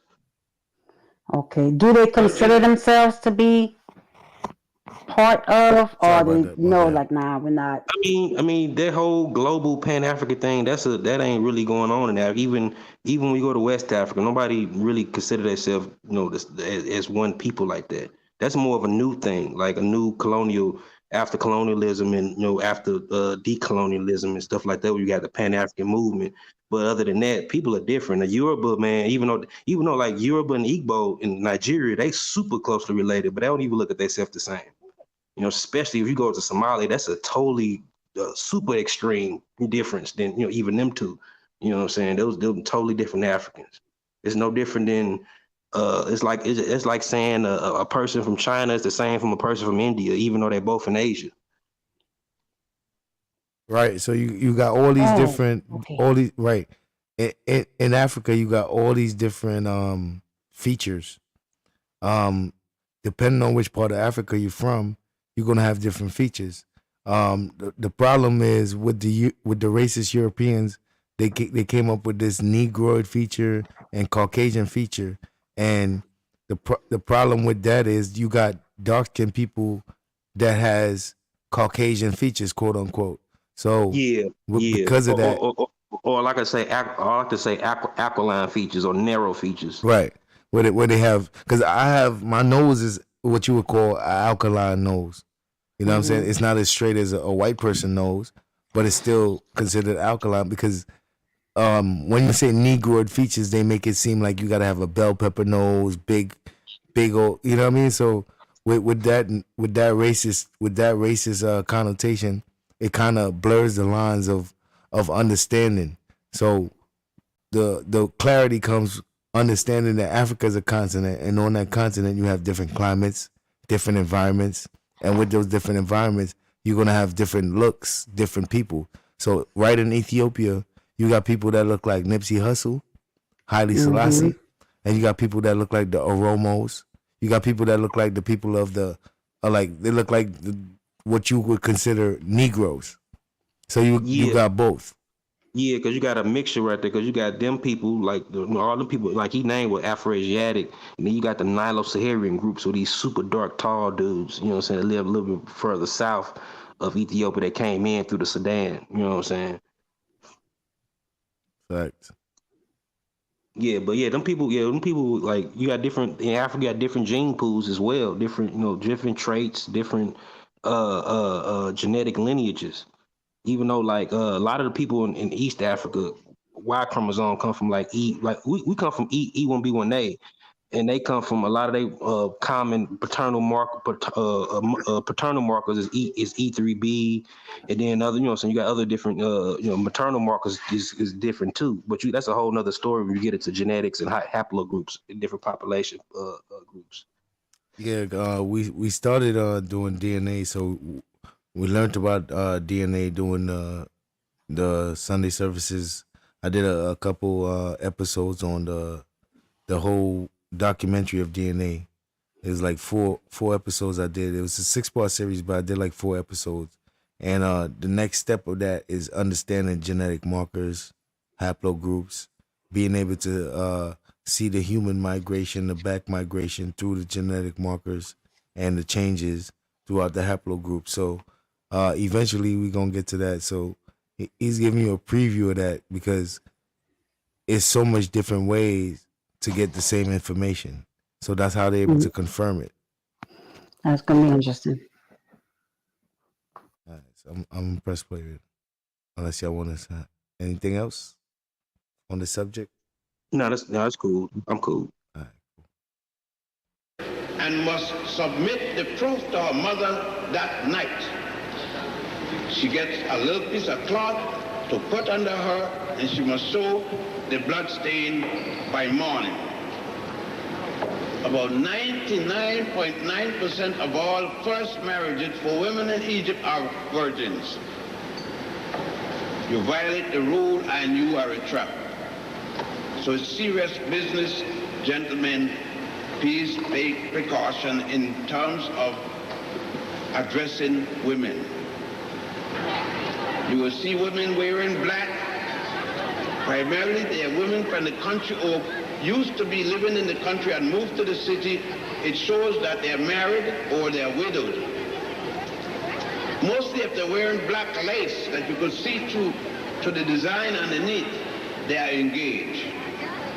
If they're not wearing black of any sort, unless they're Christians or so forth and have a ring, they are single. That doesn't give you the right to approach them. You approach an Egyptian girl or a Nubian girl by asking a friend to introduce you to her parents. Men don't ask her or approach her directly. Now you're talking about Cairo, it's a different thing. Cairo people do anything. Like in New York, Sin City. I thought that you needed to know that because you're going to be moving around. And the ASCAC conference was held in Aswan in the Nubian Conference Center, a facility donated to ASCAC by the people of this city. All 800 members of the touring group attended to hear a series of lectures by some of the preeminent African scholars of African history, all of whom have formed this organization.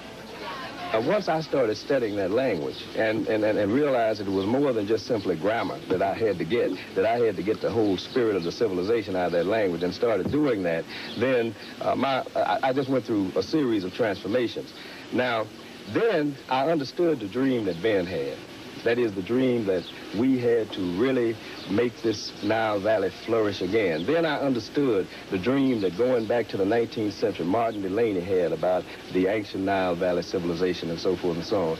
And so I started dreaming that dream, on my own in a certain way, and saying that, it would be great if we could really pull an association of all of the African scholars and all of the African people who can be led to believe this way into an association, cutting across disciplines and so forth and so on, and really move in that direction.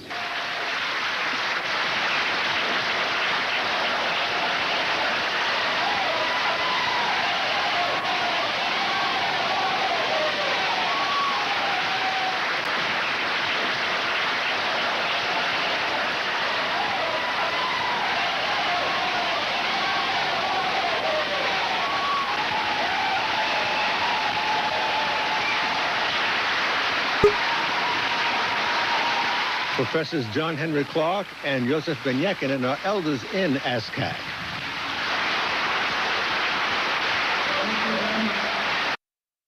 Doing the work in real life, though.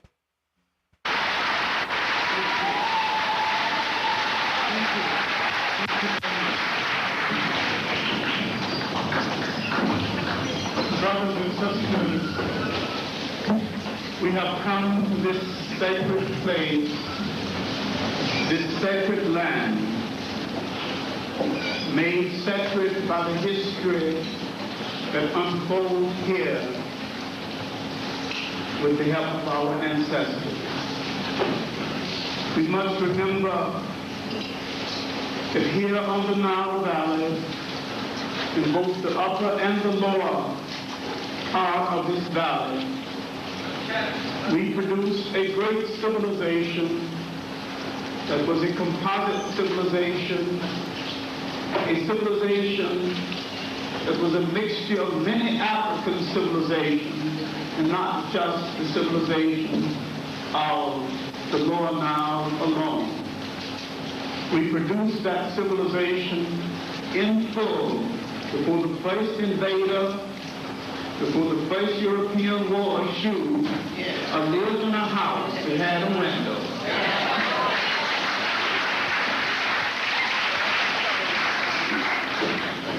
And foreigners gave nothing to it but to bring it down. While this was the first and the best known of the great river civilizations of Africa, it was not the only river civilization of Africa. It is the best known. It is the best known because it inherited the best talent in the African world as technicians and as builders. We must remember that we are not here for a vacation. We are here to reaffirm a sacred commitment, not only to reclaim Africa physically, but to reclaim it culturally, because if you don't reclaim it culturally and politically, you have not reclaimed it at all.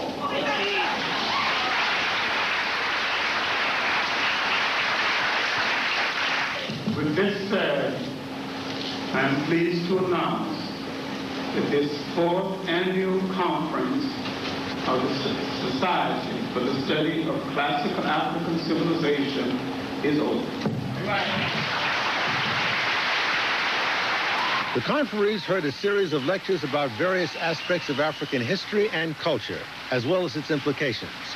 These presentations were made during a 3-day period. It's been about 10 years since I first met Dr. John Henry Clark and Dr. Ben-Jochannan at a time which I gave my first lecture on melanin in a large public setting at the State of the Race Conference held in Los Angeles in 1977.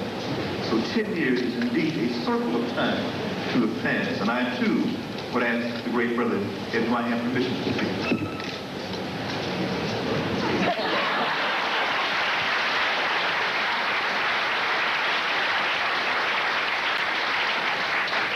It is so important to appreciate the role of the elders. They bring to us so much from the world that is hidden or beyond comprehension. And it is an honor to have them to guide us, and we always seek that kind of direction. My topic today will address the subject of the Kemetic maps of consciousness and looking at the question of Amenta in the Book of the Gates.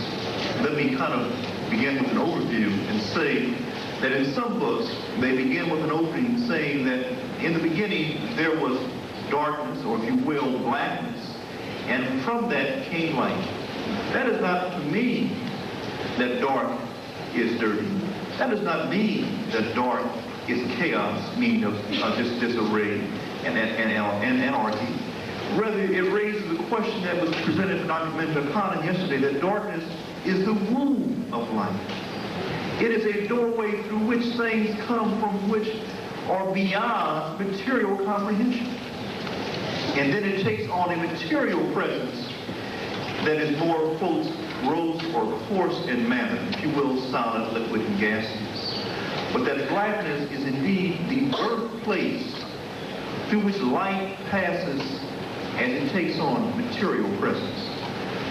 We now see, and our records tell us that our African people, especially Kemetic civilization, said that in the South there were two great lakes. One lake from which would come the Blue Nile, and from another series of lakes which would come the White Nile. And these two great lakes of Tanana, which are described in the book of Coming Forth by Day, are indeed the Holy Land. It is from this holy place that the Africans, or what we call the human forms, took on presence. It is from this place that a people who then later developed the left pillar, right pillar, cortical hemispheres, we call the Twa people, or the Anu people, who would develop an earlier group, and then in excess of 1 million years ago, move out and populate the entire planet over 1 million years ago. All of them being Africans. We are African Americans. Now some people have real arguments with that. I don't want to get into the argument. I understand the claims both sides of it, so that's cool. But from a big argument, let's just suggest that we are African Americans. And if you don't believe that you got a lot of American in you, check you out as opposed to your brothers and sisters over here. Check out the kind of disrespect we show to each other over here. Check out the kind of imitations of Europeans that we do inadvertently. Look at the kind of reliance on certain kinds of lifestyles and certain expectations that have come about by virtue of our enslavement. Let's understand that 400 years of that experience have made us Americans. Not Euro-Americans, but African Americans. We are still Africans, but we have a tribal experience that must be taken into account, because it is the slave and the American reality that's causing us all our problems. If we were just Americans or just Africans, we wouldn't have any problems. If we were only African people, then there wouldn't be the ability to appreciate African scholarship. If we were only Africans without a very thick disease of Americanism and American experience running through our lives and experiences, we wouldn't be involved in the destruction of each other as males and females and walking away from our children. Come to the Nile, to the black land, kiss the soil of the ancestors where they kept homage to those who know the secrets of ancient Kemet, those who know to rise. We invite you in Askak to rise to your heights, the highestness of your resurrection. It's not something that will just start now, but it's a progression. It's a journey. The journey means the boats that you see in the artwork that continues to move and to travel. Homer used to say that Kemet was the origin of Western civilization, which was simply the Greco-Roman civilization at that time. In other words, we can appeal to the Greeks themselves, who tell us in their own words and in their own writing that they borrowed extensively everything that was of value in Greco-Roman culture from Africa. So we didn't have to wait till George G.M. James wrote Stolen Legacy. the Greeks said that they had taken that legacy in the first place. Plato argued that there was a genetic relationship between Greece and Kemet in the heroic age, during the age of the Greek and the Greek heroes, and even before the age of the Roman heroes, and modeled much of his own work in the Republic and in other writings after the institutions of Kemet. So, for example, the guardians in the Republic bear a remarkable resemblance to the Kemetic priests. The academy that Plato talks about looks exactly like the temple schools in the Kemetic Valley. At the end of the second day of the conference, the audience was treated to a performance called Queens of the Nile Now, which you'll see in just a moment. What became of the black people of Sumer?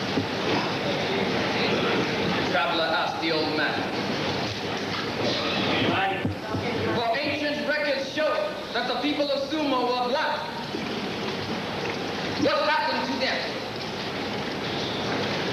Ah, the old man sighed. They lost their history, so they died. Come, join me in summoning our ancestors by repeating the chant with me. Come, Africa. Come, Africa. Come, Africa. Come, Africa. Come, Africa.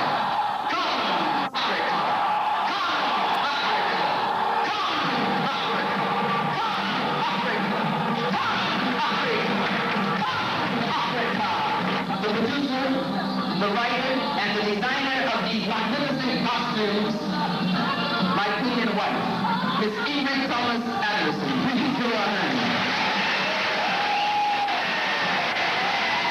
Queen of the North.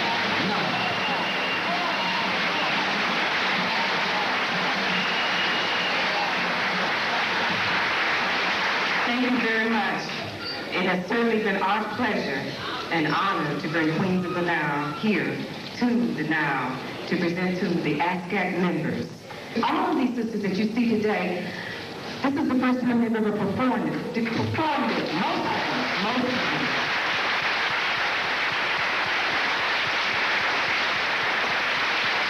They are queens from your region, and I think they did a wonderful job in 2 days. I said 2 days, is that all they did for 2 days?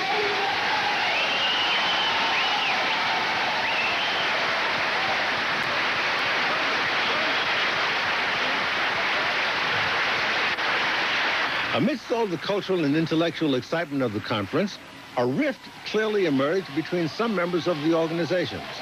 2 of the elders, Professors Clark and Ben, were plainly at odds with at least one of the high-ranking officers, namely Dr. Maulana Karenga. Dr. Karenga is a professor at the University of California and was once known as Ron Karenga back in the 1960s. What it says to us is that we are the fathers and mothers of human. Yo. Beefing. Damn. Yo, you know who this guy is? No, who's that? That's Nah, I don't know that dude. See the name, it says Maulana Karenga. To all the Kwame Brown supporters who remember the Judge Joe Brown interview, he mentioned this guy. He's one of the guys that came up with Kwanzaa. Oh. Judge Joe Brown mentioned him? Yeah, and he's saying he was working with the CIA, FBI to basically infiltrate. You think that's why Dr. Ben was kind of beefing with him because they pretty knew like his job is going to be to go against them. As a black man, he's gonna be one of the black people they put to go against them. But before you play it, remember at this time we were fighting against apartheid. We were worried about South Africa. I'm talking about like as being in high school. I remember Like everybody, we was all protesting, like Coca-Cola and Pepsi, because they were big out in South Africa, and we wouldn't buy their products if they would stop doing business with South Africa unless they stopped the apartheid. So we was wearing the Africa, what you call that? The country, the continents around our neck, stuff like that. Give me 1 second. But you go ahead. I'm listening. So yeah, my mind was somewhere else with the apartheid stuff. That was big.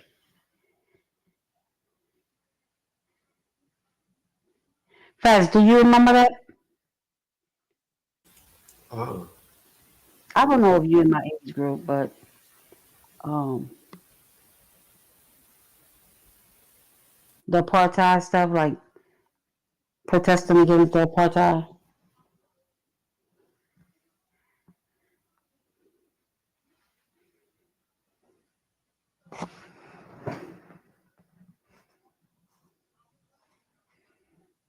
But I definitely want to know about that Kwanzaa stuff. Yeah, I remember the protest, but I don't remember. I don't know about Louisiana protest. Oh yeah, so we didn't protest like on the streets. We protest by we're not buying Coca-Cola products Okay. or Pepsi. So it was like, we didn't buy their products. Hell, we're gonna drink Kool-Aid, kill ourselves even faster. But it was like those type of products. Don't buy products that doing business with South Africa. The word went out. So a lot of people was on, even white people was doing it. Like, yeah, we're not supporting none of those companies. Okay.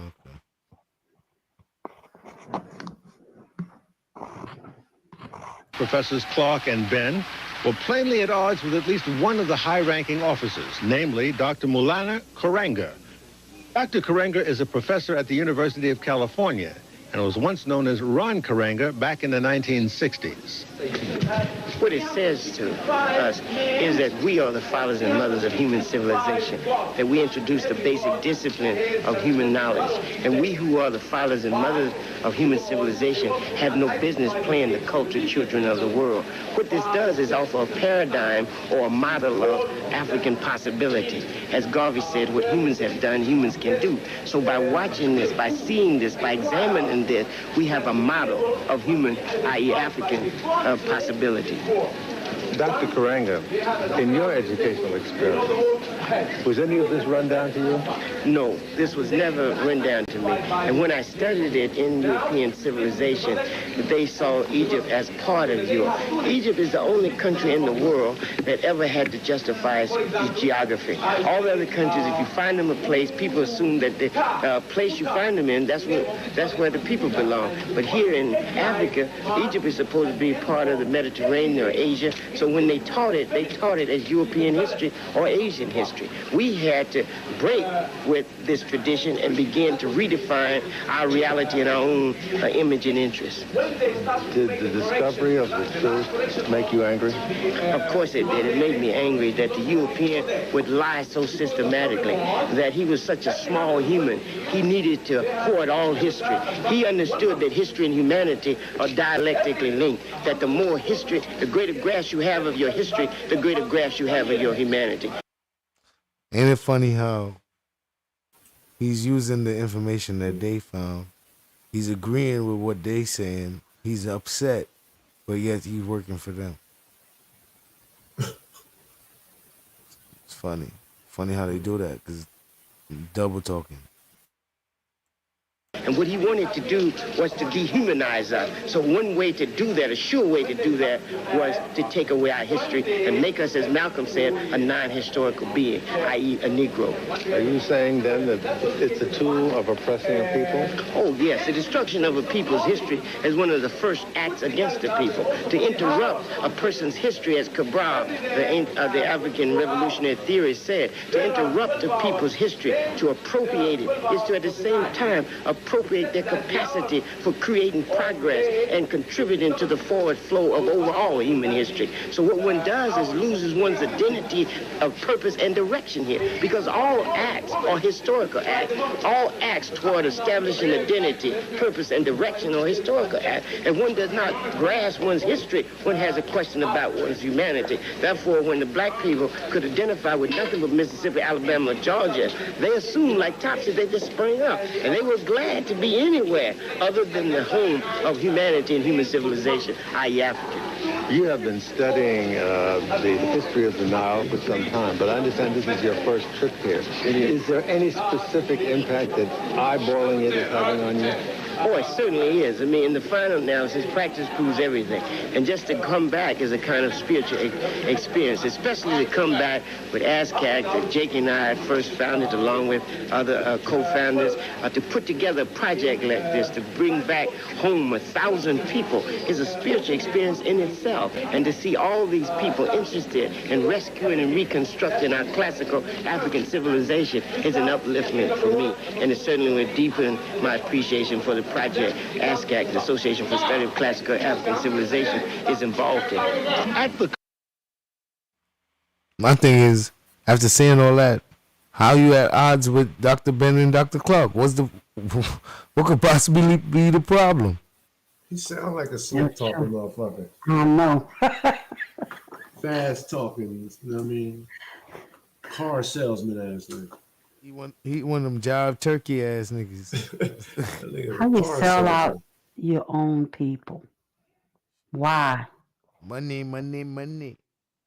That's true, money. Conference, Dr. Karenga argued for a particular interpretation of ancient Egyptian culture and religion. But Dr. Ben differed strongly. He wrote the Hosea, a book he called the Hosea, which he took from various ancient books, holy books, sacred books of the Nile. He rearranged and interpreted as he see fit the sayings from these different books. Listen carefully. That's why they don't fuck with him. They're about to explain the acts of a con man. He grabbed a bunch of different books, a bunch of texts, ancient texts, and arranged them how he saw fit, and wrote a whole book, made another book with those books. You know where else they did something similar to that? Stop playing on some play. Yes, exactly. You know where else? I already know where you're going with that. The Bible. Yeah, okay. But that ain't that. But So yeah, that I get it. man took the blueprint from the people that made the Bible to come up with a book of Hosea that. Kimberly, This what they don't fuck with him because he's not an honest nigga. He's a disingenuous nigga. Right. He's a con man. Yeah, a book he called the Hosea, which he took. But Dr. Ben differed strongly. He wrote the Hosea, a book he called the Hosea, which he took from various ancient books, holy books, sacred books of the Nile. He rearranged and interpreted as he see fit the sayings from these different books. He wanted me to endorse it. I let him know I can't endorse it if it was a book that you say to inform people, I could endorse it. But when you want this to be the canon book, the book. What does that mean, like the Bible? The Bible. Fuck out of here. All right, yes, Dr. Ben, aka Sis.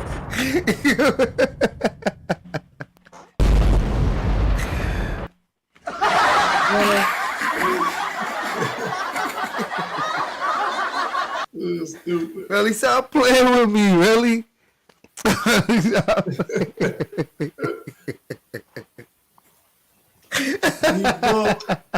The book, really.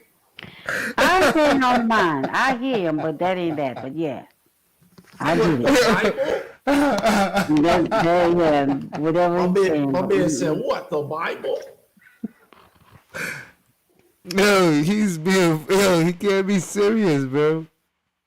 The man tried to do a version of his own Bible using the Egyptian ancient text, right? There's so much different Egyptian ancient text from so much different time periods because Egypt had 28 dynasties, right? And all those dynasties got different text. So he was going to grab all the texts and then pick and choose the ones he want and then compile them in the order that he want to create a new book called the Hosea.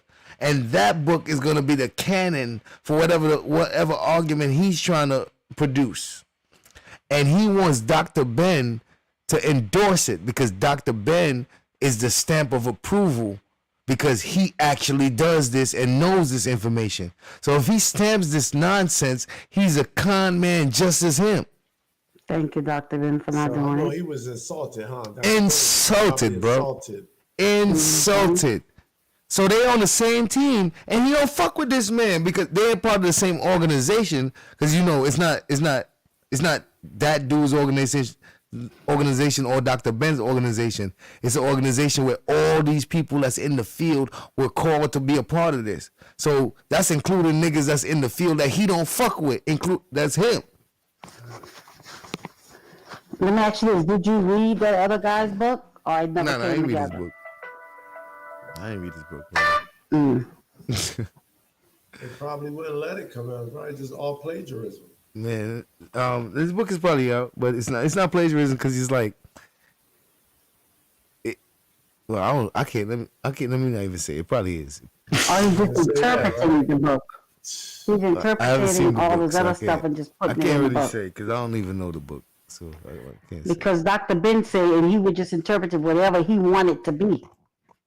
He gets to do that. Cause you can do that with a book. You could just say it's about whatever you want. With books, you can say whatever. As long as you ain't slandering people and you know. You got to make sure you put fiction or whatever on there. Though. Depends on which kind of book, because you can do an autobiography where you don't use the real people name. Like the people that you encounter, and that's for legal purposes and all that. So you can lie in your autobiography. So he would have said, well, would he say the historical? Because then, I don't know. You said what's historical? His book. If he'd have wrote that book, it wouldn't go under historical or just... Well, I'm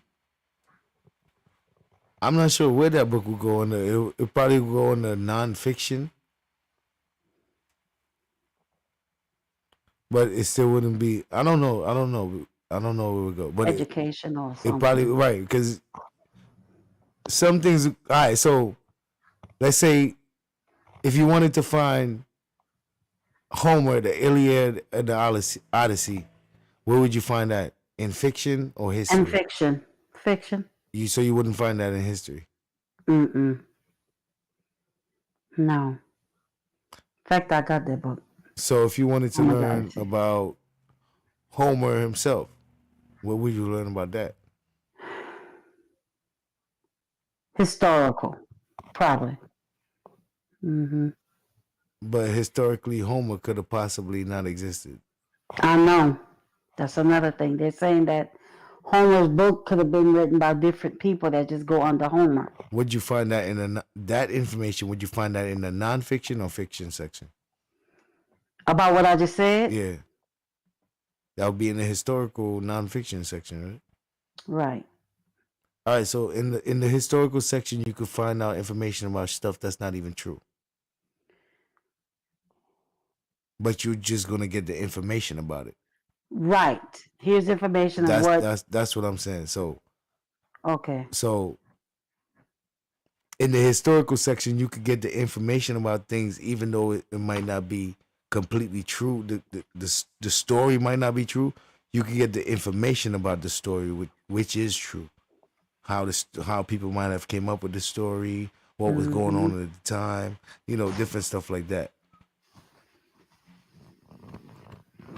So maybe he can do a book that's historical, but is not completely true, but it goes in the history section because it's using historical documents. I don't know. I'm just saying. That's why he needed Dr. Ben to stamp on it. That would probably give it the actual credibility to be put in maybe a historical section. And colleges could use it as a resource. Not gonna happen. Not with these men. People could endorse it. But when you want this to be the canon, it's saying from these different books. Hold on. A particular interpretation of ancient Egyptian culture and religion. But Dr. Ben differed strongly. He wrote the Hosea, a book he called the Hosea, which he took from various ancient books, holy books, sacred books of the Nile. And shout out to the people that hit up the Wabbit collection plate. Salute to y'all. He rearranged and interpret as he see fit the sayings from these different books. He wanted me to endorse it. I let him know I can't endorse it if it was a book that you say to inform people, I could endorse it. But when you want this to be the canon book, the book. See, he said, if this was a book to inform people, I would endorse it. But you want this to be the canon book. You want this book to be the standard of what Egyptian culture is about. That's you wildin'. You want this to basically be the Bible of the Egyptian books. Nah, bro. We're not going to allow you to do that. But wouldn't that bring money to that man? Of course now it would. He can be invited it would bring to money to him. Of course. But it wouldn't bring the truth. Right. Right. So this man wasn't really about the money. He was about the actual bringing the information. Right. Dr. Ben was about the truth and information. Yeah. But the other one wanted, it'll come with money. Right. That's why he's trying to be the new Messiah. Look at what I mean. That's why he's so easy to be bought. He came up with Kwanzaa, with the whole Kwanzaa, the whole movement over here. So that never was in Africa? The Kwanzaa. Like that wasn't from a tribe, a certain tribe that practiced a Kwanzaa type thing. You said that's nowhere in Africa. I ain't saying it's nowhere in Africa. I'm saying that the whole Kwanzaa thing with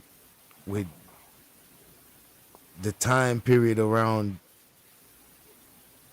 the 12 days of Kwanzaa and 12 days of Christmas and all that, it's basically a copy, an African version of that pagan shit, which wouldn't have existed back then, like maybe 800 years ago or before that. Like traditionally, that wouldn't have existed. So it's basically like a copy, like an Africanized version of Christmas. Right. And why they just couldn't just whatever? Well, that's true. They wouldn't. A Christmas would not be no type of thing there. That wouldn't be a Christmas. Wouldn't. No. Because there would have to be a Christ. Right. Or like the way the Jews do it, they have Hanukkah. That's what that is. That is Kwanzaa is Hanukkah.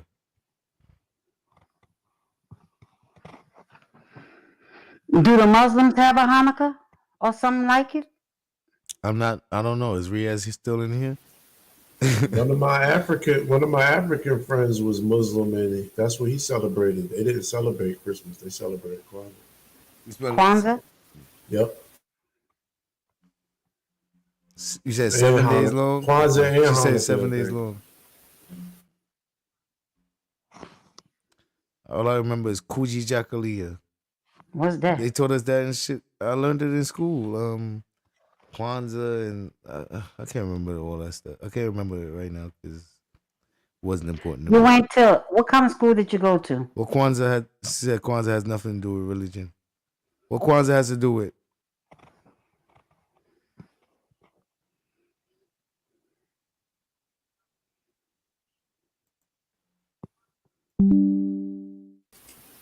I used to be a little jealous, but it's like, damn, man, you get gifts every like for 7 days.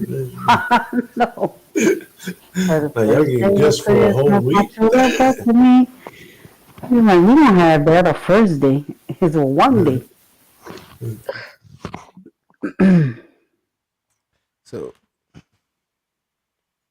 So it says the Smithsonian Institution says Kwanzaa is a time for families and communities to come together to remember the past and celebrate African American culture. Created in 1966 by Maulana Ron Karenga, Kwanzaa is an African American and Pan-African holiday that celebrates history, values, family, community, and culture. That shit ain't exist before.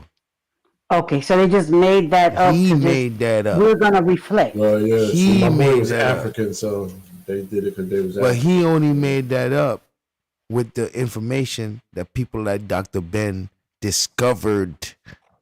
When I say discovered, it's not like he just, I'm saying on some Christopher Columbus shit. It existed, but nobody knew about it until Dr. Ben went and found it out. So when he went and found out these informations, here comes Maulana Karenga, paid by the white boy, to come take the information and make Kwanzaa and stuff like that out of it. Okay, now let me ask you this. When you hear the definition of Kwanzaa, if I'm to believe that the white boy say, hey, y'all take this, it don't sound bad. Like, remember your history, remember you come from, let's get the community together, love one another. It don't sound bad. It doesn't sound Where is bad.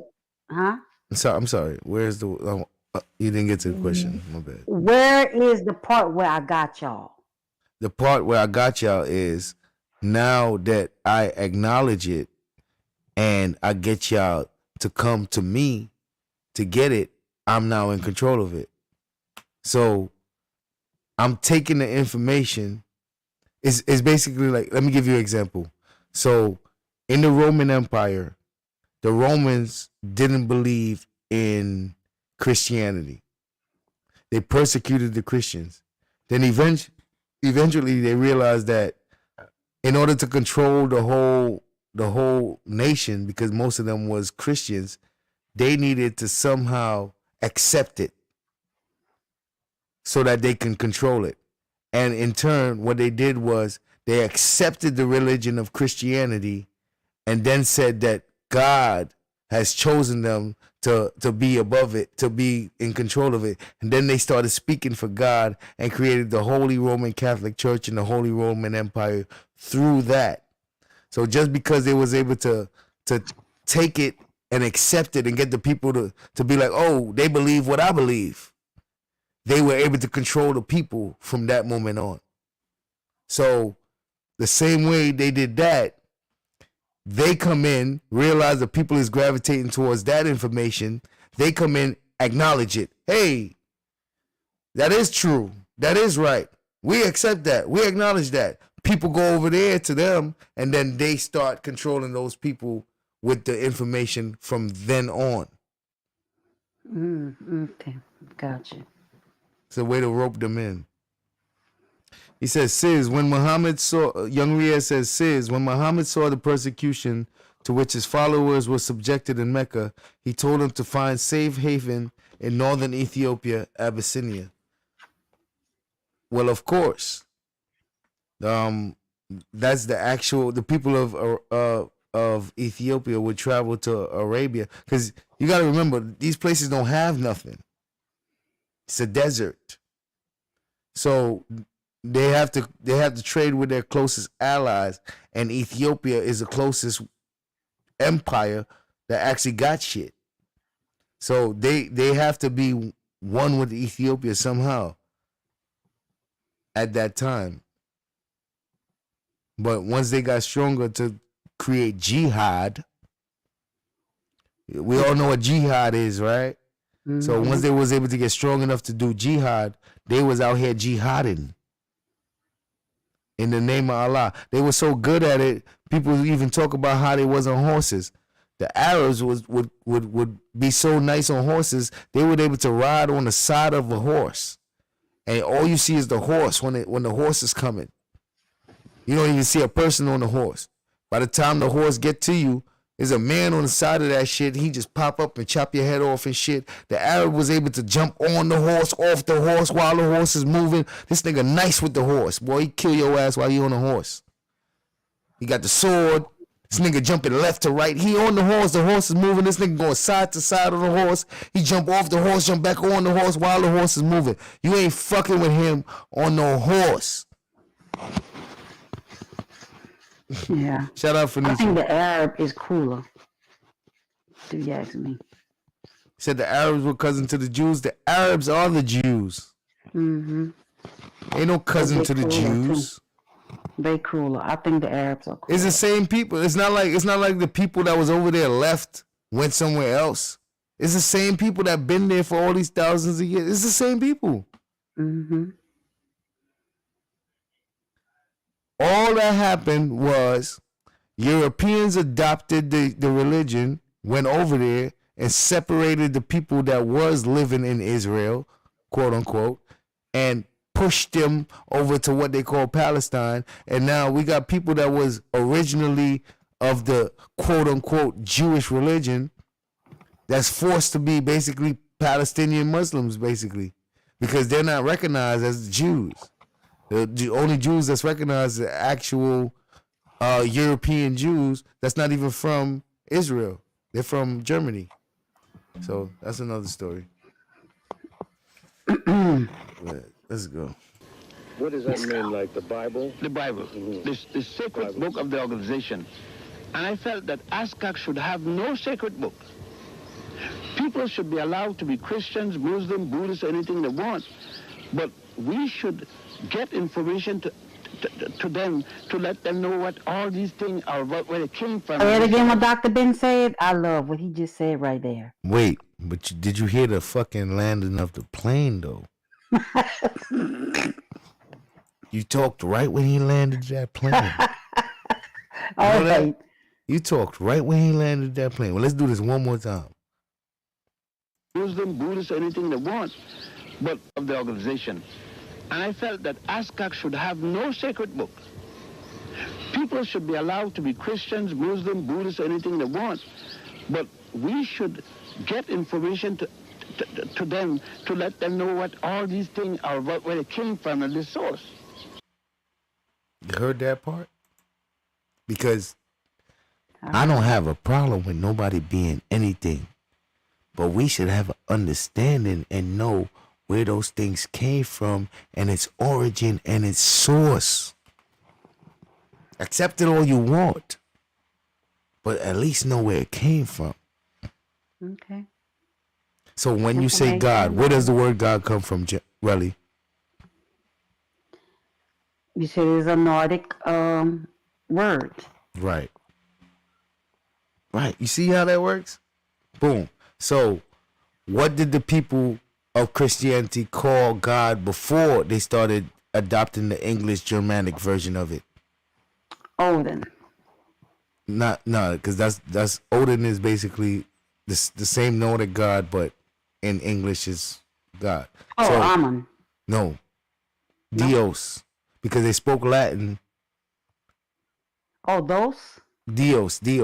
And then Dios, before that, if you go to the Greek, because if you got to go through the language. So linguistics will get you there. So you got the Greek, and then you got the Latin, and then you got everything else. So in the Latin, you got Dios. In the Greek, you got Theos. Okay. So not Zeus. Well, that's when you go back.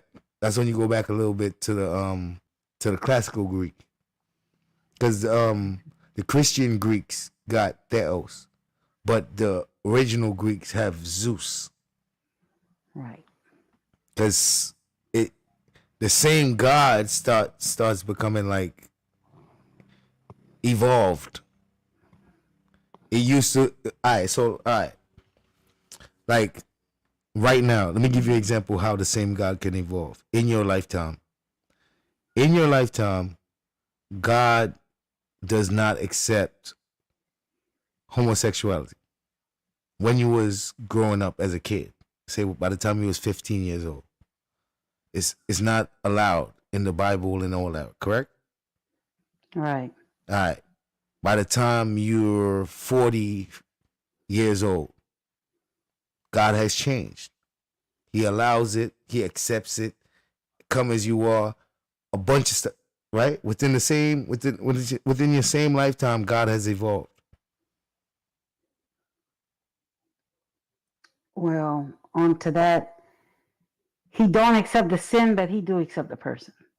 Yes, I guess, yeah. However, before that, he didn't accept none of that.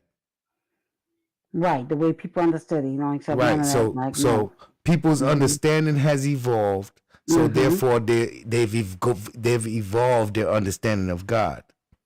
Right. Therefore, God has evolved because he's no longer perceived in the understanding that they understood him before. That's right.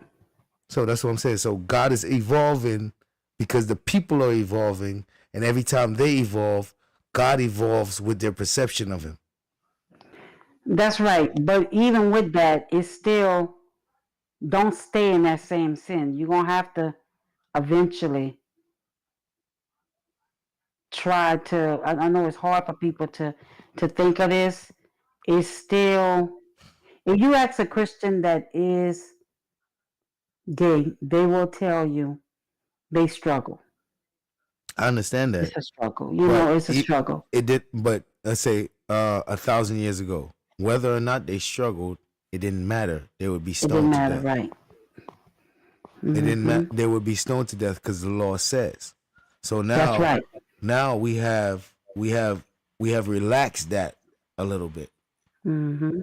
And let's say 1950 something.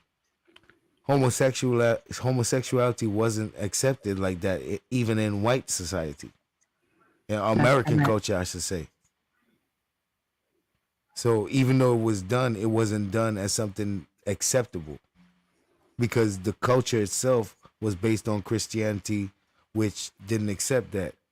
So now you got all these years later, they have changed. They have adapted to those ideals, and they have made God adapt to it as well.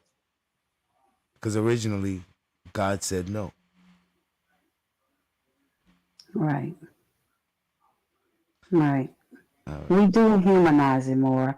That if you are, you just. It's just right, it is what it is. It is what it is. It is what it is. Yeah, like Sis said, he evolved. He has evolved. Right. He said God because of the people. Because of the people. Kimberly Moore says God don't accept that. Peoples do. Says not true, says that's not right. Right, he don't accept the sin. God hates sin. But I don't think God's so evil to say, you know what, kill yourself because you can go to hell. I don't believe that. I don't believe that. I literally don't believe that but no, he don't accept the sin. He don't accept sin. But God loves us so much, he wants us to walk away from sin, but some people journey is harder than others. So do you That's why think Jesus died. That he does accept it because that's why Jesus died for you. Jesus don't accept sin. He don't. Jesus, yeah, and he said sin no more. Right, if that's Go right and though. sin no more. You know, No, but there's still sin. So it's not about sin no more. It's about that accepting the particular sin. sin you're talking about. Which It's the particular sin sin? that you put to God to, hey, I don't want to do this. Nah, it's okay. So then you can just People do a have done different the sin? same sin over No, and over. no. Nah. First of all, Christianity allows you to do the same sin over and over. You still Once you be conscious of it and you be aware that I love God and I really want to get this right, when you're more conscious of it, it's easier to walk away from it. Hold It's on, I'm easier about to check to something out kind of real walk quick. away from it. It becomes more easier. That walk. But it's not easy. You're right. People do sin and they do is whatever you can deal with. I'm not saying I'm perfect.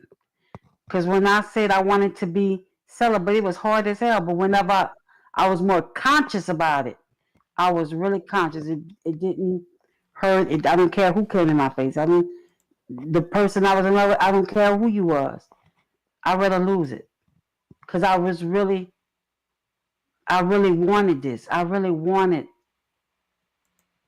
that. It's just what it just is what it is. So, you know.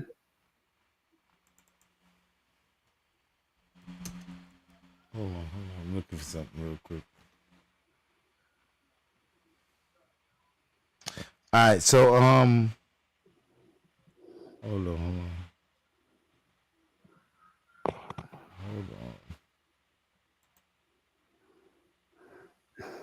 So we got who said it? Jason with a carrot. Salute to you, brother. I'm gonna help you out. You said God doesn't hate, but dislikes. So I'm gonna help you out real quick. Proverbs, chapter 6, verse 6 through 19. There are 6 things that the Lord hates, 7 that are abomination to him: haughty eyes, a lying tongue, and hands that shed innocent blood, a heart that devises wicked plans, feet that make haste to run to evil, a false witness who breathes out lies, and one who sows discord among brothers. I hate the same thing. That's a fact. I was about to say. Hey, yeah, it who does would say want that that? he hate in the Bible. He does say hate. But that's all sins. That's all sins. Psalm 97:10. O you who love the Lord, hate evil. Proverbs 8:13. The fear of the Lord is hatred of evil. Yeah. First of all, when you're dealing with the Lord hated. He hateth. Yeah, he hates evil, but not the person. They say for a woman to just dress in. You see the things of the Lord. Look at the things of the Lord's hate. Well, look what was going on right now. Look all the confusion. But look trying at to keep us away from that nonsense. Now you got a whole bunch of confused people. It's even worse than it was any other time. What does he hate? A lying tongue. A lying tongue. A lying tongue. Because all they bring is destruction. A heart that devises wicked plans. He hate that. All they do is he try hate to that. separate. Feet that make haste to run to evil. A false witness who breathes out lies. Look how much of them be acting like they with the Lord, but the Lord hate them. That's right. Hate them. That's right. One who sows discord. Damn. Mm-hmm. No, we got a discord. One who sows discord amongst brothers. The Lord hate them. See how the discord come in there? The Lord even hate the niggas going. All right, let me stop. All right. And that's the people that rule the world. That's the people that did the colonizing. That's the people that did a whole lot of stuff. They ain't even read it to say, well, hold up. God said don't do this. to these people. Yeah, of the just rabbits, use it as man. their Yeah, of the power, rabbits. But they didn't read it. They don't care what it says. I'm telling you, man. People can be evil. People can be evil, you know. But listen, God hates, man. And God he hates the is same. jealous. The funny thing is, he hates the things. Jealous. Oh You know yeah, what I mean, he sis? definitely He is hate- jealous. Jealous, all that. Like He got feelings. He don't play. Mm-hmm. So it's crazy. So he evolved over time. He don't hate no more. Is the God of the Bible really the devil? That's what I was asking really No. before. No. But what I was saying, is it a possibility though? No possibility. That's the thing. I'm like, man, it's a possibility for anything. Right. Mm-hmm. It was at a point years and years ago. I was like, no. When I first heard that, I'm like, hell no. Like, what do they mean, God? And then when they started breaking it down and giving me the script, Keep the change. Got you right now. got the Bible, and just was like, okay, you say no, but what about this? Boom, damn. What about this? Boom, damn. But what about this? Boom. I said, hold up, man. I need to start reevaluating this shit, man. I need to. He's hitting me with cold facts, right? It's right in my face. It's in writing. Lord have mercy. I had to think about it. I had to at least think about it.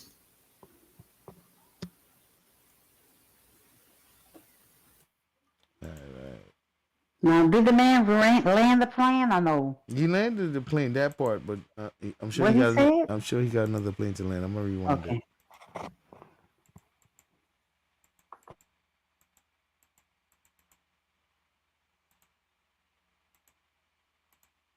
Interpretation of ancient Egyptian culture and religion. But Dr. Ben differed strongly. He wrote the Hosea, a book he called the Hosea, which he took from various ancient books, holy books, sacred books of the Nile. He rearranged and interpreted as he see fit the sayings from these different books. He wanted me to endorse it. I let him know I can't endorse it if it was a book that you say to inform people, I could endorse it. But when you want this to be the canon book, the book. What does that mean, like the Bible? The Bible, the sacred book of the organization. And I felt that ASCAC should have no sacred book. People should be allowed to be Christians, Muslim, Buddhists, anything they want. But we should get information to them to let them know what all these things are about, where they came from and the source. That created a hard feelings between the brother because I refused to endorse the book. And the brother then started to insist that it be adopted as by ASCAP as the divine work.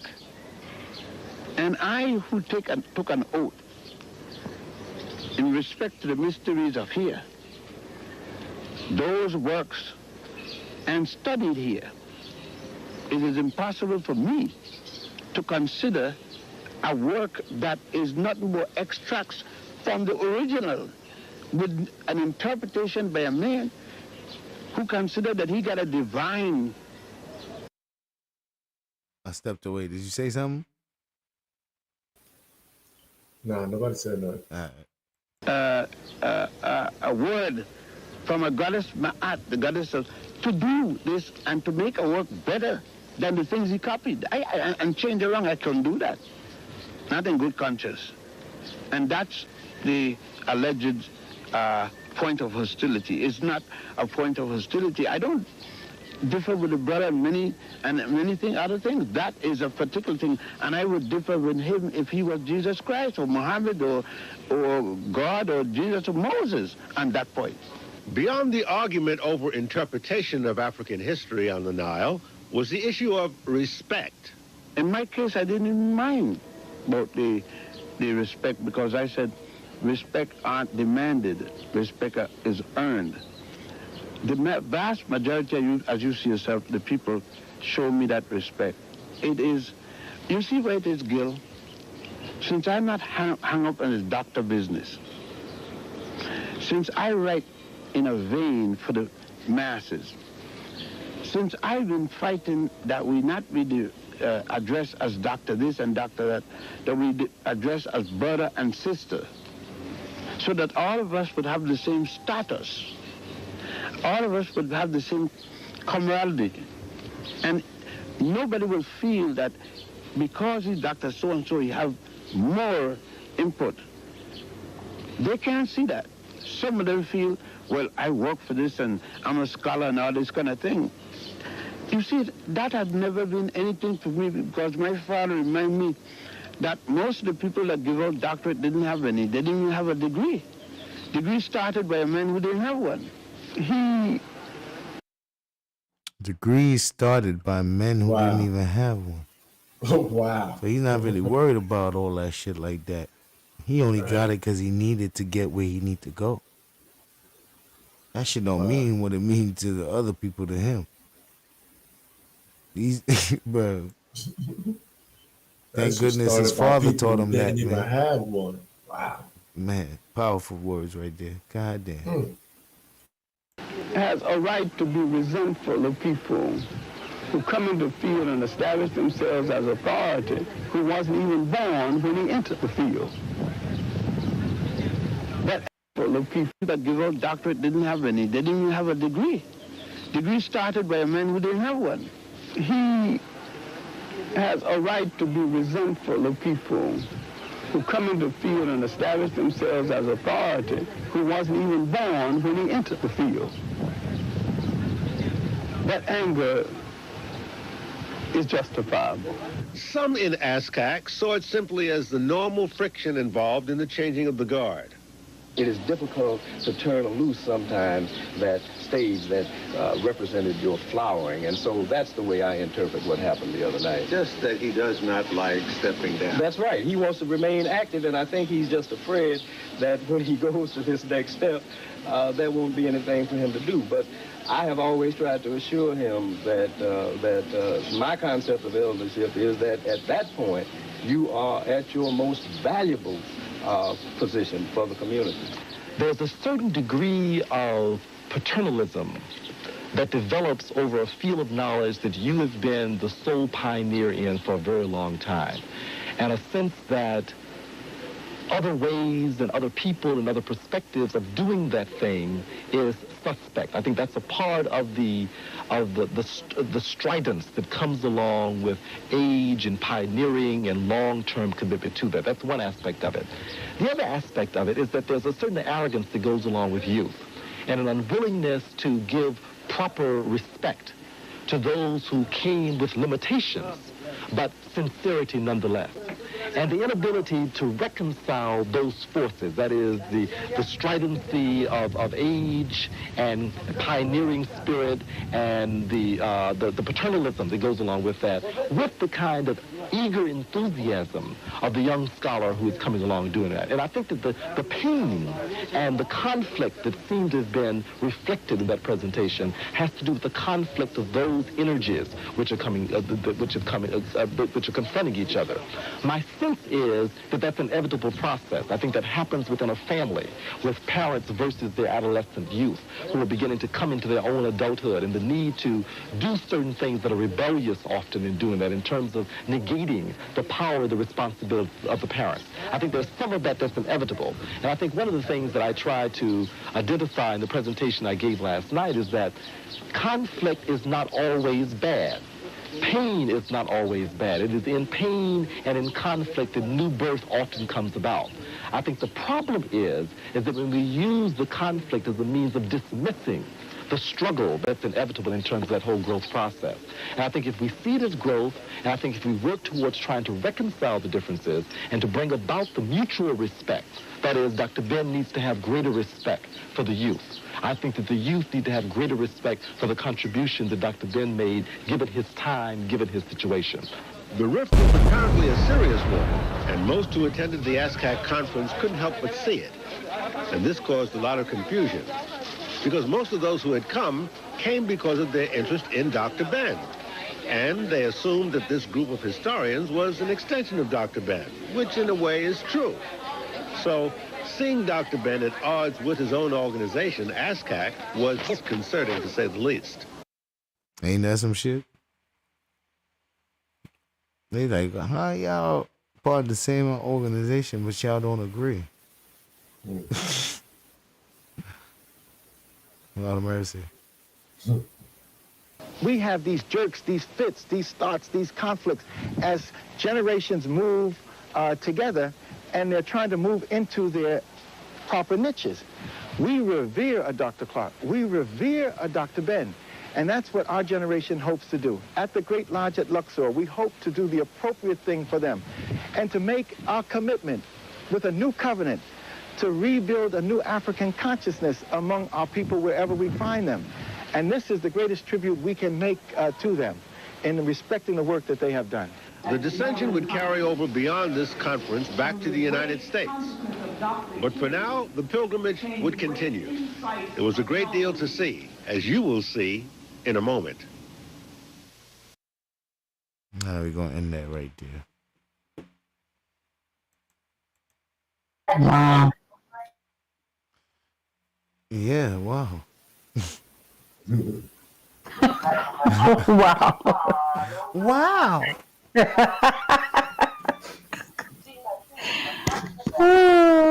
Yeah, I think it might be dope one day for us to do a reaction to the Zeitgeist.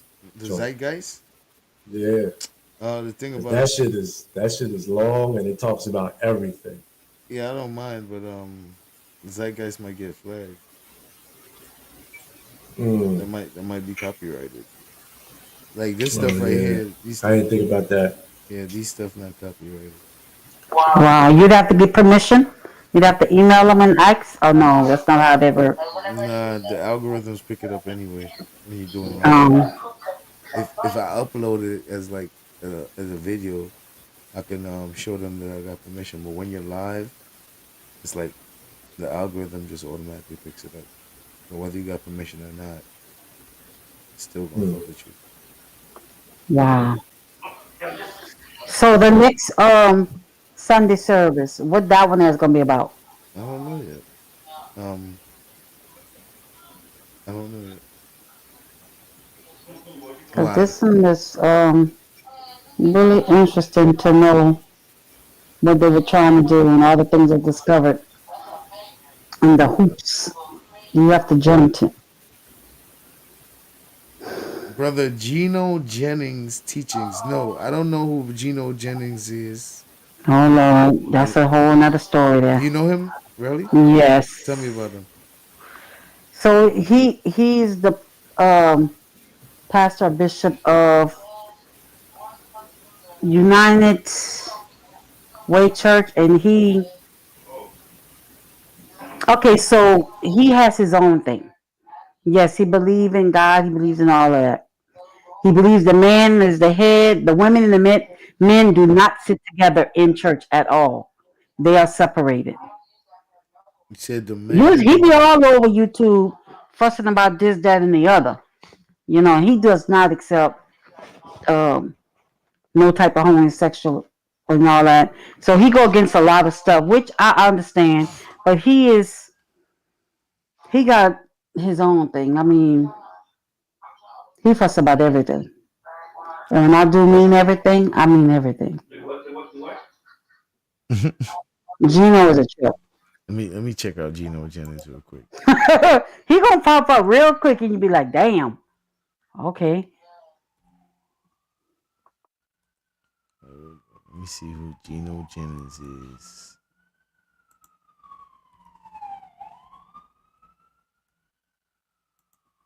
He probably would fuss about that African stuff. He'd probably be against that. Yeah, Kimberly sound like she going to communion tomorrow. You know that. Oh, she go to their church? No, I'm just saying she sound like she going to communion tomorrow. Yeah, Geno Jenkins don't play. Hold on, let me see something. They got a little 6-minute debate. I guess they clipped it up the debate. Let's see how that went. With a Muslim guy, it looked like. So let's see how they did. Yeah, he So imagine this, right? Huh? So imagine this. Picture this. Islam, and Christianity, both, I'm saying both of them, right, is religions that derive from some stuff that was made up somewhere, right? But these people, they're not arguing that. They're gonna argue amongst each other which one of those religions is right. Right. How does that look to me? I don't get into that stuff. That's like, you don't get into that stuff? No. Shit, yes you do. You was just on there. No, I just tell y'all what I believe. I don't care. I tell y'all what I believe. Yes, I believe science, but I believe in the spiritual too. Gino fuss about everything. He fuss about women clothing. He don't care what it is. He fuss about everything. That's not right to just generalize and say he just fuss about everything. He fuss about women's clothing. Let's start there.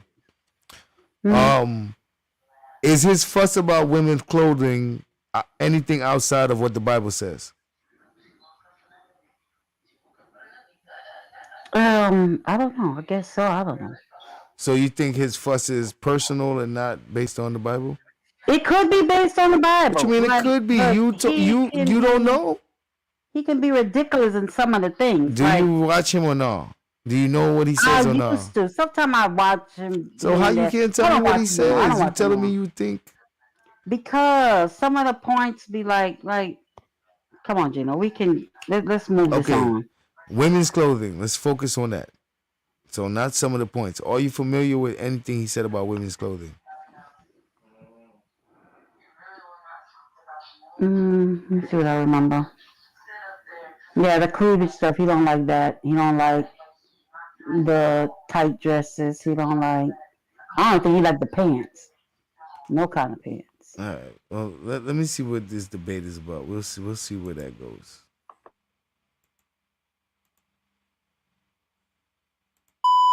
John chapter 1 verse 18 says, no one has seen God at any time. You accept that? I accept that. No one has seen God at any time. Exodus chapter 33 verse 20 says, but he said, you cannot see my face. God told Moses, no man can see me and live. But in Genesis chapter 32 verse 30, God inspires Moses, supposed to be, and tells him about Jacob. And Jacob called the name of the place Peniel. Peniel. For I, quoting, for I have seen God face to face. Jacob saw God face to face. But we were told that no man can see God and live, and God is not seen at any time. Now Jacob tells us that he saw God face to face, and my life is preserved and I didn't die. Contradiction. Who's inspiring these words? I want to know. How foolish. How foolish. How foolish. No man have seen God at any time. At any time. And right then they say, well, you see that? It's contradiction. No, it's not. No, it's not. Okay. No man have seen God at any time. I believe that. Certainly I believe it. Certainly. But then the Bible come back in John 6:46 and told you what kind of man seen God. Not that any man had seen the Father. Not just anybody. Amen. Not any man have seen the Father save or accept. Which is of God. He which is of God. He. Hold on. Where Kimberly at?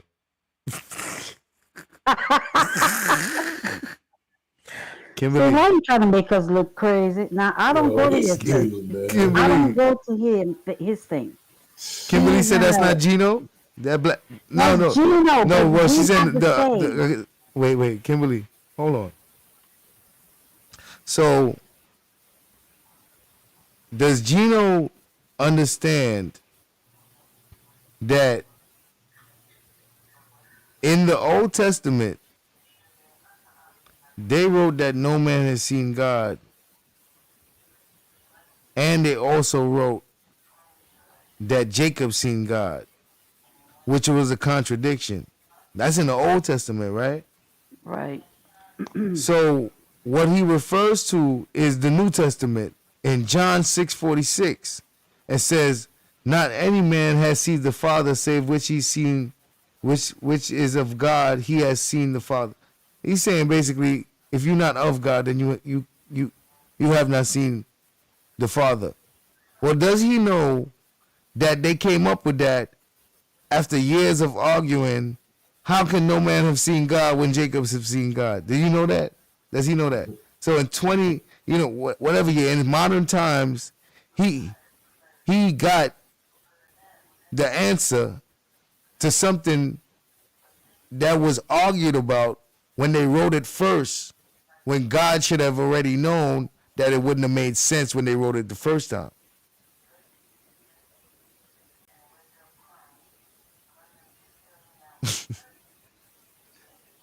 Let's hear some more of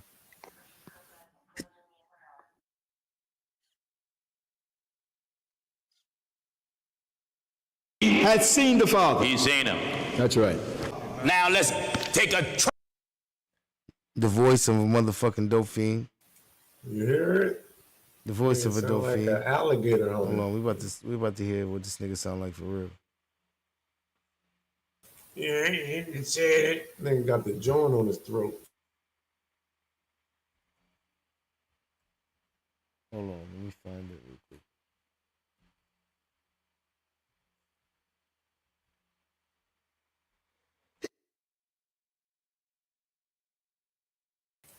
That nigga sound like he smoked Benson and Hedges. I'm gonna show you what he sound like right now. Fuck you mean. Fuck you mean. I know that voice. As soon as I heard that shit, I said, I know who that nigga sound like. I know who that nigga sound like right now. It's not even hard. I know them kind of voices right there. If you don't want to end up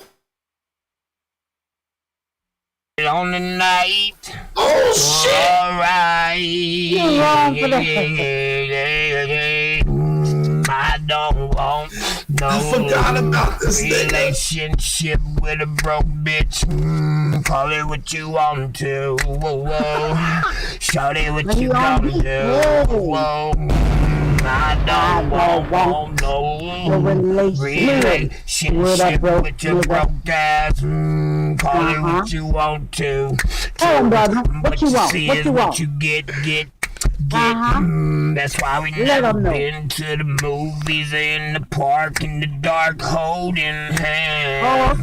That's why I like fucking with you hoochie groupie. Y'all don't really want no man. Tell him, Daddy. What you want? That's why we never been to the beach, water splashing on our feet while we tanning in the sand. Oh, all right.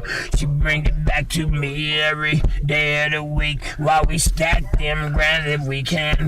What you gonna do for me, Daddy? Tricking if you got it, ho. Fist full of dollars, make these hoes scream and pop their collars, yeah. While we laying in the bread, I put the rubber in my lover. Look, mommy, in the eyes and holler. Tell him, Daddy. Look, baby, we can't have no black face, no. Maybe, but we can get it all night. Alright. I don't want no relationship with a broke bitch. Call it what you want to. Show it what you gonna do. Okay, Daddy. Shit right there. Yeah. Y'all playing with it. Y'all playing with it. That nigga had a couple hits, man. Yeah. He had more than Now, that's Gino right there. Why all them dudes got the same voice? But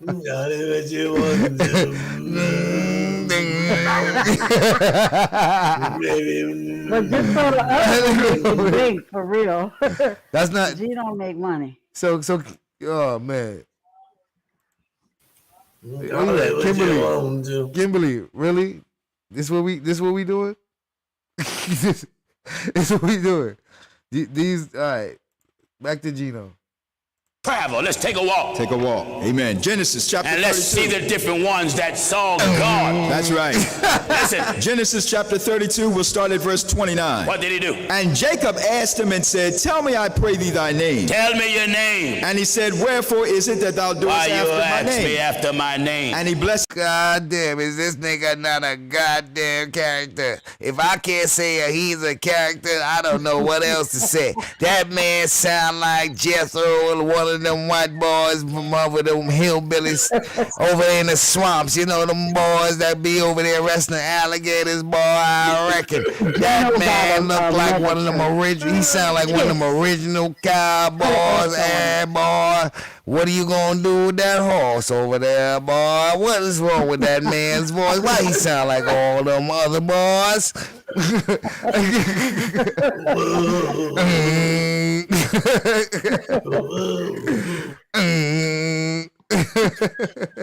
Y'all wrong for that, Jesus. I'm not laughing at your servant. You over here making fun of this man. I'm here in the name of the Lord. Jesus has sent me to pray over you. Everybody bow your heads. Oh, Lord, in the name of Jesus, please give me a better voice so that the people don't make fun of me. I know that this voice sounds like I've been smoking 100,000 cigarettes every day. It sounds like I got cancer of the throat, Lord. Please fix it. Please make me not sound like them people that have that vibrator on the neck. You know those people that put that vibrator on the neck and when they put it, they sound like... You better hope they give to the rabbit fund. Y'all need to give to the rabbit fund. I need to be given. Tell me what you want to do. Hey, Kimberly Moore, do you know that this shit ain't funny? Kimberly Moore, why does this nigga sound like that? Oh my God, Kimberly Moore. Why one nigga preaching though and he ad-libbing? Like, come on, man. Because that's what you do. That's what they do. Like, you have a reader and you have your pastor ad-libbing sometimes. Yo, Kimberly say he don't smoke no more. Well, Kimberly, he don't smoke no more. Even though you say he don't smoke, that nigga used to smoke. That nigga voice is evidence of that.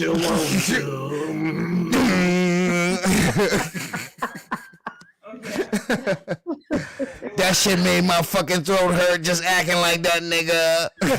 That's what you get. God damn it. You gonna have to drink some warm tea. God, I'm gonna need some herbal tea right now. You better ask God to forgive you. For mocking his servant. Yo, Kimberly Moore, why you even introduce me to this guy? Why you introduce me to this fellow? Blessed him there. He blessed him right there. And Jacob called the name of the place Peniel. And what else? For I have seen God face to face. Now wait a minute. Who's gonna be foolish enough to say Jacob don't know what he's talking about? Jacob was there. That's right. Yo, could you imagine this nigga sound like that in school? Hey, yo, teacher, I know the answer. That nigga gotta do voiceovers, man. I'm telling you, man. Hey, yo, teacher. He should be doing voiceovers. Fuck that. What you said? 1 + 1, that's 2.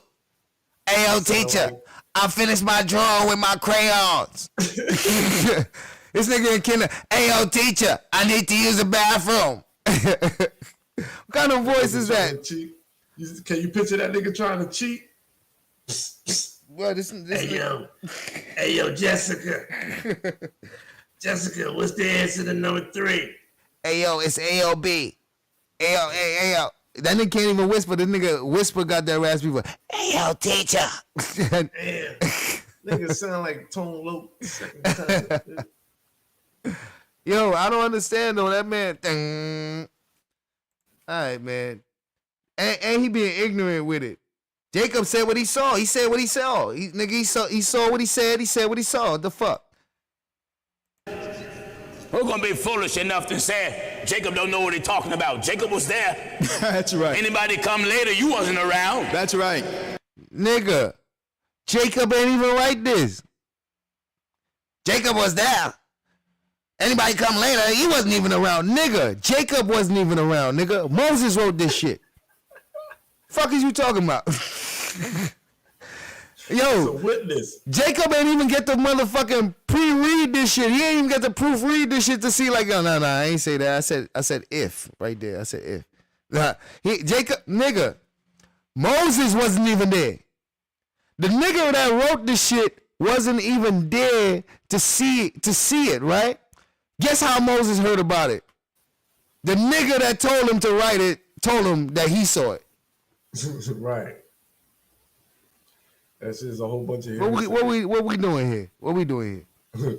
The angel of the Lord came to Moses and told Moses to write about some shit that Moses never saw. So here go Moses. Oh, you want me to let him finish? God damn, you wicked. Yo, Kimberly Moore's the devil. I'm gonna let him finish. God damn, that's wickedness, bro. Talking about Jacob was there. That's right. Anybody come later, you wasn't around. That's right. That's right. Jacob said, I saw who? I have seen God. No, Jacob didn't say I saw a manifestation. He said, I saw God. I have seen God face to face. And I saw God how? I've seen God face to face. Well, Pastor Jenner, no one can see God face to face. God can do anything. God, that's right. I'm not that fool and say what God can do, cannot do. Amen. God can do anything. I have seen God. I have seen God. Face to face. And what? And my life is preserved. I'm still living. That's right. Seeing God. Face to face. Face to face. Come on, son. This is why you hear me say over the air. What did he prove? You're an honest woman, Kimberly. I don't doubt that. I don't know you in real life, and so far there's nothing that you've typed on YouTube to make me be able to judge whether or not you're an honest woman or not. So I will have to take your word for that, Kimberly. But however, this man is not acknowledging the contradiction. He just read it over. Right. He basically he just repeated the shit. Literally. He just said it with some swag. You know what I'm saying? He didn't prove anything. He didn't even help understand. He just said it again. He just had a hype man. With more emphasis. And it still contradicts. Because no man have seen God. Then he's basically saying, but Jacob has, and that's gonna prove that your book is contradicting. So what is your response to the contradiction? That's the problem right there. I thought he was going to have some type of answer for the contradiction on why he's seen them face to face or whatever, you know, like. Well, this is a compilation, so I just want to see what type of shit he be talking. So let's see what else. Yeah, let's see. Understand the language of Bible. That's right. Language of Bible. I would like you to do me a favor. If Jesus is God, I would like you to show me one verse, only one statement, anywhere in your Bible, any version of the Bible where Jesus says, I am God, or where he says, worship me. And by God, even tonight. You know what? Roddy, what you think? About that? You think that there's a part in the Bible that says that Jesus says that you can worship him? Yeah, the New Testament. And the Old Testament, God say, I'll send my son, and he's going to die for you. So he says it. He's going to come. So that's why you got to worship Jesus. So you're basically, what about, so you're going to say that coming through anybody that needs to come through the Father has to come through the Son. Mm-hmm. So you have to pray to Jesus. Right, because Jesus stands as the mediator. Right. There's no other way to go to God, not through Mary, not through nothing else. What about before Jesus was born? Well, before he was born, no, because he wasn't on the earth. So no, you had to only go through You know how they did? How they did? They sacrificed. Sacrifice what? That's how they did. So when Jesus Any pure lambs, they sacrificed lambs. Okay, so when Jesus was actually on the earth, the actual moment he was on the earth, who we supposed to pray to? When he was on the earth, they were still doing the sacrificing. But that's why he was teaching the disciples. Really? To my knowledge, when Christianity came, the followers of Jesus didn't do no sacrifices. They were He was alive. Because they were following him. Right, he was alive. But who was they praying to? Who was they praying to? Him or God? When he was alive walking with them, was they praying to him? When they was walking with him, he ain't never did no sacrifices. Right. He never did no sacrifices. And was the people still doing sacrifices at that time?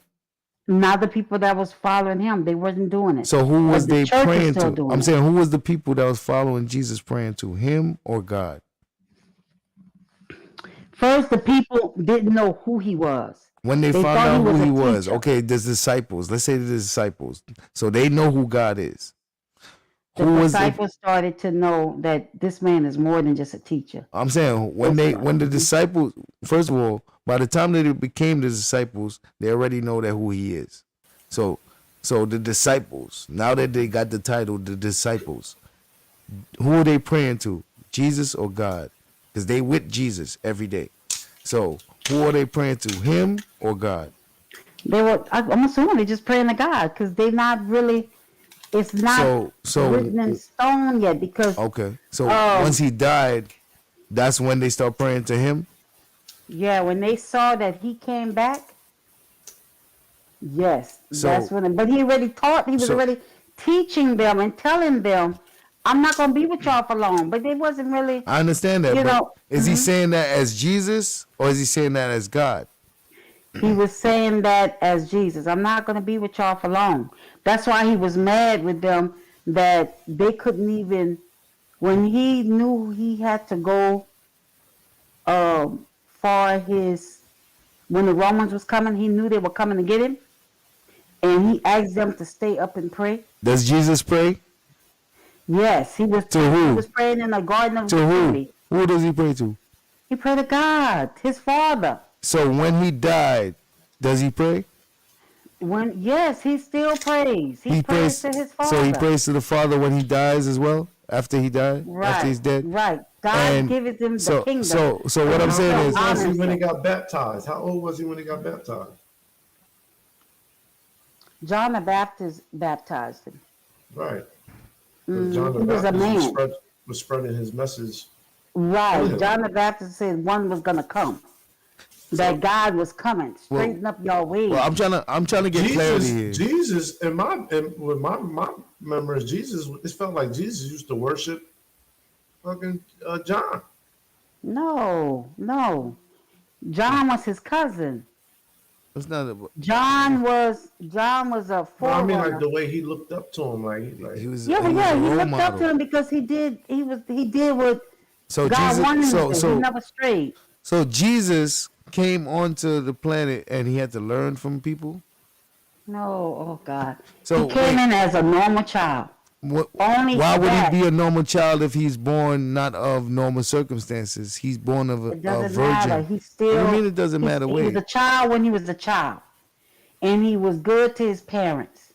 But when he was 12, remember when he was 12, he went in a synagogue, and he was reading out of their Torah. I guess that's what you would call it. Well, look, he was reading those scrolls and stuff. I want to read a passage Letitia put in the chat. Mm-hmm. But he said, "No, don't worship me.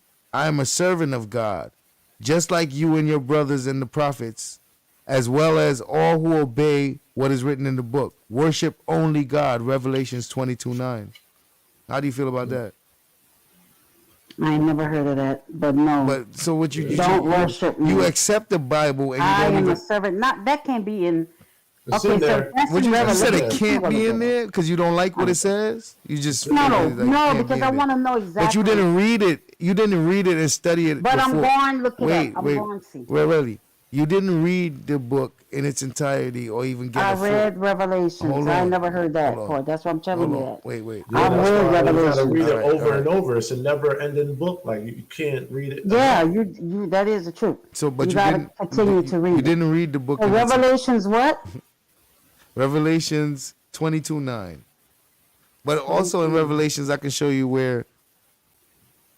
Hold on. I'm gonna read it for you. Let me find it real quick. About the amen. I told you about the Can amen. you see that? I don't see that where they say that. Revelations 22:9. I 22, don't see that. verse There's 22, multiple contradictions. chapter in 22, the verse Bible. 9. That's what Revelations they need chapter to Chapter 22. 22, verse 9. Read it. And then said unto me, see thou do it not. I am thy fellow servant and of thy brethren of the prophets, and of them which keep saying this book, worship God.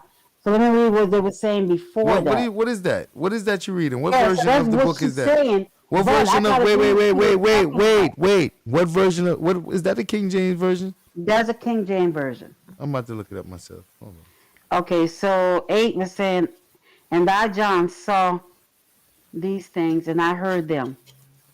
And when I heard and seen, I fell down to worship before the feet of the angel. That's an angel that told him that, which showed me these things. Yeah, so he was trying to worship the angel. He fell down to the angel's feet and to say, like, thank you for showing me this. And so it was the angel. That wasn't Jesus that said that. That was the angel that showed him that. Angels aren't meant to be worshipped.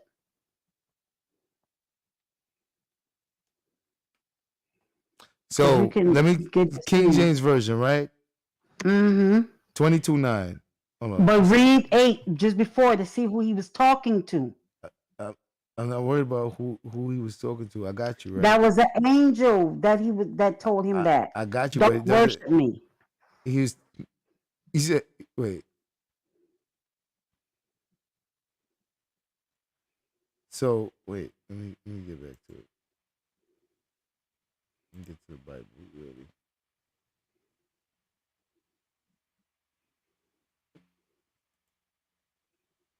King James version. Hold on.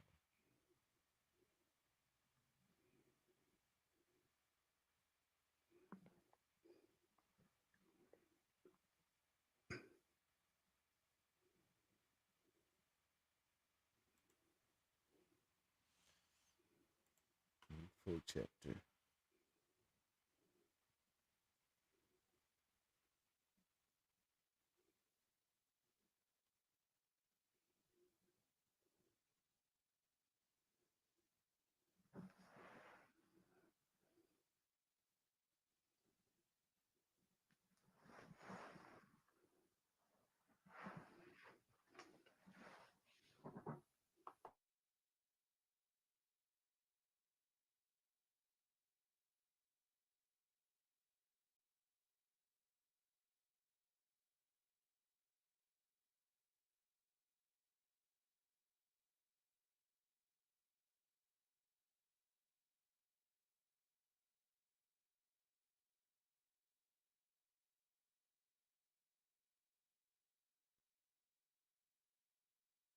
This conversation is between John and the angel.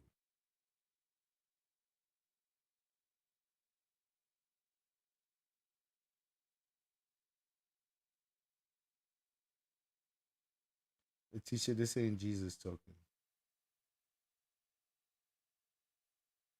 This is not Jesus talking, Letitia. This is a conversation between John and the angel.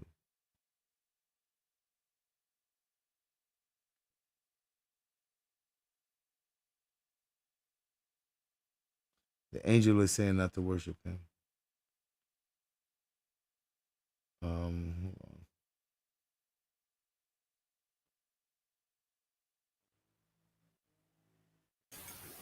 Why would an angel tell him that? Because you're not supposed to worship angels. Oh, okay. I thought the angel was telling him not to worship Jesus. And No, just like to worship God. yeah, like don't worship me. Oh,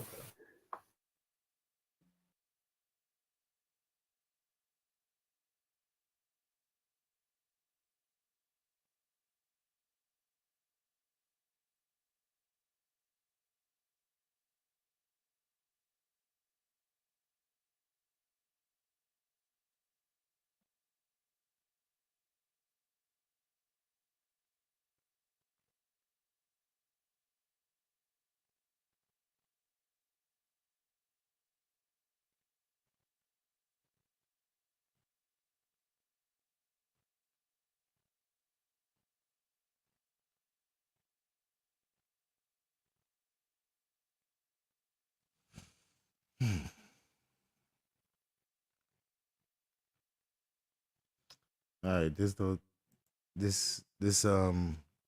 doesn't coincide with what we're talking about.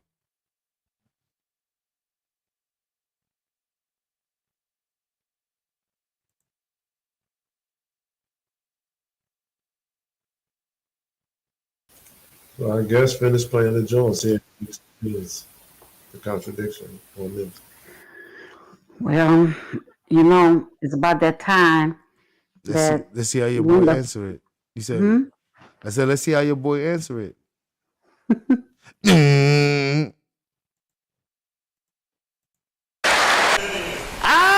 am Alpha and Omega.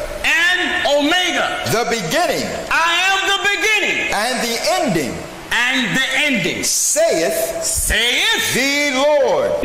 Lord means God. The Lord. Which is.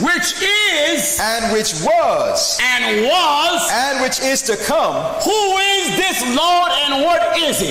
The Almighty. And what was the revelation in reference to? The revelation of Jesus Christ. And who did Jesus say he was? The Almighty. Who was the revelation about? Jesus Christ. And what is it? The Almighty. Who was the revelation about? Jesus Christ. And who is it? Almighty. Hallelujah. Hallelujah. Amen.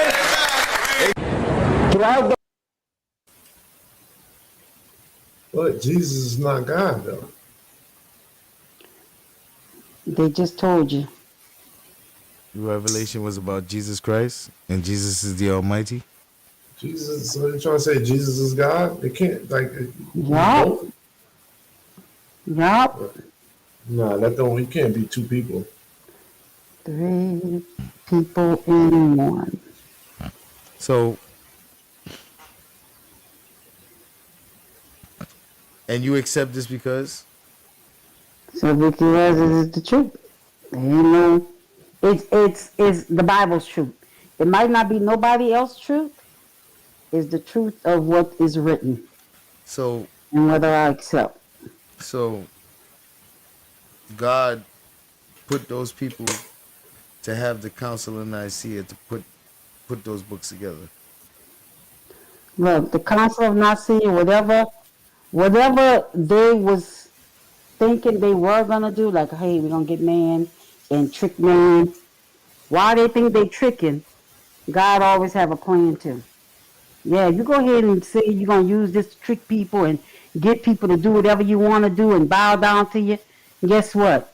I'm gonna have people that's really gonna still find me in all this fuckery. I'm still gonna have people that find me, that get to know me, with all that. Jesus can't be God though, because God is a jealous God and all that. Like, so how he wouldn't want you worship? Like, I don't know. That's cool. No, but I mean, no. Well, really, he's still in there because those things were still. Really. So, you accept the Bible as the Old and New Testament, correct? Mm-hmm. What about the history of how it became the Old and New Testament? Does that matter? No, that don't have no bearing. It's nice to know. Oh, okay. Right. All right. I see. If you was to find out that it was a group of men that was not of God that put these books together to make it the way it is, for you to believe it. Okay, so. No, wait, I didn't finish. But you still got to explain. Your personal, even though they did that, even though you say they did that, there's still all these different scrolls that they will find that's older than what the person who put it together, saying the same exact thing. What are you talking about? You can't. All right, stop for a second because you didn't finish. That don't even matter. So,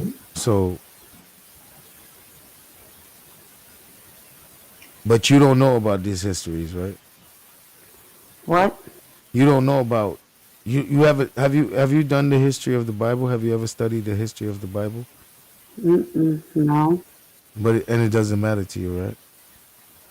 It's not that it don't really matter. Well, does it matter or does it? Doesn't it? It won't change my view on it. So, if you was to find out that this book was put together by some people that wasn't even of God, that wouldn't matter to you? Scientific proof. It wouldn't matter to you because you believe it already. I already believe it. So you're willing to acknowledge that even I'm if willing to acknowledge. This is why I don't. I didn't believe it. I didn't finish yet. Are you willing to acknowledge that even if it comes to prove that the things in this book is not true or wrong, you are not willing to accept any of it because you already believe what you believe in the book? Can I explain why? No, I don't want you to explain why. I just want you to answer. Right, because it's bigger than that. Yes, the answer is yes. You will just accept. What is the answer? The answer is it's bigger than that. She said she can't answer without explaining. Right. You It's can't bigger answer than that. without explaining.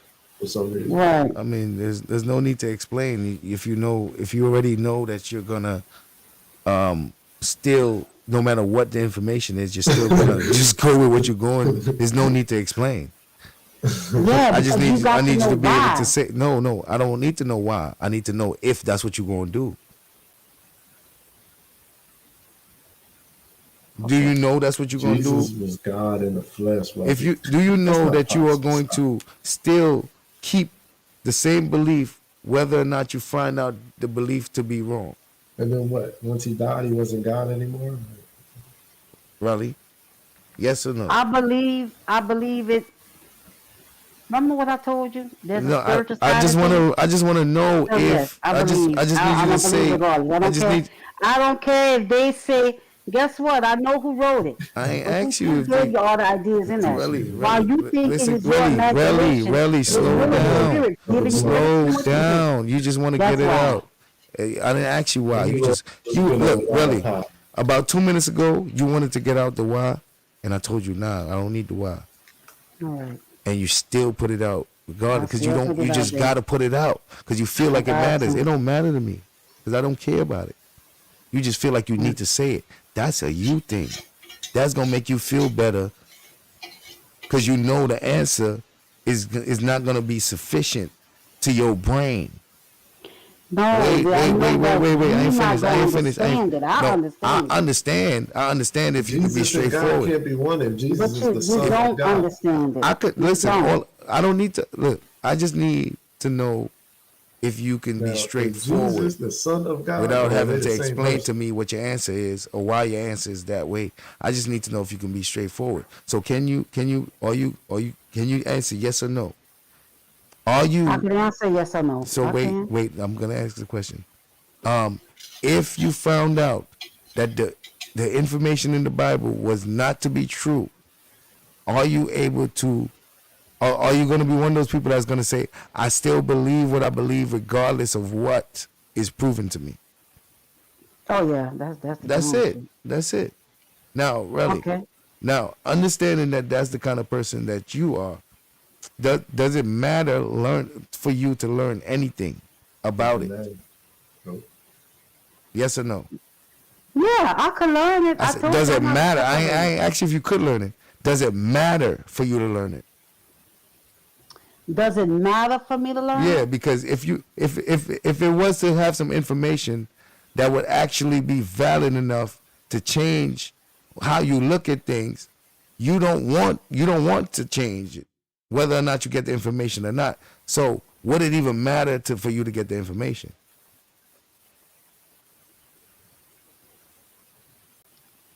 I mean, I always like information. I ain't asked you if you like information. So, I asked you, it's not would going to change my mind. Yes, It's yes just or no? something Would to it know. matter? Would it matter? Yes or no? Would it matter? No, it ain't gonna change. It ain't gonna. I'll be So like, it's that's point. good to know. So do you think there's any point in you learning any of this stuff? Yeah. What's like the point? What What's the Dr. point? been saying, I'm taking it all in because I know how to throw away the fat and keep the bone. What is the point of learning it? Because I like to hear what he has to say. I can understand something. What is it gonna do for you? What's it gonna do for me? Mhm. It's just something that I know. Okay, I know this. But how I is don't it ever something wanna that you tell know? my kids this or my grandkids. Hey, y'all, but you know, y'all, we came but from such and such. Wait. This Both is of them always, can't be that's what I true. like to tell Both you. can't be true. So, which are you gonna pick parts that you want to accept from Dr. Ben and keep those, and then throw away the rest? With him not believing in God, I can't accept that. Did he say he don't believe in God? I understand why, and I could understand that, and like, okay, I get it. Remember. So what allows you to take the other parts that, because you're almost saying like his information is not connected to each other. Do you think that if he doesn't believe in God, that his information is not connected with that belief? Well, his information is connected to what he believes. He So don't believe in God, and I can accept that. Okay, well, is his information supporting that? Yes, his scientific information support that, but he doesn't have the spiritual information. All right. So you're separating science. We can't go. We're not on the same plane. All right. So now, do you remember Gullah Gibray when he was up here? He said, "Spirit comes from the Latin word, and spiritus, and it means to breathe." Mm-hmm. So, what is your definition of spirit? If spirit means to breathe, wait, what spirit are you talking about? I'm talking about that spirit that you can't see. The one that's in the Bible, that spirit. So, where in the Bible that it tells you what a spirit is? Let me see. Let's look for spirit. When we gonna get to this other stuff, Shucks? I'm ready for The show is over, really. I know. But when the fuckery stuff? Because I thought we had that to do too. This is actually fuckery stuff. No, the fuckery has not started. All right, let's look. Oh yeah, somebody said do got a video to play or something. A recording phone call from the Okay, yeah, later on, well, in like 2 hours, we're gonna do the day that Doaz turned on the Wabbits. Whoa. All right, so that's what I'm talking about. When we gonna do this? Tonight. In about 2 hours. Okay, wait. Don't you have some other information you got to bring to? No. We'll see. We'll see. Okay. Yeah, it talks about God talks about His Spirit, and the Spirit of God move upon the face of the water. What is spirit? You see, that's why you need a strong concordance so you can get etymology as words. You're speaking English. You really?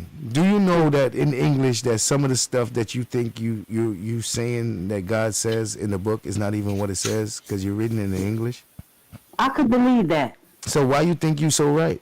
What if you're wrong? What if because you're reading it in English, you're wrong, and the people that wrote it in English wrote it to deceive you? Ain't you a conspiracy theorist? How your conspiracies don't go back to religion? That's what I don't understand. We got to do zeitgeist. That's why I said we got to do zeitgeist. You don't got no religion conspiracies? That's why I don't understand that. We got to do zeitgeist. Let me see what the word spirit means. Yeah, while you're doing that, I want you to please let me understand. How are you conspiracy theorists, but none of your conspiracy theories involve religion? I just don't. I stay away from that. So religion don't got no conspiracies. They do. But you just stay away from it. You're it. super biased. Right. You're super biased, and you're not down the do middle. not. You are not down the middle. Not when it comes to my religion. Then it don't make sense having discussions on religion because you're biased. We did the same thing to Arabia. Like, I don't know how you want to apply this to people and don't apply it to yourself. It's the same thing. Bias is bias. Let me say, all right. Let me. No, wait.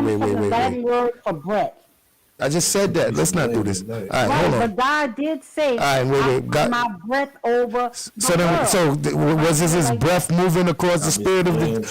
When he said the spirit of the deep, right? Where the spirit was moving along the face of the deep, that was his breath. His breath. If I'm reading that. Anyway, right. really, Let's cut it out. What does that matter? All right, let me say what I gotta say. Let me say what I gotta say. He knows what I mean. Really, let me say what I gotta say, please. So there's a statement that we all familiar with, called, where it says it's all about who we like, and this statement can be applied on all different levels. Because really, please, I don't need it. Could you please mute if you don't mind? I appreciate it if you just mute up. Thank you. Now, this statement can be applied on all different levels. We've seen it with friends or people that you're close to or people that you admire or people that you like, where your bias would turn on, where you can clearly see the wrong in others and see the missteps and mistakes and maybe negative behavior in others, but you can't see it in someone that's close to you. It's clear we've pointed it out many a times. Well, I'm here to say that this thing applies on all different aspects of life, because bias is bias is bias is bias. And there's people who have bias when it comes to their gods and their deities. Because even if their deities is the devil, is Satan himself, those people who have a bias to their deity cannot see the evil in their nature. They cannot see the wrongdoings in their deities. They will always make up an excuse for them. If we do it for people, we do it for objects, we do it for things, we do it for ideas. We do it on all levels. We do it on all levels. So there's some of us that's still victims to it, and sometimes we feel like because we don't have a bias on one thing, we feel like we don't have a bias on anything else. And getting over something is acknowledging that you have the problem. In order to get past it, you have to understand and know that you have the problem. And if you can see it in others, then you have to be able to apply it to yourself. And until then, there's a lot of self-work that needs to be done on that level. Now, you guys can unmute and we can continue. All right, goddamn, okay. Nah, that's a fact, though. Yeah, I understand what he's saying, but people's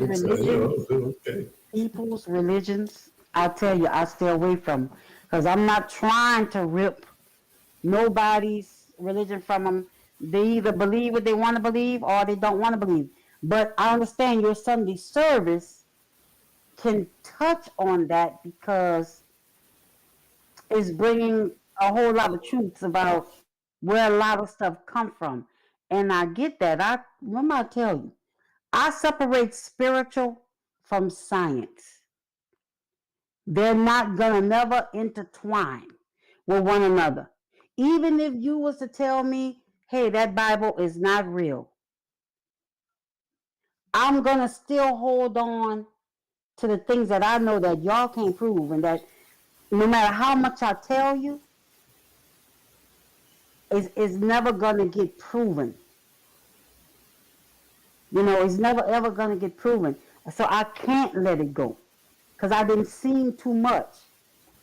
Too much stuff didn't happen that I would be lying to say, okay, it must not be. I can't do it.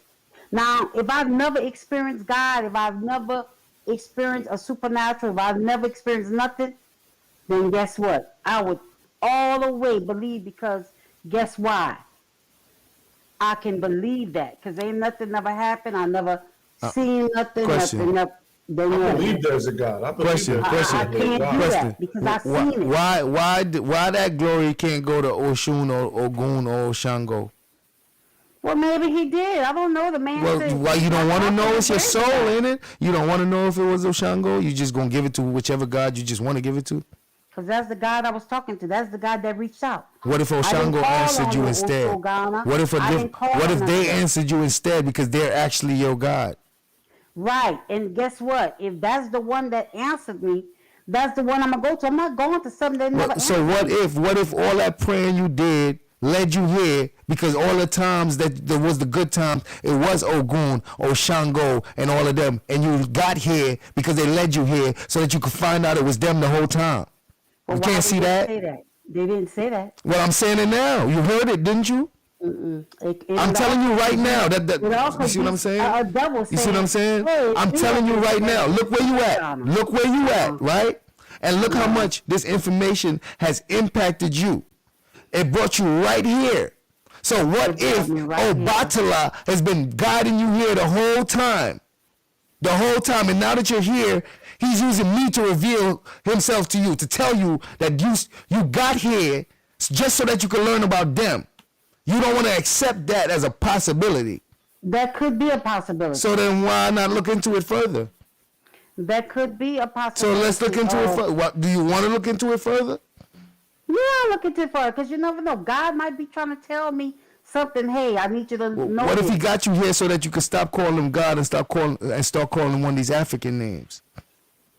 Well, look, he ain't saying that. I'm just saying. I'm saying, how you gonna know he said? It's not like you ever heard his voice.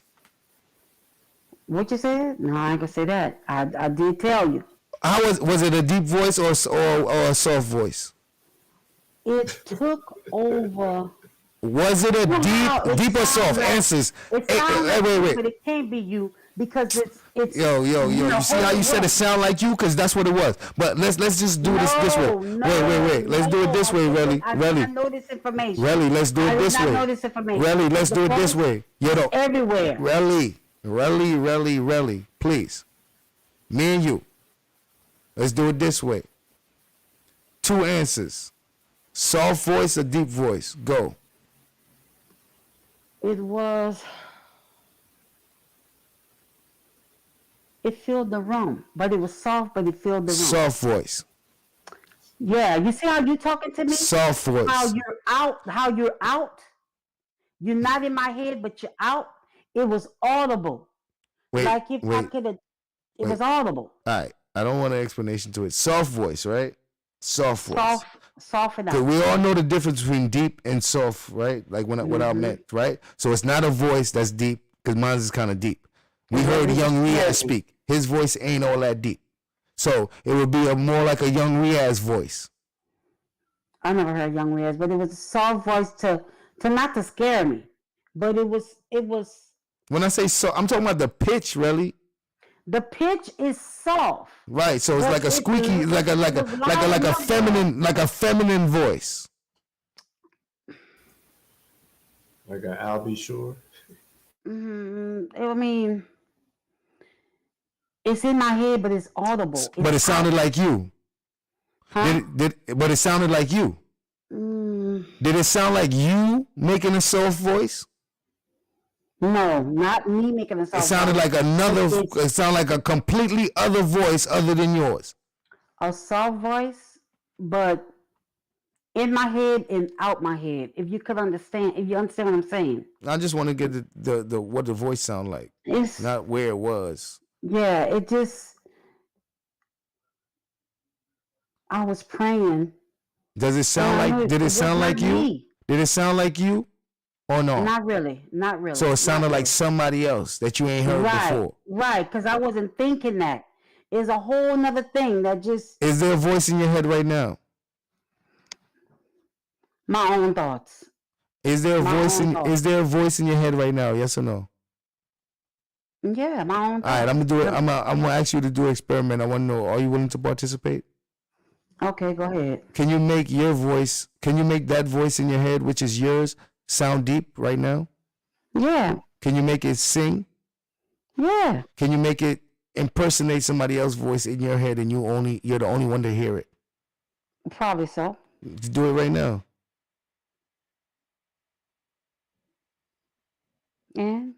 Yeah, you able to do it? I mean, I've done it. It's in my head. I just asked you to do it right now, and I asked you were you able to do it. Yeah. So you're able to, in your head, with nobody else hearing, hear all these voices, right? Well, hear this voice of yours, this one voice, make all different types of pitch. You can hear that voice sound deep. You can hear it sing. You can hear it have a soft voice. You're able to hear that voice in your head and control it and make it do all that. How you sure that wasn't the voice that did that? When you know for a fact. That. Okay. It wasn't that. All right, no doubt. Because this came from out of nowhere, and it gave me instructions, something that I would never think and do. That's why. It So came you telling out me of nowhere. So you telling me that you ever had a time when something startled you and your mind just told you to do something? It's off an instinct. Your mind just told you to do something. You telling me that was God? This was God. This was because it was something totally different. It wasn't that. I know exactly what you're talking about. Right. Like when your mind tell you to no, not do this, do that. But not it's not something that you that. thought of yourself, because you say how like I would have never thought to do that. It got people that do stuff and their mind tell them to do it in that moment. I can hear it outside of my voice, outside of my head. What do you mean outside your head? Like, okay, it's so you're audible. saying It's audible. so you're saying that you're able to hear that same voice that you hear inside your head outside your head. Like right, if somebody said it to you outside and you hearing it coming in your ear, not just inside your head. Right. First it was inside my head and I did what? Oh no. And then I just heard it like audible. And I knew, let me stop. Let me stop.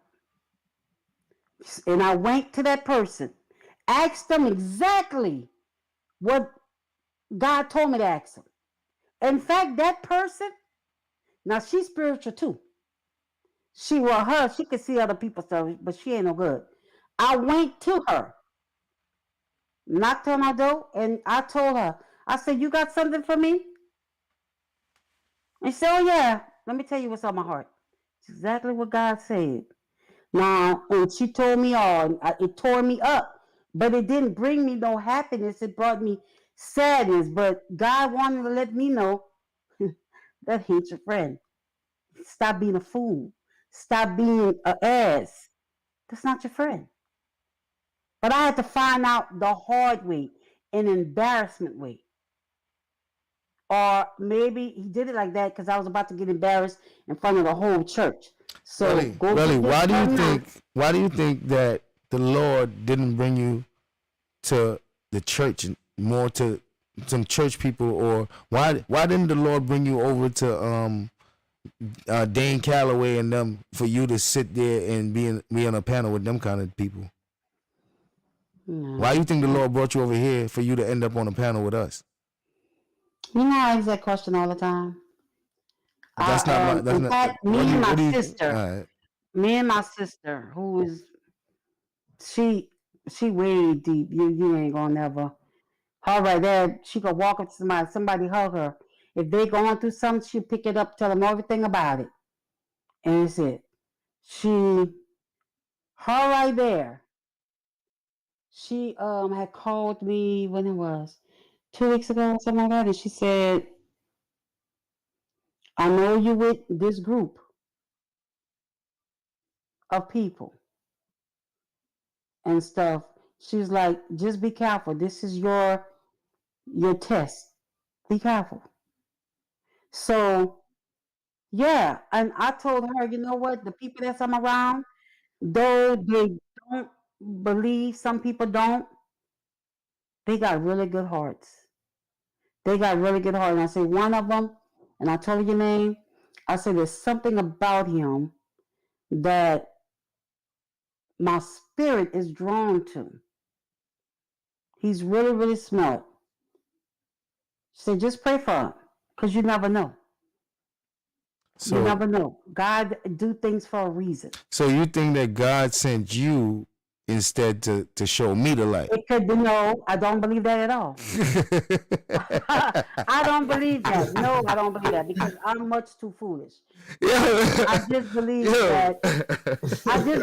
that, you know, sometimes it's things that I need to open up my eyes to certain things.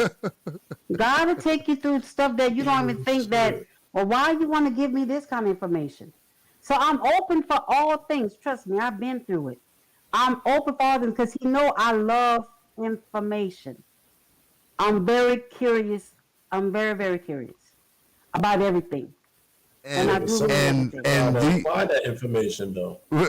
Yo, so in the end, do you think that God's intention is for me to eventually see what you see? I don't know. What do you think? Or maybe, you know what? The information you pass on to me, the information like when I hear what you're saying stuff, and I'm learning all this science stuff, as I hear it, I'm like, oh, that's how God did it. Or the information about how they can't find none of these places in the Bible. Like none of this can be proven. And I was looking at it at, God, you're still awesome. Like, if this can't be proven, when did this really actually happen? Do I need to look more spiritually? When did all this actually happen? If none of these things can be proven within that time frame, I got a question. when did all this happen? It just opens up more and more and more questions for me. I got a question. When did all this happen? Is there a possibility that your God could not be real at all? For me? Period. No. To you? No. Right. No. So, being that there might be people who are 10 years or 15 years past your level of information, and what if they found out God to not be real, right? Do you think that people who are 15 and 20 years behind the information should be allowed to make laws that's gonna benefit or affect people in the modern world when they're not even their knowledge is not even up to par with the modern world? Well, what kind of knowledge? What kind of laws are we talking about? I'm talking about laws that affect people, because if you understand, like people with that don't have certain information would think that it's okay to not teach certain things in school. They would think that it's okay to pass certain laws that'll stop people from doing certain things or allow people to do things that they couldn't do before. Like, all these decisions are made with some of these decisions, some of these laws are passed, and they're passed in states where people with radical views have a strong power, so they're able to make laws in those states that don't really apply to other states, but in those states they're able to make those laws because of their power. So I'm saying, do you think people like that should be able to make laws when they're so far behind with actual understanding that they're actually oppressing their people in those states? But I need to know what law they're trying to pass. I know what you're saying, like, it don't matter what law. They're behind 10, 15 All right, years. So let's say the law that says that they shouldn't teach African American history in school.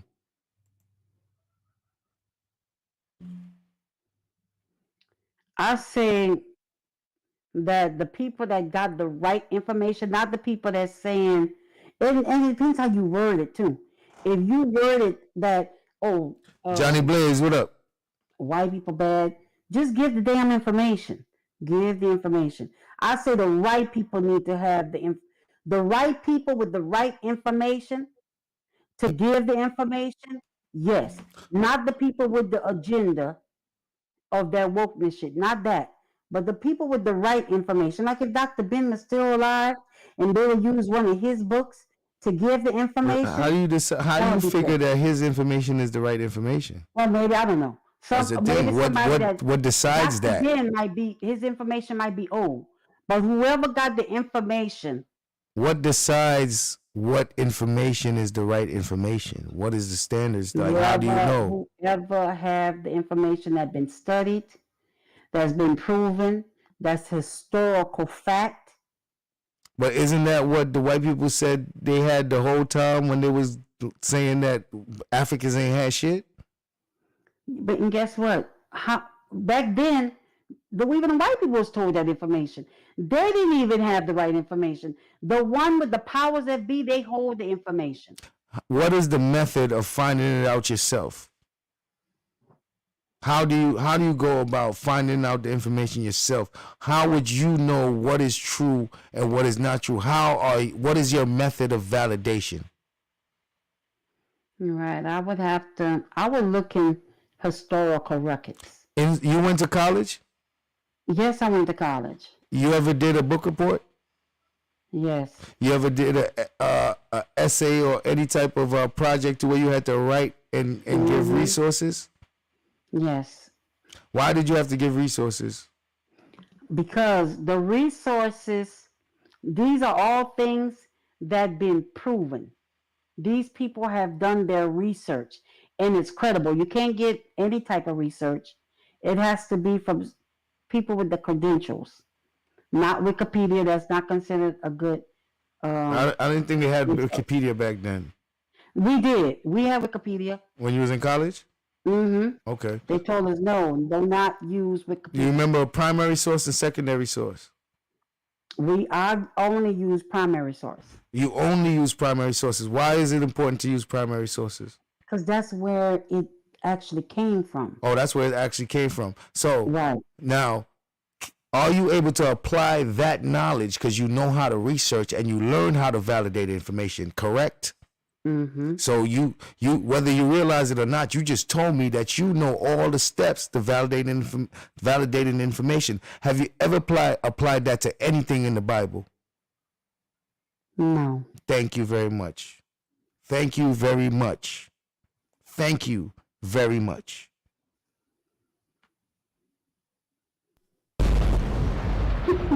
I hate you. She has all of the capabilities, and when it comes to the Bible, it's all about who we like, because she will not apply that shit. Look. God, what are you doing? What are you telling me? Okay, so. You gotta apply and that I can. You know what I'm gonna do? She knows exactly how to do it. Better than most people. But she will not do it when it comes to this shit, nigga, because she don't want to hear that shit. She don't want to find out this shit. She like, yeah, it sound good and all that. I like listening to it. I like learning it. It sounds good. When it comes to believing it, and when it comes to, you know what I mean, applying it or believing it, nah. No, I do believe what the man was saying, but it's just a spiritual thing that y'all will never get. The spiritual aspect of it is just. Ellie, the thing about I would love to have this look, man, I could show y'all some debates with some actual Christians. They're Christian scholars though. They'll debate certain things, and certain things they won't argue with. They'll come with a whole nother perspective, and it's like, damn, this look, really, I'm telling you, this right here is elementary argument. Because when you argue, when you have a debate with an actual Christian scholar, this shit will take you so far, because they can give you more of an actual pushback. They can give you more of, you know what I mean? Like, I would actually have to give them way more information than I'm giving now to take down their argument. They would have way more better arguments. Like they would be able to use history and use actual events in real life and dates in real life to prove some of their arguments. Now, some of the other arguments they're not going to be able to prove, but the ones that they can fight for, it would be very knowledgeable, and they'll be able to give me a date. Like if I'll be like, yo, so what time period did Moses exist? Really go. I don't know. A biblical scholar will be able to tell me. He'd be like, Moses existed around this time period, around this. Come on. That would be more fun to me. That would be more fun to me. No, I just want to research other stuff.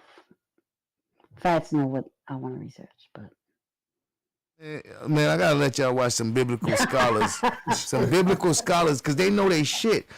This type of argument is unnecessary for me. They be like, man, I don't need to have this argument, because even a person who studied the Bible know that what we're really talking about ain't true. So I'm like, I would rather actually have it with somebody that can actually argue for real. They'll be able to be like, all right, well, yeah, you right, but, and then show me some other shit, and I'll be like, yeah, that was slick, nigga, but let me show you this, because I would have to know my shit, and they would have to know they shit. Yeah, And you know what the Bible say? Do I see not no argument. fuss about doctrine. So that's why I don't. The Bible say, the Bible say, the Bible say, the Bible say, the Bible say, the Bible say. That's exactly right. The Bible says. The Bible say, the Bible say, the Bible say, the Bible say. You want The some Bible more? also You want says some when Bobby your Boucher? kids start this fuckery, I'm gonna give you 2 hours to go sleep and relax. I'm not going to sleep. I'm going to get something to eat. Fat sit down, son. Yeah, you know, we gotta go relax and sleep. We're rocking out. 2 hours. 2 hours to sleep Sleep. and I mean, relax. sleep 2 hours. Sleep. 2 hours of sleep. Take your shower. Do whatever you gotta do. The Bible say, the Bible say. I like these conversations. It's just that shit. I be wanting. You like them, but I don't. You don't. I be wanting more of a challenge, I man. already know. You be hitting me with the stuff that like.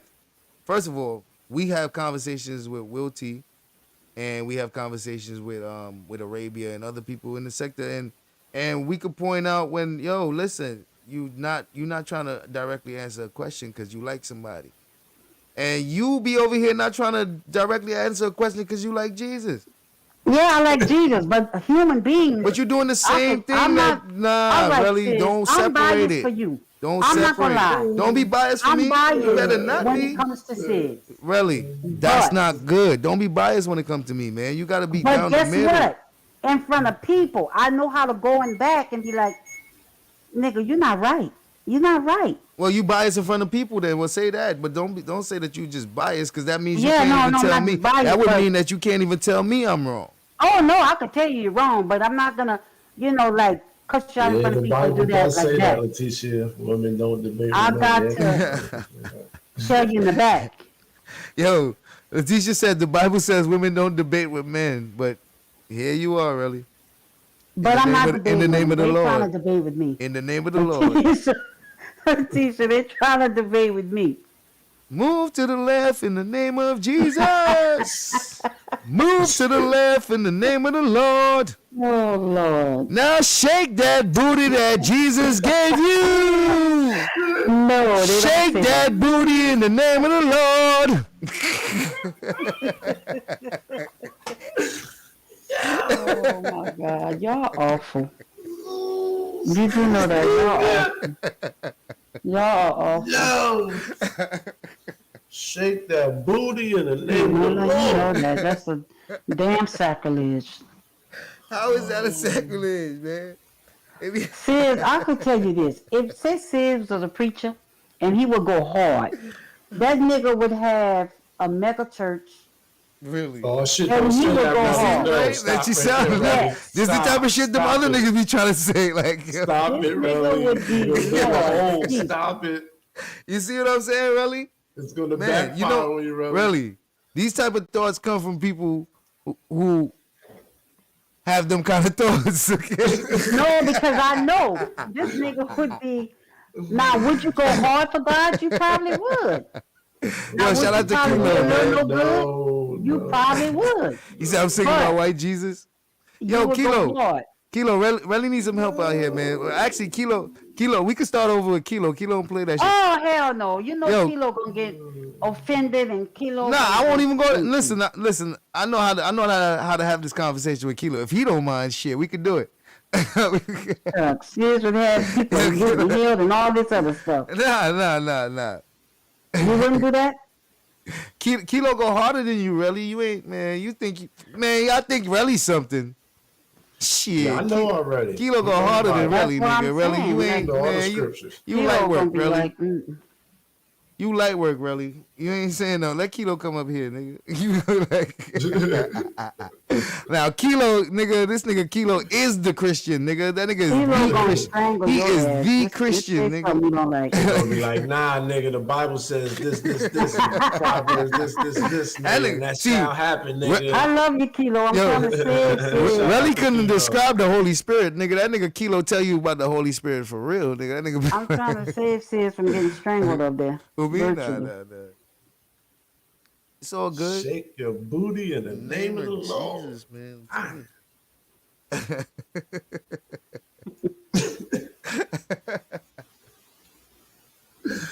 Bruh, come on. Shit. But I'll be praying for you, sis. Fats, you too. Thank but you. Fats, I believe you believe, but you're just like, whatever. But I believe there's a God. I'm spiritual, you know what I mean? Right. Right. He's breathable. Breathable. I believe that. I kind of believe that. I kind of believe that. You know what I'm saying? God is a black woman. You know what I'm saying? Maybe multiple black women. Oh Jesus! Has anybody heard of the Ba and the Ka? What's that? That's a no from Relly. The Ba and the Ka. What's that? Facts. Nah. Well, before there was a soul, there was a Ba and a Ka. Mm-hmm. Before there was a spirit, there was a Ba and a Ka. Let me see if I can get a actual meaning for this. I'm not well versed in this stuff, but I learned it. Somebody like Gullah Jibrey, now, this is his type of stuff. He know about this stuff. I know about it, but I'm not well versed.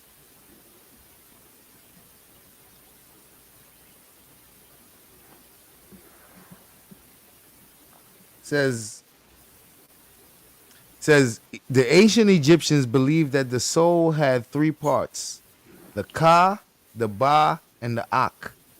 The Ka and the Ba were spiritual entities that everyone possessed, but the Ak was an entity reserved for only the select few that were deserving of the Ma'at Keru.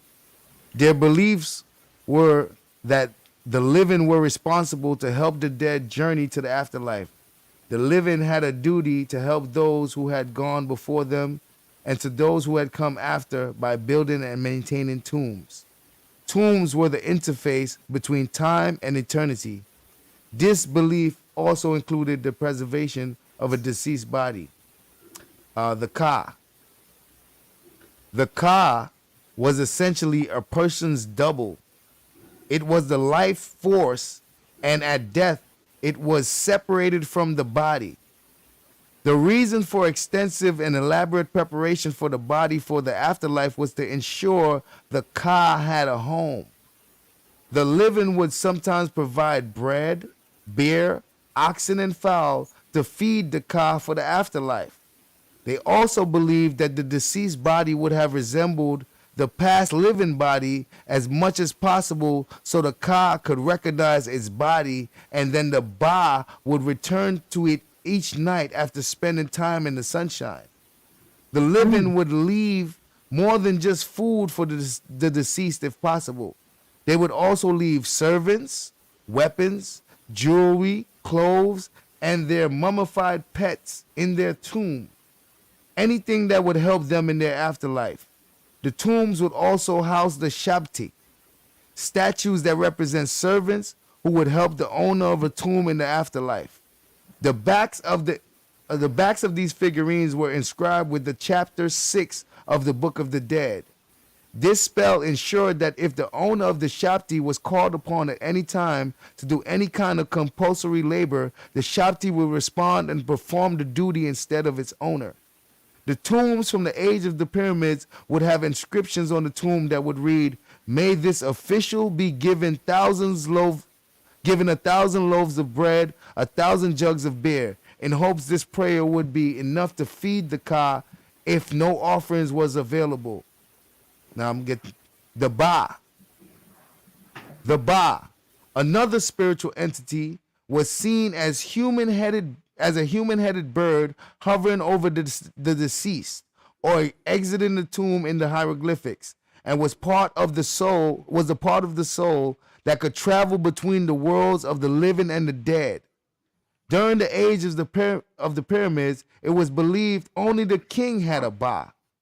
The word Ba was similar to the word ram and was associated with strength and power.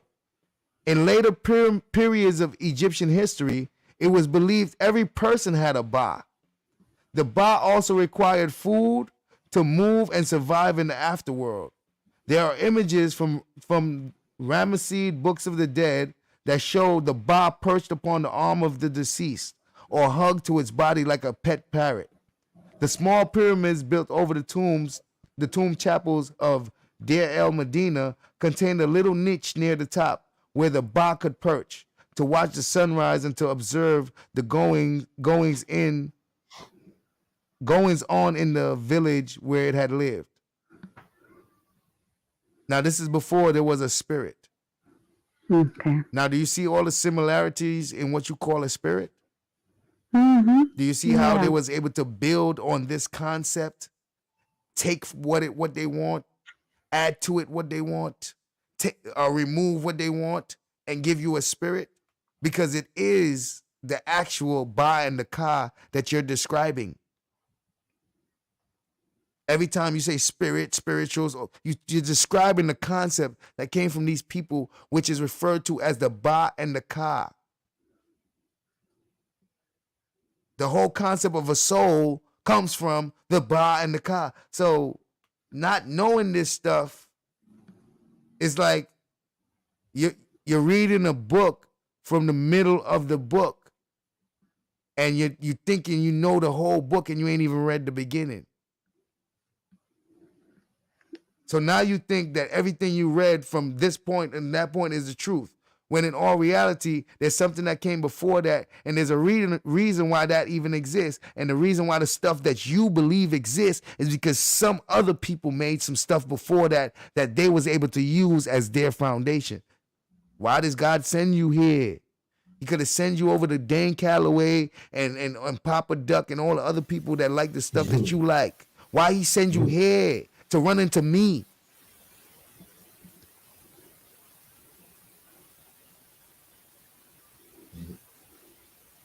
I'm hearing. All right, now. All right, so we're going to get to the fuckery in a little while. Yes, we will. We should. We are done here. Okay, so what time you going to get? You going to take your break? Hour or two? I mean, give yourself 2 to 3 hours. No, that's too much. I'm going to do about an hour, hour and a half. 2 hours the most. 2 hours. Yeah. Do you want me to give you 2 to 3 hours? Because you telling me give myself 2 to 3 hours. Dude, does Relly need 2 to 3 hours? No, because my movie going to be about like an hour and a half. Oh, so Relly, see? So you need about 2 hours. Huh? I said you need about 2 hours. But I was thinking about you because you've been up all night. You need to eat. You definitely need to eat. I ain't heard you eating. Nah, Dan Calloway do some stuff that really be on, like that conspiracy stuff. So even if it's not religion, she should be over there. But I'm not. I'm over here. Exactly, and I'm like, is it not the Lord, the Spirit of the Lord, the Holy Spirit that's driving you over here? Wow. Yeah, I do believe that. Yeah, I believe shit, that nigga. God is like, you know what? Just think about what I said. Could it be possible that the African spirits of your ancestors, the African God of your ancestors, has been moving through these what you perceive to be the actual God, but it was actually them, to finally get you here so that you could finally know what name to call them? No, not that, but I ain't trying to hear that. Brought me here. And all these people. But definitely Sis is like a son in the spirit. If y'all get what I'm saying. Sis, you know what I'm saying. You know. Nigga, not that part. What? Shout out to the Cash Ass, man. I appreciate you. Oh, what did you say, sir? What did I say? This is what I gotta say. Well, let's get it together. Get it together. Let's get it together. Get it together. Come on, get it together. Get it together. You better get it together. There you go.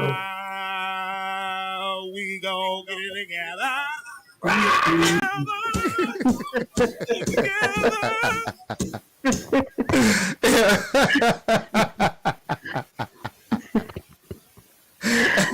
Oh my God. That part get me every time, man. I'm telling you, Sis be having me singing that here at work. People are like, what you singing? Get it together. They be doing that too. Get it together. Man, I done said that shit to my girl a couple times. I said that to my husband. You're like, what the hell? I said that with a fucking word. Look, the people need a nap. People say y'all need a nap. Damn. People say they need a nap. Y'all know what time it is? It's then it's almost 8 o'clock, right? Yeah, 8 o'clock at night. This ain't going. This ain't a nap. If you go to sleep now, you're going to bed. Like, nap time. You know what? Like, you know what I mean? In the afternoon, early evening type shit. You know, I didn't even prepare the show yet, so I do gotta get the files and all that. So let me do. I'm gonna take 2 hours. So we're gonna be back at 10. I got my oven on right now, and I got me a big ass chicken pot pie in the motherfucking oven right now. Oh, that's nice. Let me put everything together, cause man, a big boy. Who going through one of Doe's live streams? Shit, that shit cringy as hell, man. Shout out to Doe's, but my nigga, she does like 10 words a minute. Oh, Jesus. Nigga, it takes her about an hour to do a paragraph, nigga. You gonna be here for a minute trying to. You gotta put it on 2 times speed. I'm talking about 5 minutes a sentence, nigga. Put that bitch on 2 times speed. Yeah, I'm gonna have to, cause god damn, shit, man. Doe's talking motherfucking slow motion, nigga. So y'all heard that about 2-3 hours, right? Bro, she put the 3 hours. Bro, she worse than Obama, man. Doe's worse than Obama. God damn, you be like, shit, you gotta wait for this sentence to be over. That nigga, she paused for like 30 seconds every word. She be like, I want. Oh, Jesus, sis. That's what you gonna torture us with? To let you know. So it's gonna be like the fastest speed. Stop. He's gonna be wrong for that. You gonna be here for a minute, bro. Like, yo, bro. You gonna have to, bro, fuck shit like that. By the time she get to the last word, you done forgot the first couple words. Nah, man, you better put on 2 times 1.75 at least. She be like, fats, Okay. TV.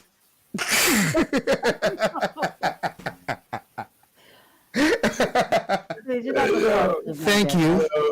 It was fun, man. I appreciate y'all. It was fun, man. Salute to you, bro. Salute, man. We about to be out of here. We out of here, man. All right, y'all. Rally Time TV. Hey, y'all go take your nap. I'm going to take my little TV Thank you nap. for being up here, Relly. And enduring all my fucking nonsense. Right. Relly's my girl, man. Yo, shout out to the people in the building. So y'all just got a glimpse. Y'all just actually got a glimpse of what me and Relly does behind the scenes. Behind the scenes, me and Relly had these conversations, man. It'd be deep. It'd be deep. So y'all got a glimpse today. Shout out to the people in the building. Shout out to the super chat, the donations, people that hit the collection plate. I'm gonna see you guys on these YouTube streets coming at 10 o'clock. We got the day that Doe's turned on the Wabbits. Man. Why did you do it, Doe's? Why did you do it? Well, salute to everybody. Salute to the chat. I appreciate you guys. And I'll see you guys on Sunday with the Sunday service.